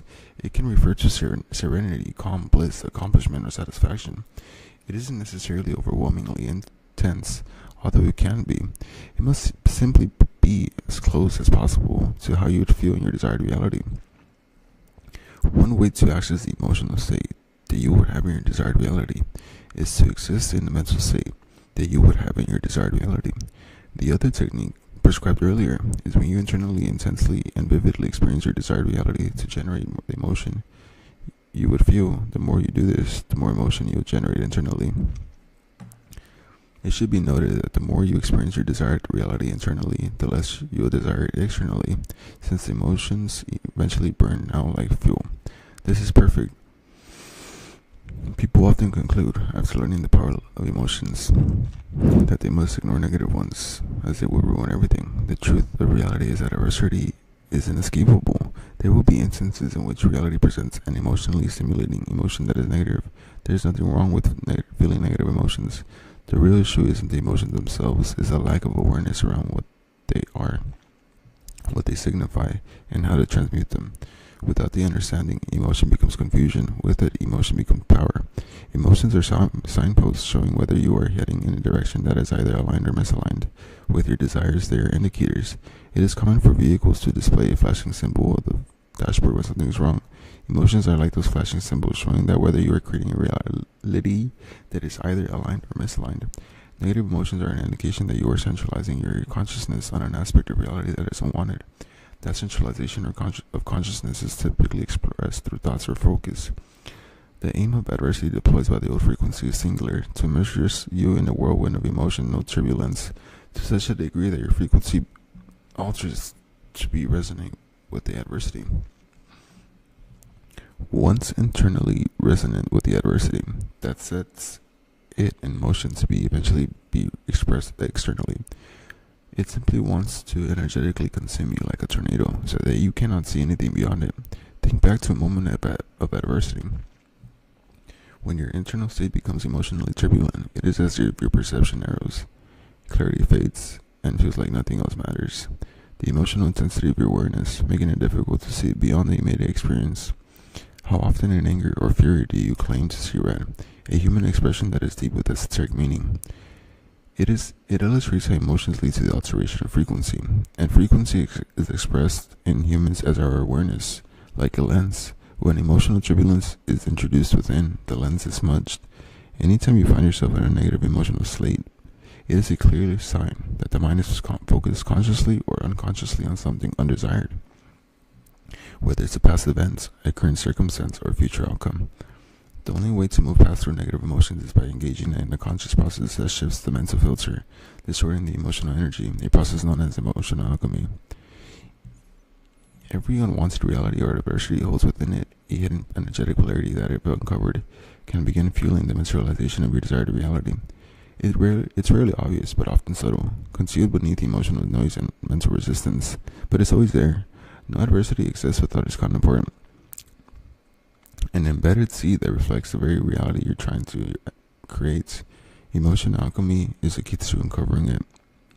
The process of emotional alchemy can be applied to all negative emotions that arise throughout life. Number 1, relax. Sit or lie down in a quiet space and allow your body to fully relax. Bring it to mind. Gently bring the adversity, whether it's a situation, person, or event, into your awareness. 3, feel fully. Let yourself experience the full depth of the negative emotion without resistance or avoidance. Stay present with it. Stay until it shifts. Remain the emotion until it begins to soften or dissolve. This may take 20, 30, 60 minutes, or even longer. There's no rush. The key is to stay with the feeling until its intensity naturally begins to fade. Reach neutrality. Eventually, the emotional charge will fade, and you'll arrive at a neutral state. Extract the seed. From this place of neutrality, revisit the adversity and search for the hidden seed within it. Some perspective or insight that supports your desired reality. 7, feel the shift. Focus on that new perspective and allow yourself to feel the positive emotions it brings. Immerse yourself in the uplifted state. 8, integrate. Once you feel the emotional shift, return to your day, keeping your focus on a positive seed. If your mind drifts back to the negative, gently redirect it. Emotional alchemy is a highly adaptable technique that can be applied across a wide range of challenging circumstances. Whether you're facing an empty bank account, an eviction notice, disappointing results, difficult people, or high-stress situations, this process can be extrapolated to any adversity that stimulates negativity within.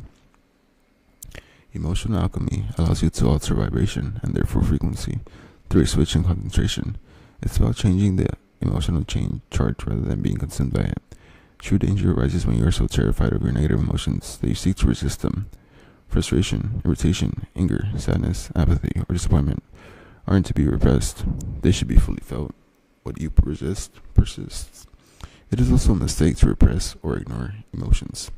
This line of thinking is associated with toxic positivity, which is a breeding ground for covert negative frequencies to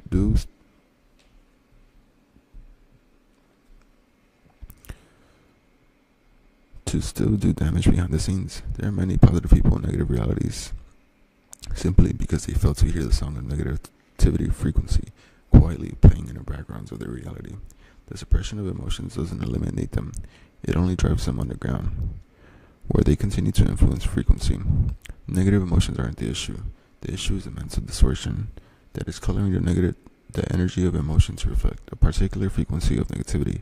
It is not about ignoring the negative emotion. When emotions are fully felt without resistance or mental distortion, they naturally dissolve into pure awareness, revealing the stillness and clarity that was always underneath. The stillness of the pure being you are is untouched by the fluctuations of emotions. When one rests in the presence of God's consciousness, emotions arise and dissolve like waves in the ocean, experienced but never binding. Stillness is the only solution to turbulence. Stillness is the only solution to turbulence. No adversity has authority over you internally unless you grant it so. Transcend the collective principle. To inherit the beliefs of the collective is to be restricted by the limitations of the collective. Don't inherit the limitations of others. Theirs are not yours. Detach from the consciousness of the collective or be attached to the realities of the collective. The act of materializing your desired reality is an act of transcending society, specifically the collective consciousness. At times it can feel like no matter how hard you try, the universe itself is resisting your desire to change. But the truth is, the universe isn't against you. You are unconsciously. It's important to understand that the universe doesn't hate you. It simply prioritizes convenience, efficiency, and predictability, even if it sometimes feels otherwise. This leads to a feeling that the universe is against our desire to change for the better, and that the mechanism is called energetic equilibrium. As a system, the universe prefers balance. The universe naturally seeks energetic balance and convenience. Once something is calibrated to a certain frequency, it will, for the sake of efficiency, work to maintain that frequency, resisting disruption to preserve stability. Metaphysically, the energetic equilibrium helps to explain why the rich get richer and the poor get poorer. Once the universe has you calibrated at a particular frequency, it'll do everything in its power to maintain you at that level, whether you're prospering or suffering, whether it's what you want or not. Once your frequency stabilizes, it becomes preserved and protected at all costs. It isn't personal, like your old frequency. It's a blind intelligence that merely acts impartially. You are a walking universe, so you too are bound by its laws and mechanics. We also have a form of energetic equilibrium within us. There exists a collective frequency that seeks to bring people under its umbrella and hold them within its grasp. Society is simply a collection of individuals, and as a result, a collection of walking universes. A multitude of universe in unison creates a societal universe in some sort. The societal universe has one purpose, and that is to acquire energetic equilibrium. In humanity, that is expressed through conformity. In the same way you have your own frequency, society has its own frequency, with its own mind and its own desires. The desires are created by the collective consciousness that will seek to maintain its existence through materializing in the lives of those who adhere to it.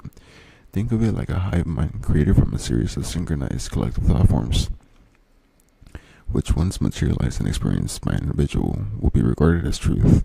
Truths are nothing more than ideas pretending to be truths. As stated in the Hermetic traditions, all truths are half-truths.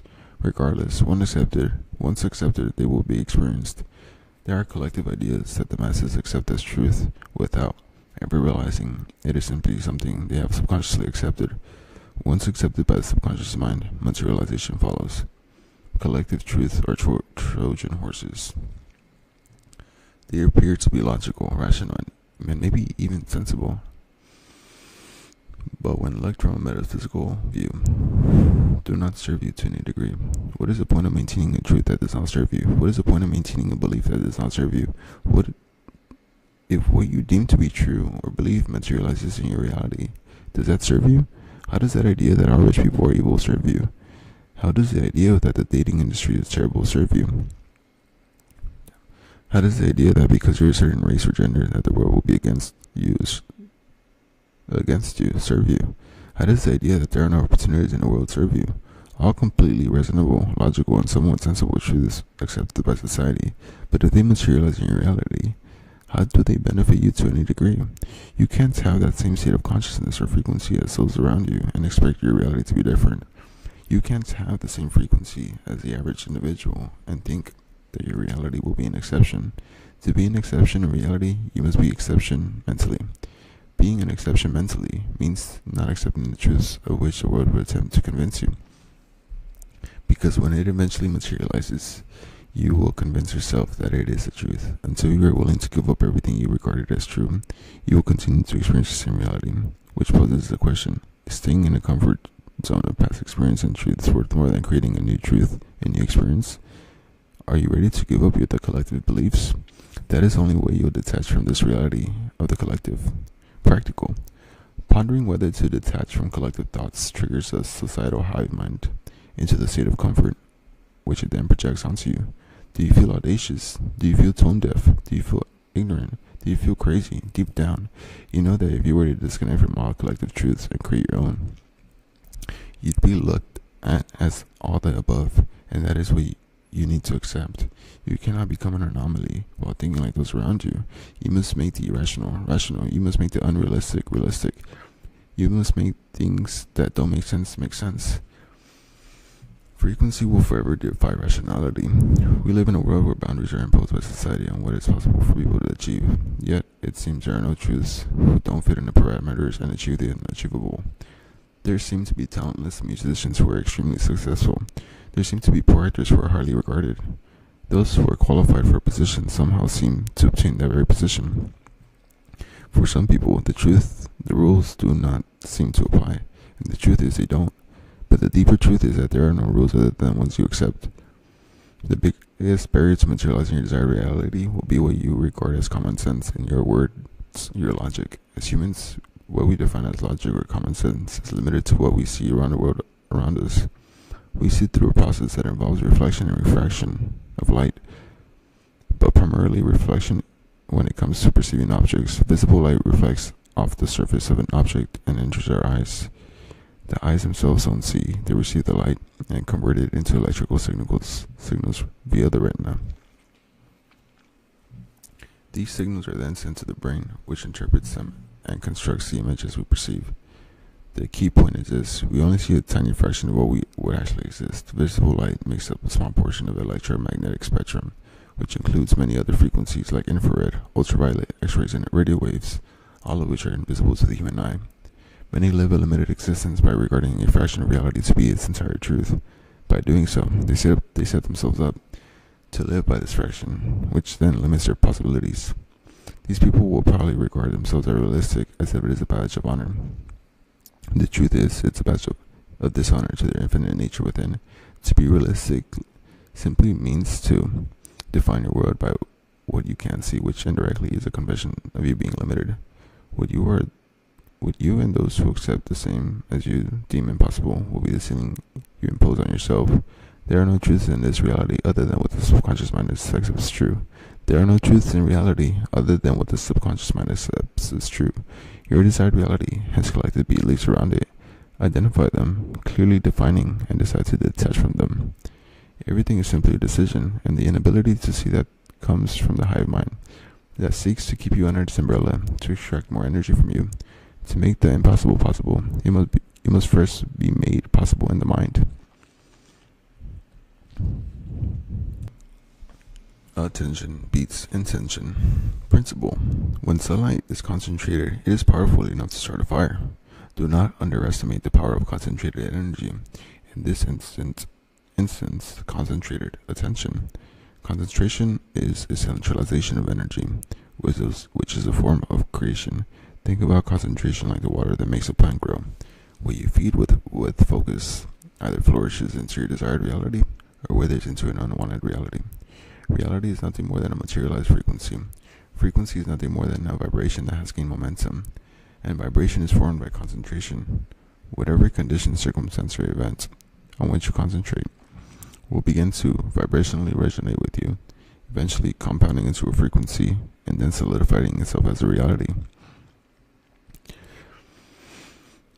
Concentration is like a homing beacon.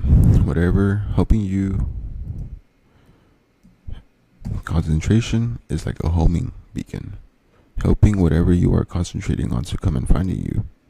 The person who concentrates on the devil will be found by it. The person who concentrates on recession will be found by it.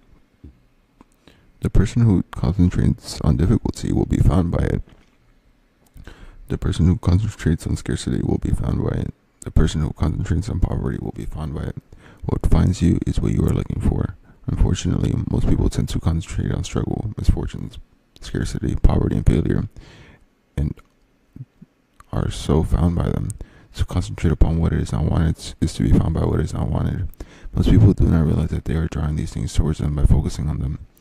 All your effort to align with the frequency or state of your desired reality can be disrupted by a single misdirection of concentration.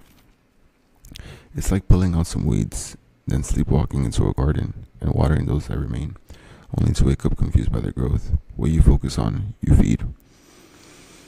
Even unconscious attention keeps the unwanted alive.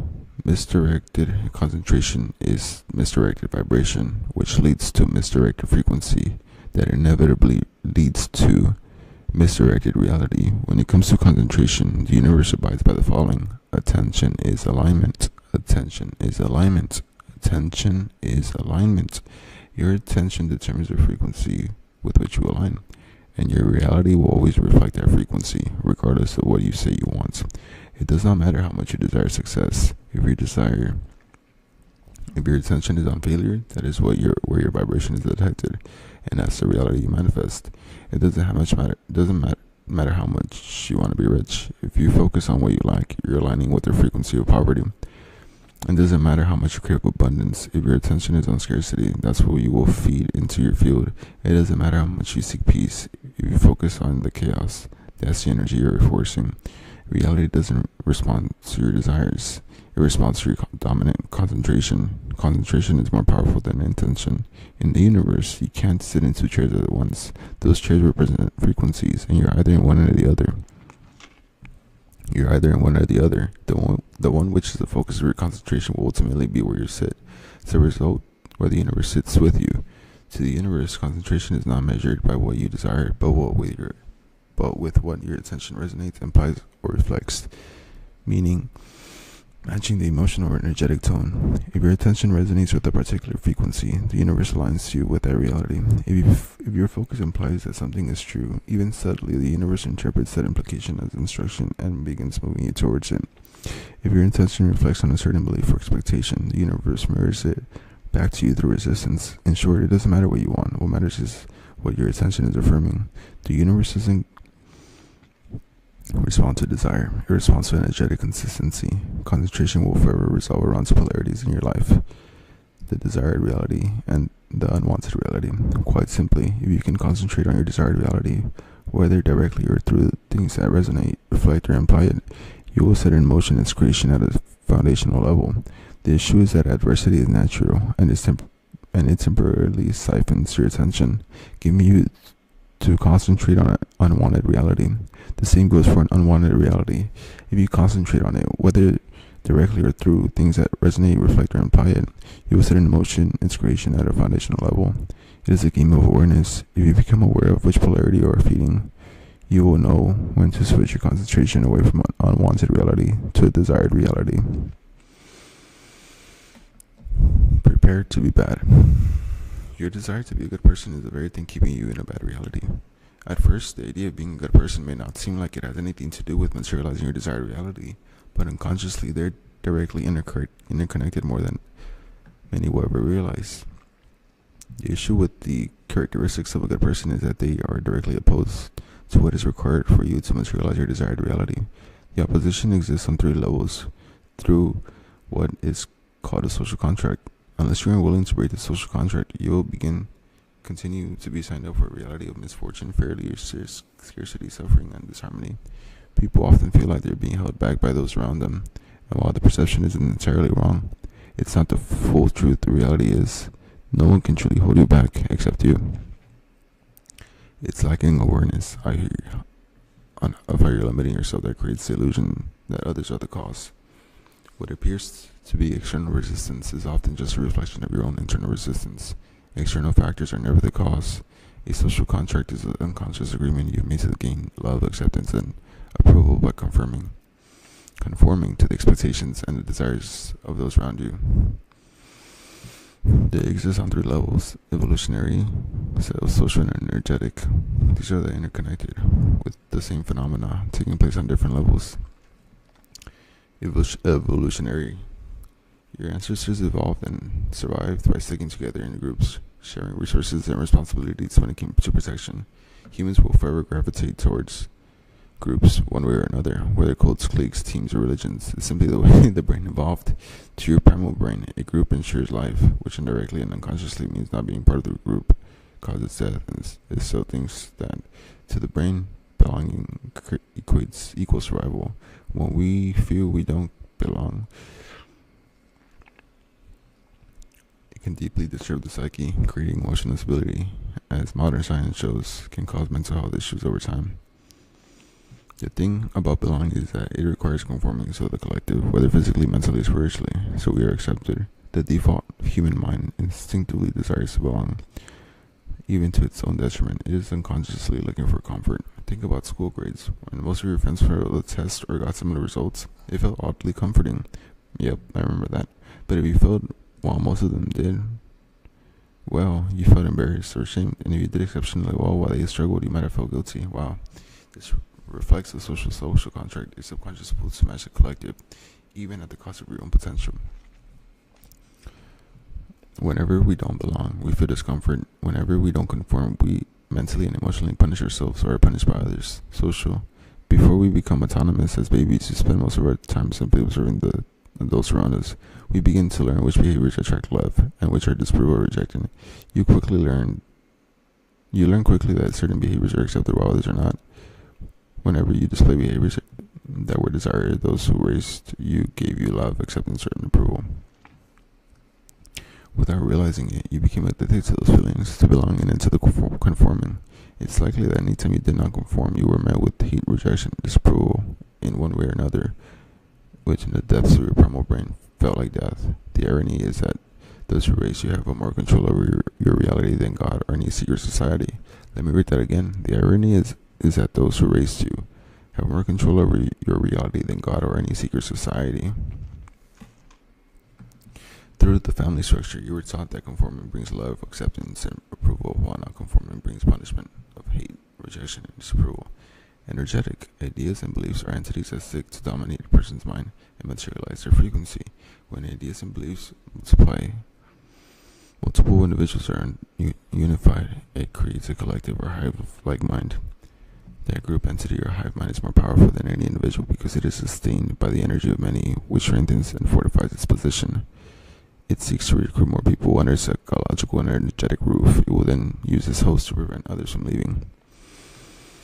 Think politics, cults, religion, sports teams, and schools of thought. The hive mind will distribute love, acceptance, and approval through its host, which is felt energetically and socially since it's coming through the doors.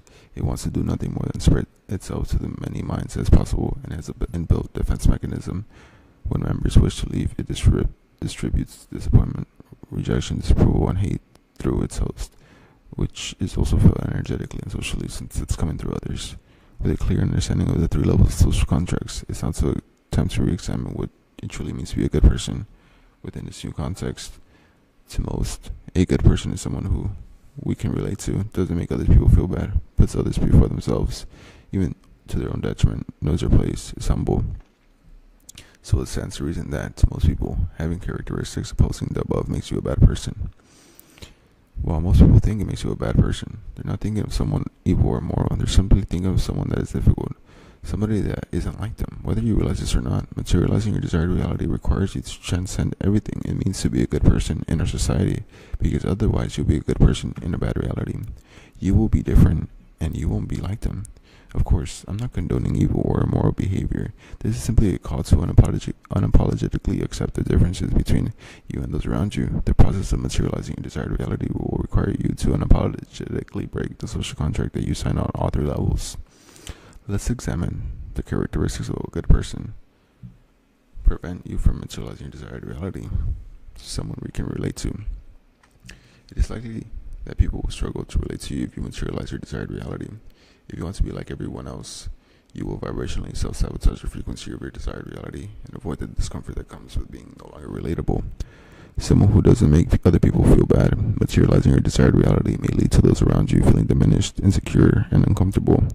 These feelings will not arise because of you, but because of the perception of you which they could relate to no longer exists.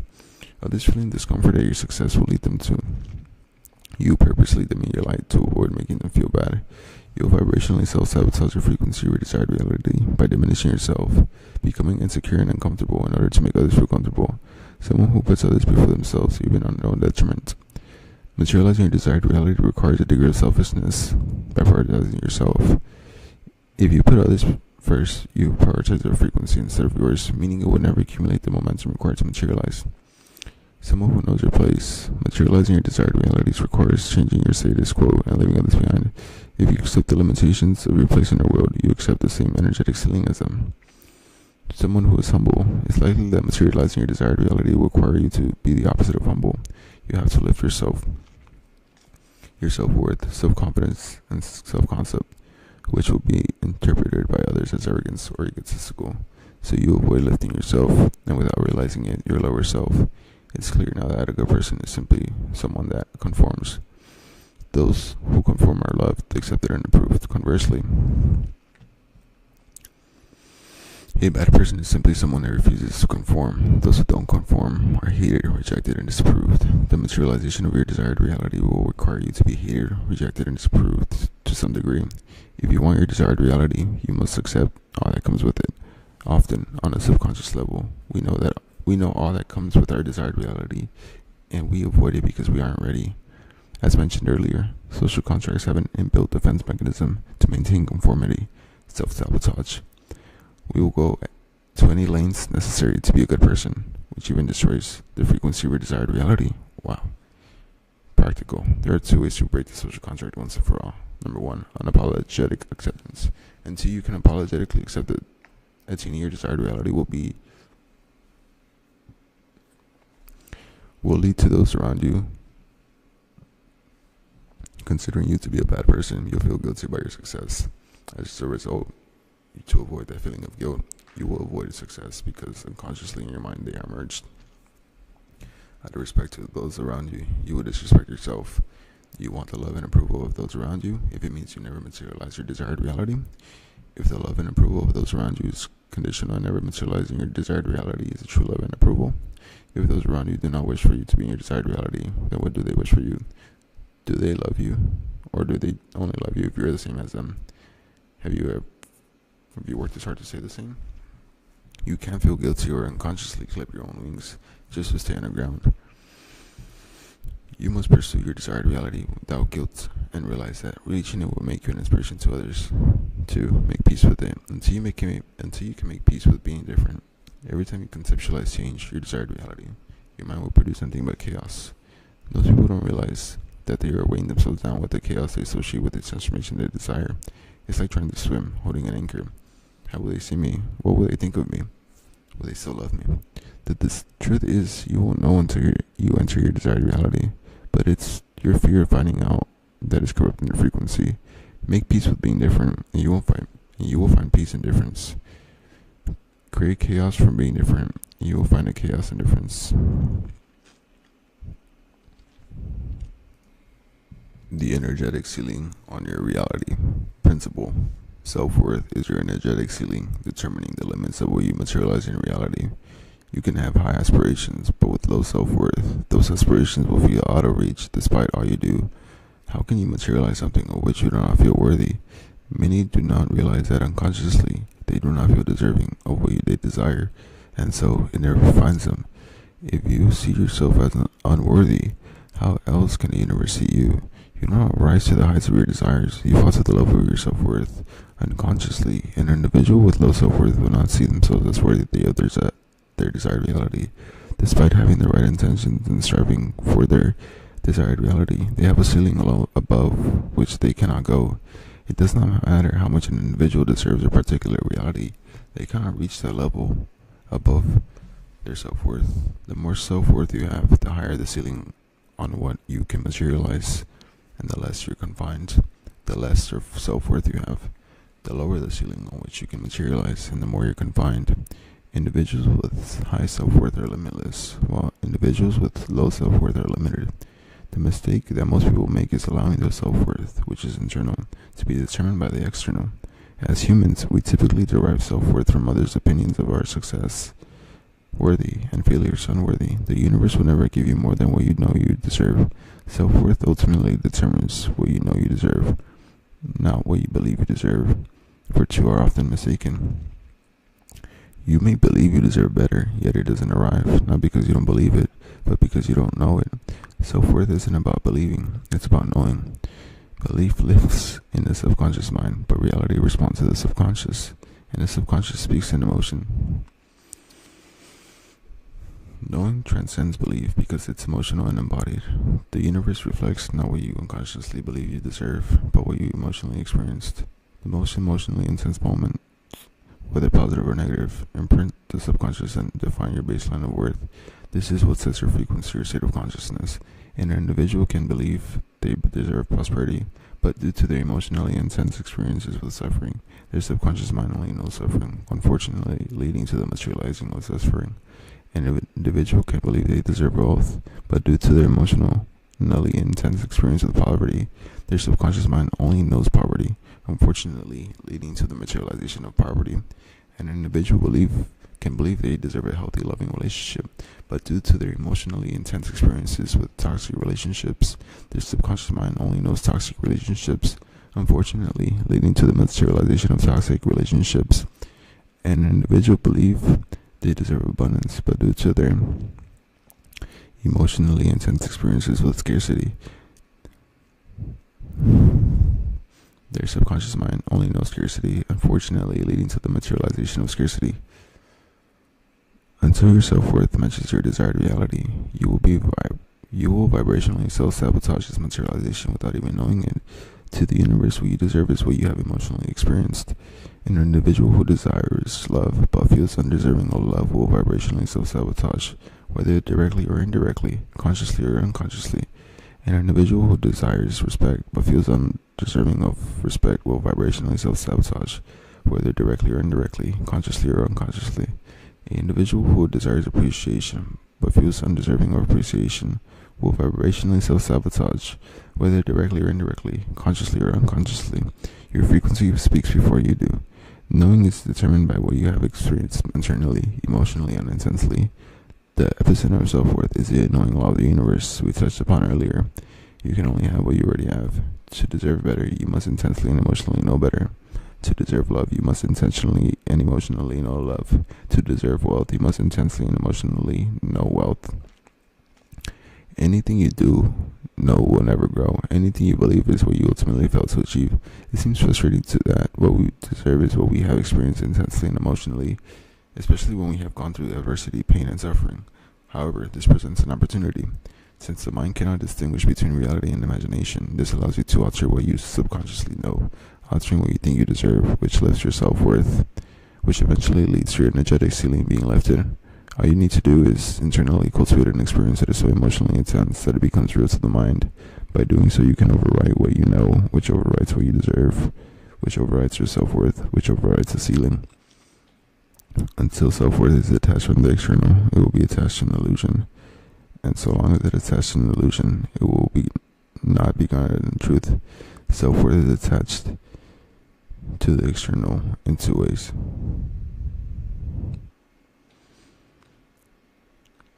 Dependency on others and dependency on successes and failures. These two external dependencies are ultimately what shapes self-worth, indirectly shaping the energetic ceiling one has. Most people live their lives having their self-worth determined by other people. The more approval, validation, and recognition that you get from others, which is external, the more we feel worthy. This can come in form of accolades, compliments, or approval from others, which have the ability to either increase or decrease your self-worth. If others can increase or decrease your self-worth, then they are controlling your frequency. Ultimately, controlling your frequency, many fail to realize this. Self-worth is an energetic ceiling. If people possess the power to determine self-worth, they determine the limits of what you can materialize in reality. How many allow their self-worth to be dependent on others? Care about what other people think, and you will always be their prisoner. Lao Tzu. The idea of not caring what people think is often seen as a negative light, but that's a misunderstanding. Whether positively or negatively affected, a door is open. True freedom means being unattached to both their criticism and their praise. To detach from your self-worth, being dependent on others, you must realize that nobody will ever see the real you. The idea of being emotionally swayed by what others think is pointless if you understand the nature of reality. Understand that people don't see you as you are. They see you as they are. Even when they try hard, they're not seeing you. They're seeing you through their own frequency and their own tinted lens. Alternatively, nobody can see you beyond their preconceived notion of you. Ultimately, their minds will filter out and dismiss anything that does not align with their preconceived notion of you. What people think is based on what they are vibrationally, and if they are not in a vibration that you wish to be compounded into frequency, then materialize as reality. Why do you care? Validation and approval aren't the issue. The issue is external reliance on them. Practical. The moment you become internally reliant, you become independent of reality. This is true freedom. To be free from reality dictating your internal self.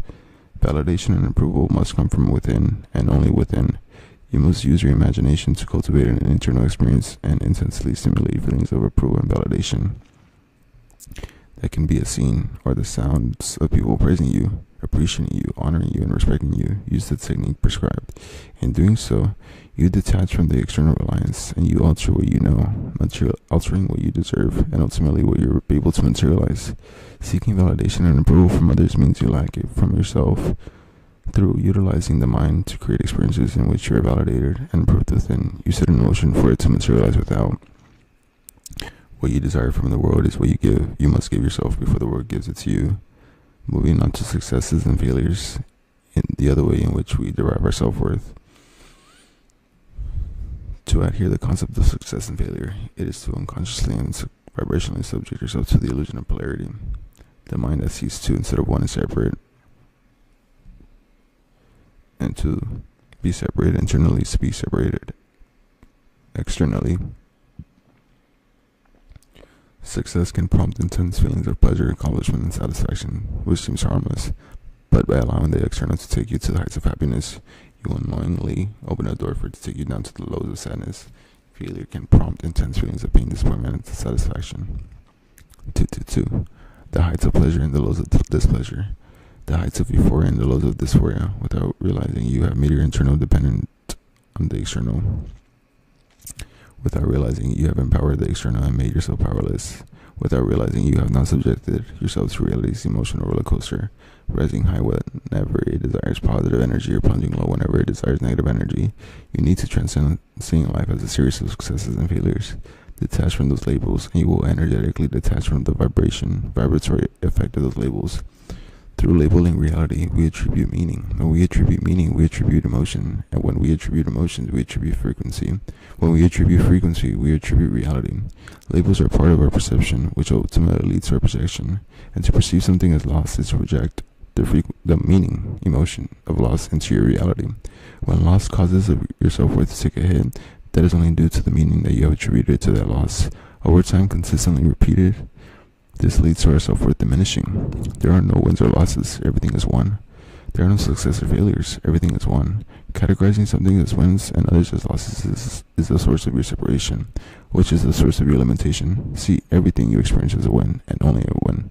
Let me say that again and again. See everything you experience as a win and only a win. See everything you experience as a win and only a win. By doing so, you transcend the duality of loss, the meaning of losses, the emotion of losses, the perception of losses, and finally, the projection of losses. You only experience a win, so inevitably all conditions, circumstances, and events of reality only project a win. To label losses to create a detour from your desired reality. When you awaken the truth that all paths on the journey to your desired reality are created by you, then you stop creating multiple paths and only follow one. Reaching your destination becomes not just possible, but inevitable. When you are the source of your self-worth, the world can never take anything from you. Amen, amen, amen, amen. What to do when reality goes wrong? Practical. Adversity is guaranteed in reality. There will be times when, despite all your efforts, reality feels heavy, like everything is going wrong and the world is against you. There will be times when it feels like nothing that you are doing is working. There will be times you question your ability to change your reality. Adversity is inescapable, but that does not make it the end all be all. How you deal with the frequent lows of reality is true alchemy. When you respond to reality going wrong, determines whether you reinforce your old reality or solidify the new one. In moments of adversity, we often unconsciously slip back to the old frequency, unknowingly reinforcing the very reality we're trying to leave behind. There are 4 ways to deal with the adversity. Keeping them in your arsenal will prevent the destruction of your frequency of your desired reality. Give yourself grace. You have been asleep much longer than you have been awake. You spend more time in frequency of your old world, being asleep, than you have been awakened. This means that the strength of the old frequency is more solidified and momentarily stronger than the new frequency into which you are currently trying to shift. It's likely that you spend more years of your life without this knowledge than with it. Remembering this is the path of giving yourself grace. Mistakenly, as you begin to expand your consciousness and become aware of the mechanics of the universe, it can lead your frequency setting a trap, and that is to set you up with the desires to strive for perfection and excellence all the time. It does this because it knows you can't achieve this. Eventually, when you fail, you'll descend into the same emotions it feeds on. How do you feel when things are going wrong? Hopeless, frustrated, irritated, confused, apathetic. These are the very emotions feeding your frequency. There is fuel source keeping it alive and active. The moment you descend into negative emotions that it desires, you no longer see clearly without a proper perspective. You feel guilty at every stumble, negatively altering the frequency you emit. Without a proper perspective, you feel annoyed at every stumble, negatively altering the frequency you emit. Without a proper perspective, you'll feel frustrated at every stumble, negatively altering the frequency you emit. Without a proper perspective, you feel hopeless and stumble, negatively altering the frequency you emit. The frequency wants to make you feel like you've let yourself down. You feel like you've let down your desired reality and now your work is ruined. Your projection towards your desired reality can never be lost. The loss isn't a belief or desired frequency already existing. People often spiral when they sleep, thinking they've gone back to square one, but the truth is, you only return to square one if you decide you get back there. It's not the slip that resets you, it's the meaning you give it. It's a scam before Ponzi. There were entities. You fail, you feel guilty, and then that guilt consumes you, drowns you, and without even realizing it, its time has passed and you're back in your old ways. Until you know what I'm about to tell you, you continue to fail for the scam. So listen up. I'm sorry to break it to you, but you can't be a frequency all the time. You can't be high frequency all the time. One of the most misleading aspects of the spiritual community is its overemphasis on being high frequency or high vibrational. Ironically, it's low. It's this very fixation that often keeps people stuck in so-called lower states. Trying to be on a higher frequency at all the time will cause you to be on a lower frequency. Frequency is simply a level of awareness. To be in a higher frequency isn't about feeling good or euphoric, although that is a side effect of having a higher level of awareness. To be in a low frequency is to have a low level of awareness.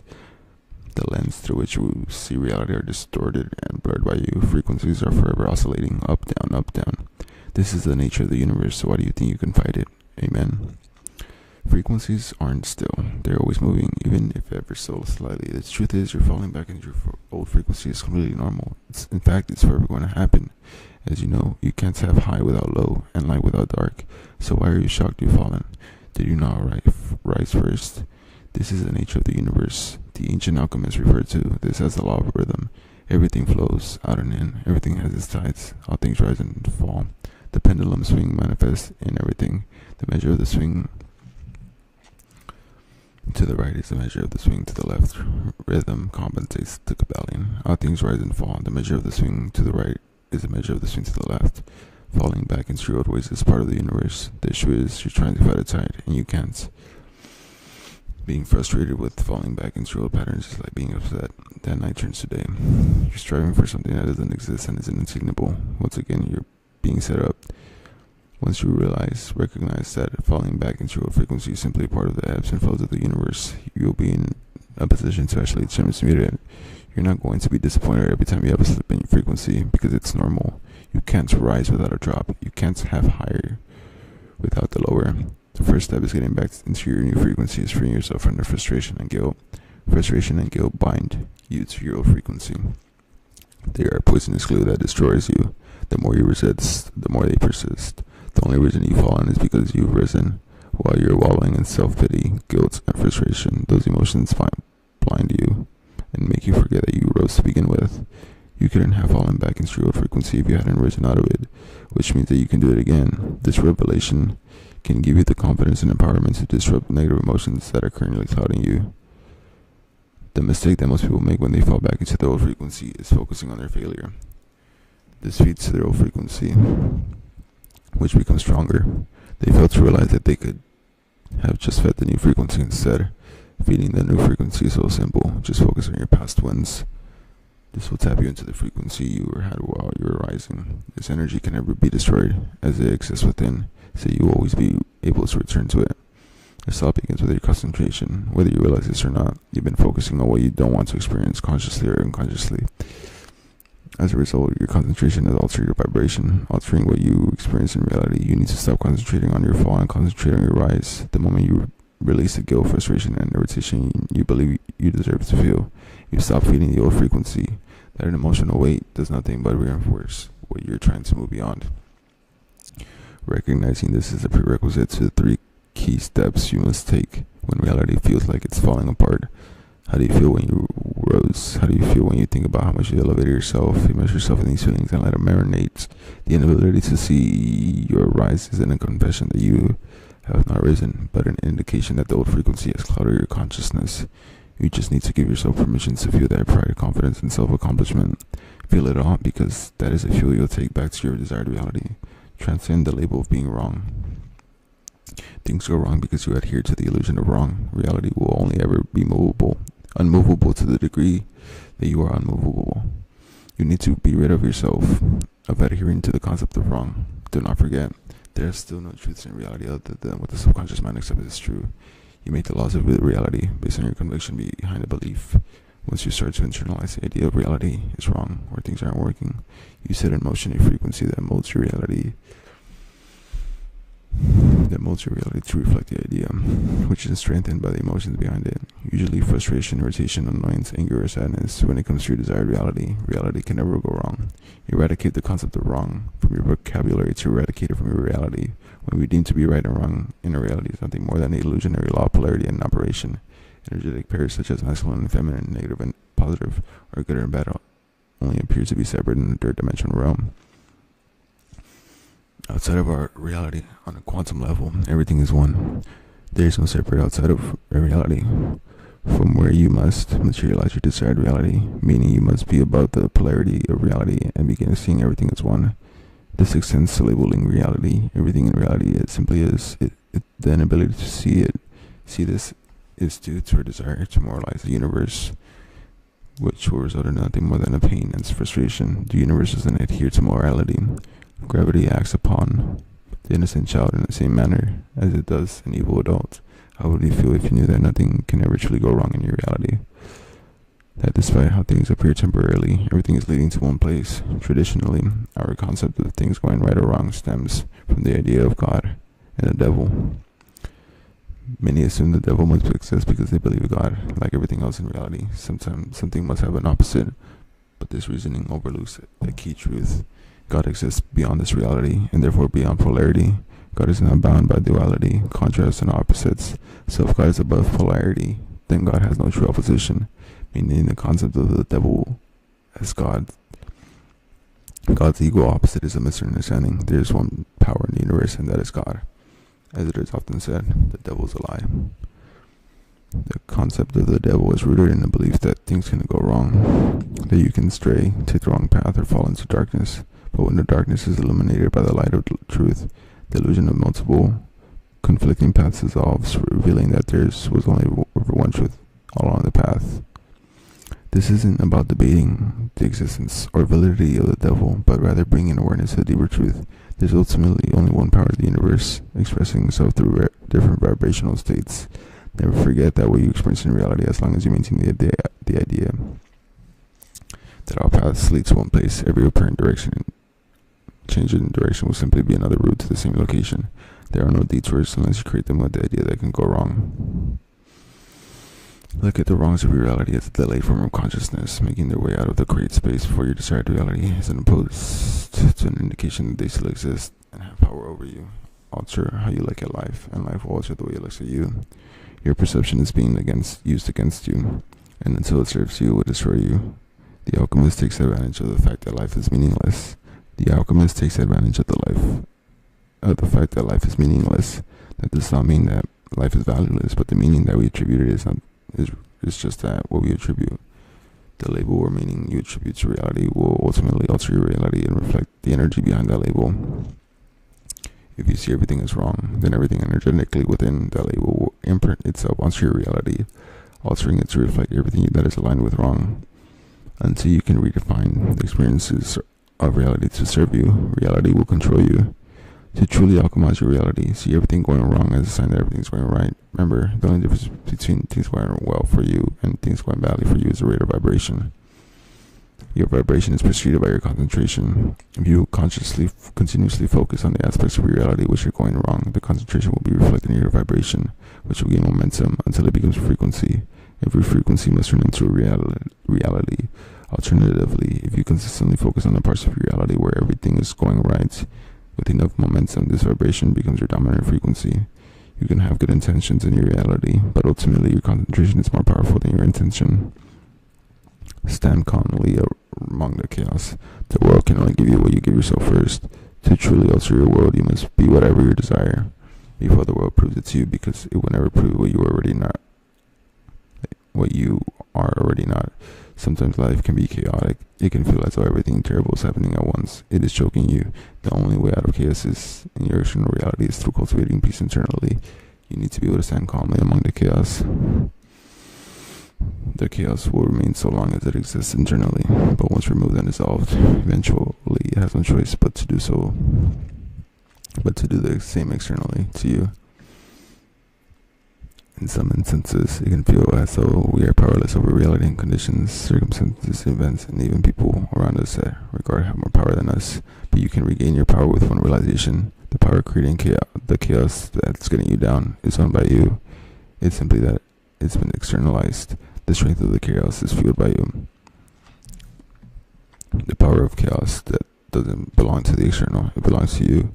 Any control of the external has over you only what you give it. The same strength of chaos can be redirected to peace. It has no power or strength over you. Expect what it borrows from you.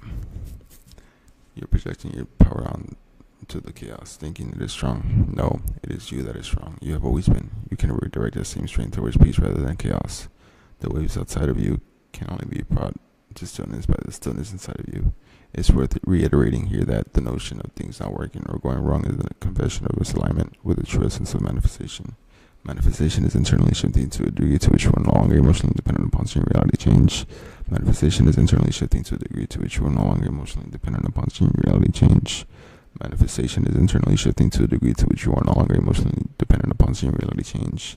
Things do not work in an admission that you have shifted internally to such a degree that your mind has accepted your desired reality. Outro. Now you know more than enough. You'll return to these pages, and when you do, you won't be the same. What was once hidden will now be obvious, not because the words have changed, but because you have. The book is you. As you evolve, it evolves with you. With everything within these pages, you now have what you need to outsmart your old frequency, and by doing so, outsmart your reality itself. There will be moments when you forget this knowledge, and that's okay. This isn't about being perfect. It's about remembering more than often. The more you unconsciously bring this awareness to the top of your mind, the more you find yourself naturally staying above the noise, effortlessly staying on top of your reality. There will be times when reality just seems one step ahead of you. When that happens, don't panic. Just come back and meditate. Come back to your knowing. Come back to the frequency of having. Come back to yourself. It's never about what's going to happen. It's about who you're going to be when it does happen. Do not ever let the world gaslight you into believing that causality exists in external circumstances. You are and always will be the one with the source. The moment you start attributing your outcomes to money, business strategies, other people, or fleeting opportunities, you fall into the grand illusion. You begin to worship false gods, mistaking the mirror for the cause. When it has only been a reflection of your internal state, money is not the source of abundance. Business tactics are not the source of success. No person is the source of your love, validation, or fulfillment. And external achievements are never the source of your worth. All of these effects shadow cast by the light of your own consciousness. When you believe that anything out there holds power over your reality, you hand over your throne. You become a servant to the very illusions you were born to command. Remember, it is not the market, the economy, the algorithm, the client, the partner, or the timing. It is you. It has only ever been you. The world will constantly try to convince you otherwise. It will point to logic, evidence, and consensus to prove that you are at the mercy of external forces. Do not fall for it. Do not fall for it. Refuse to make idols out of effects.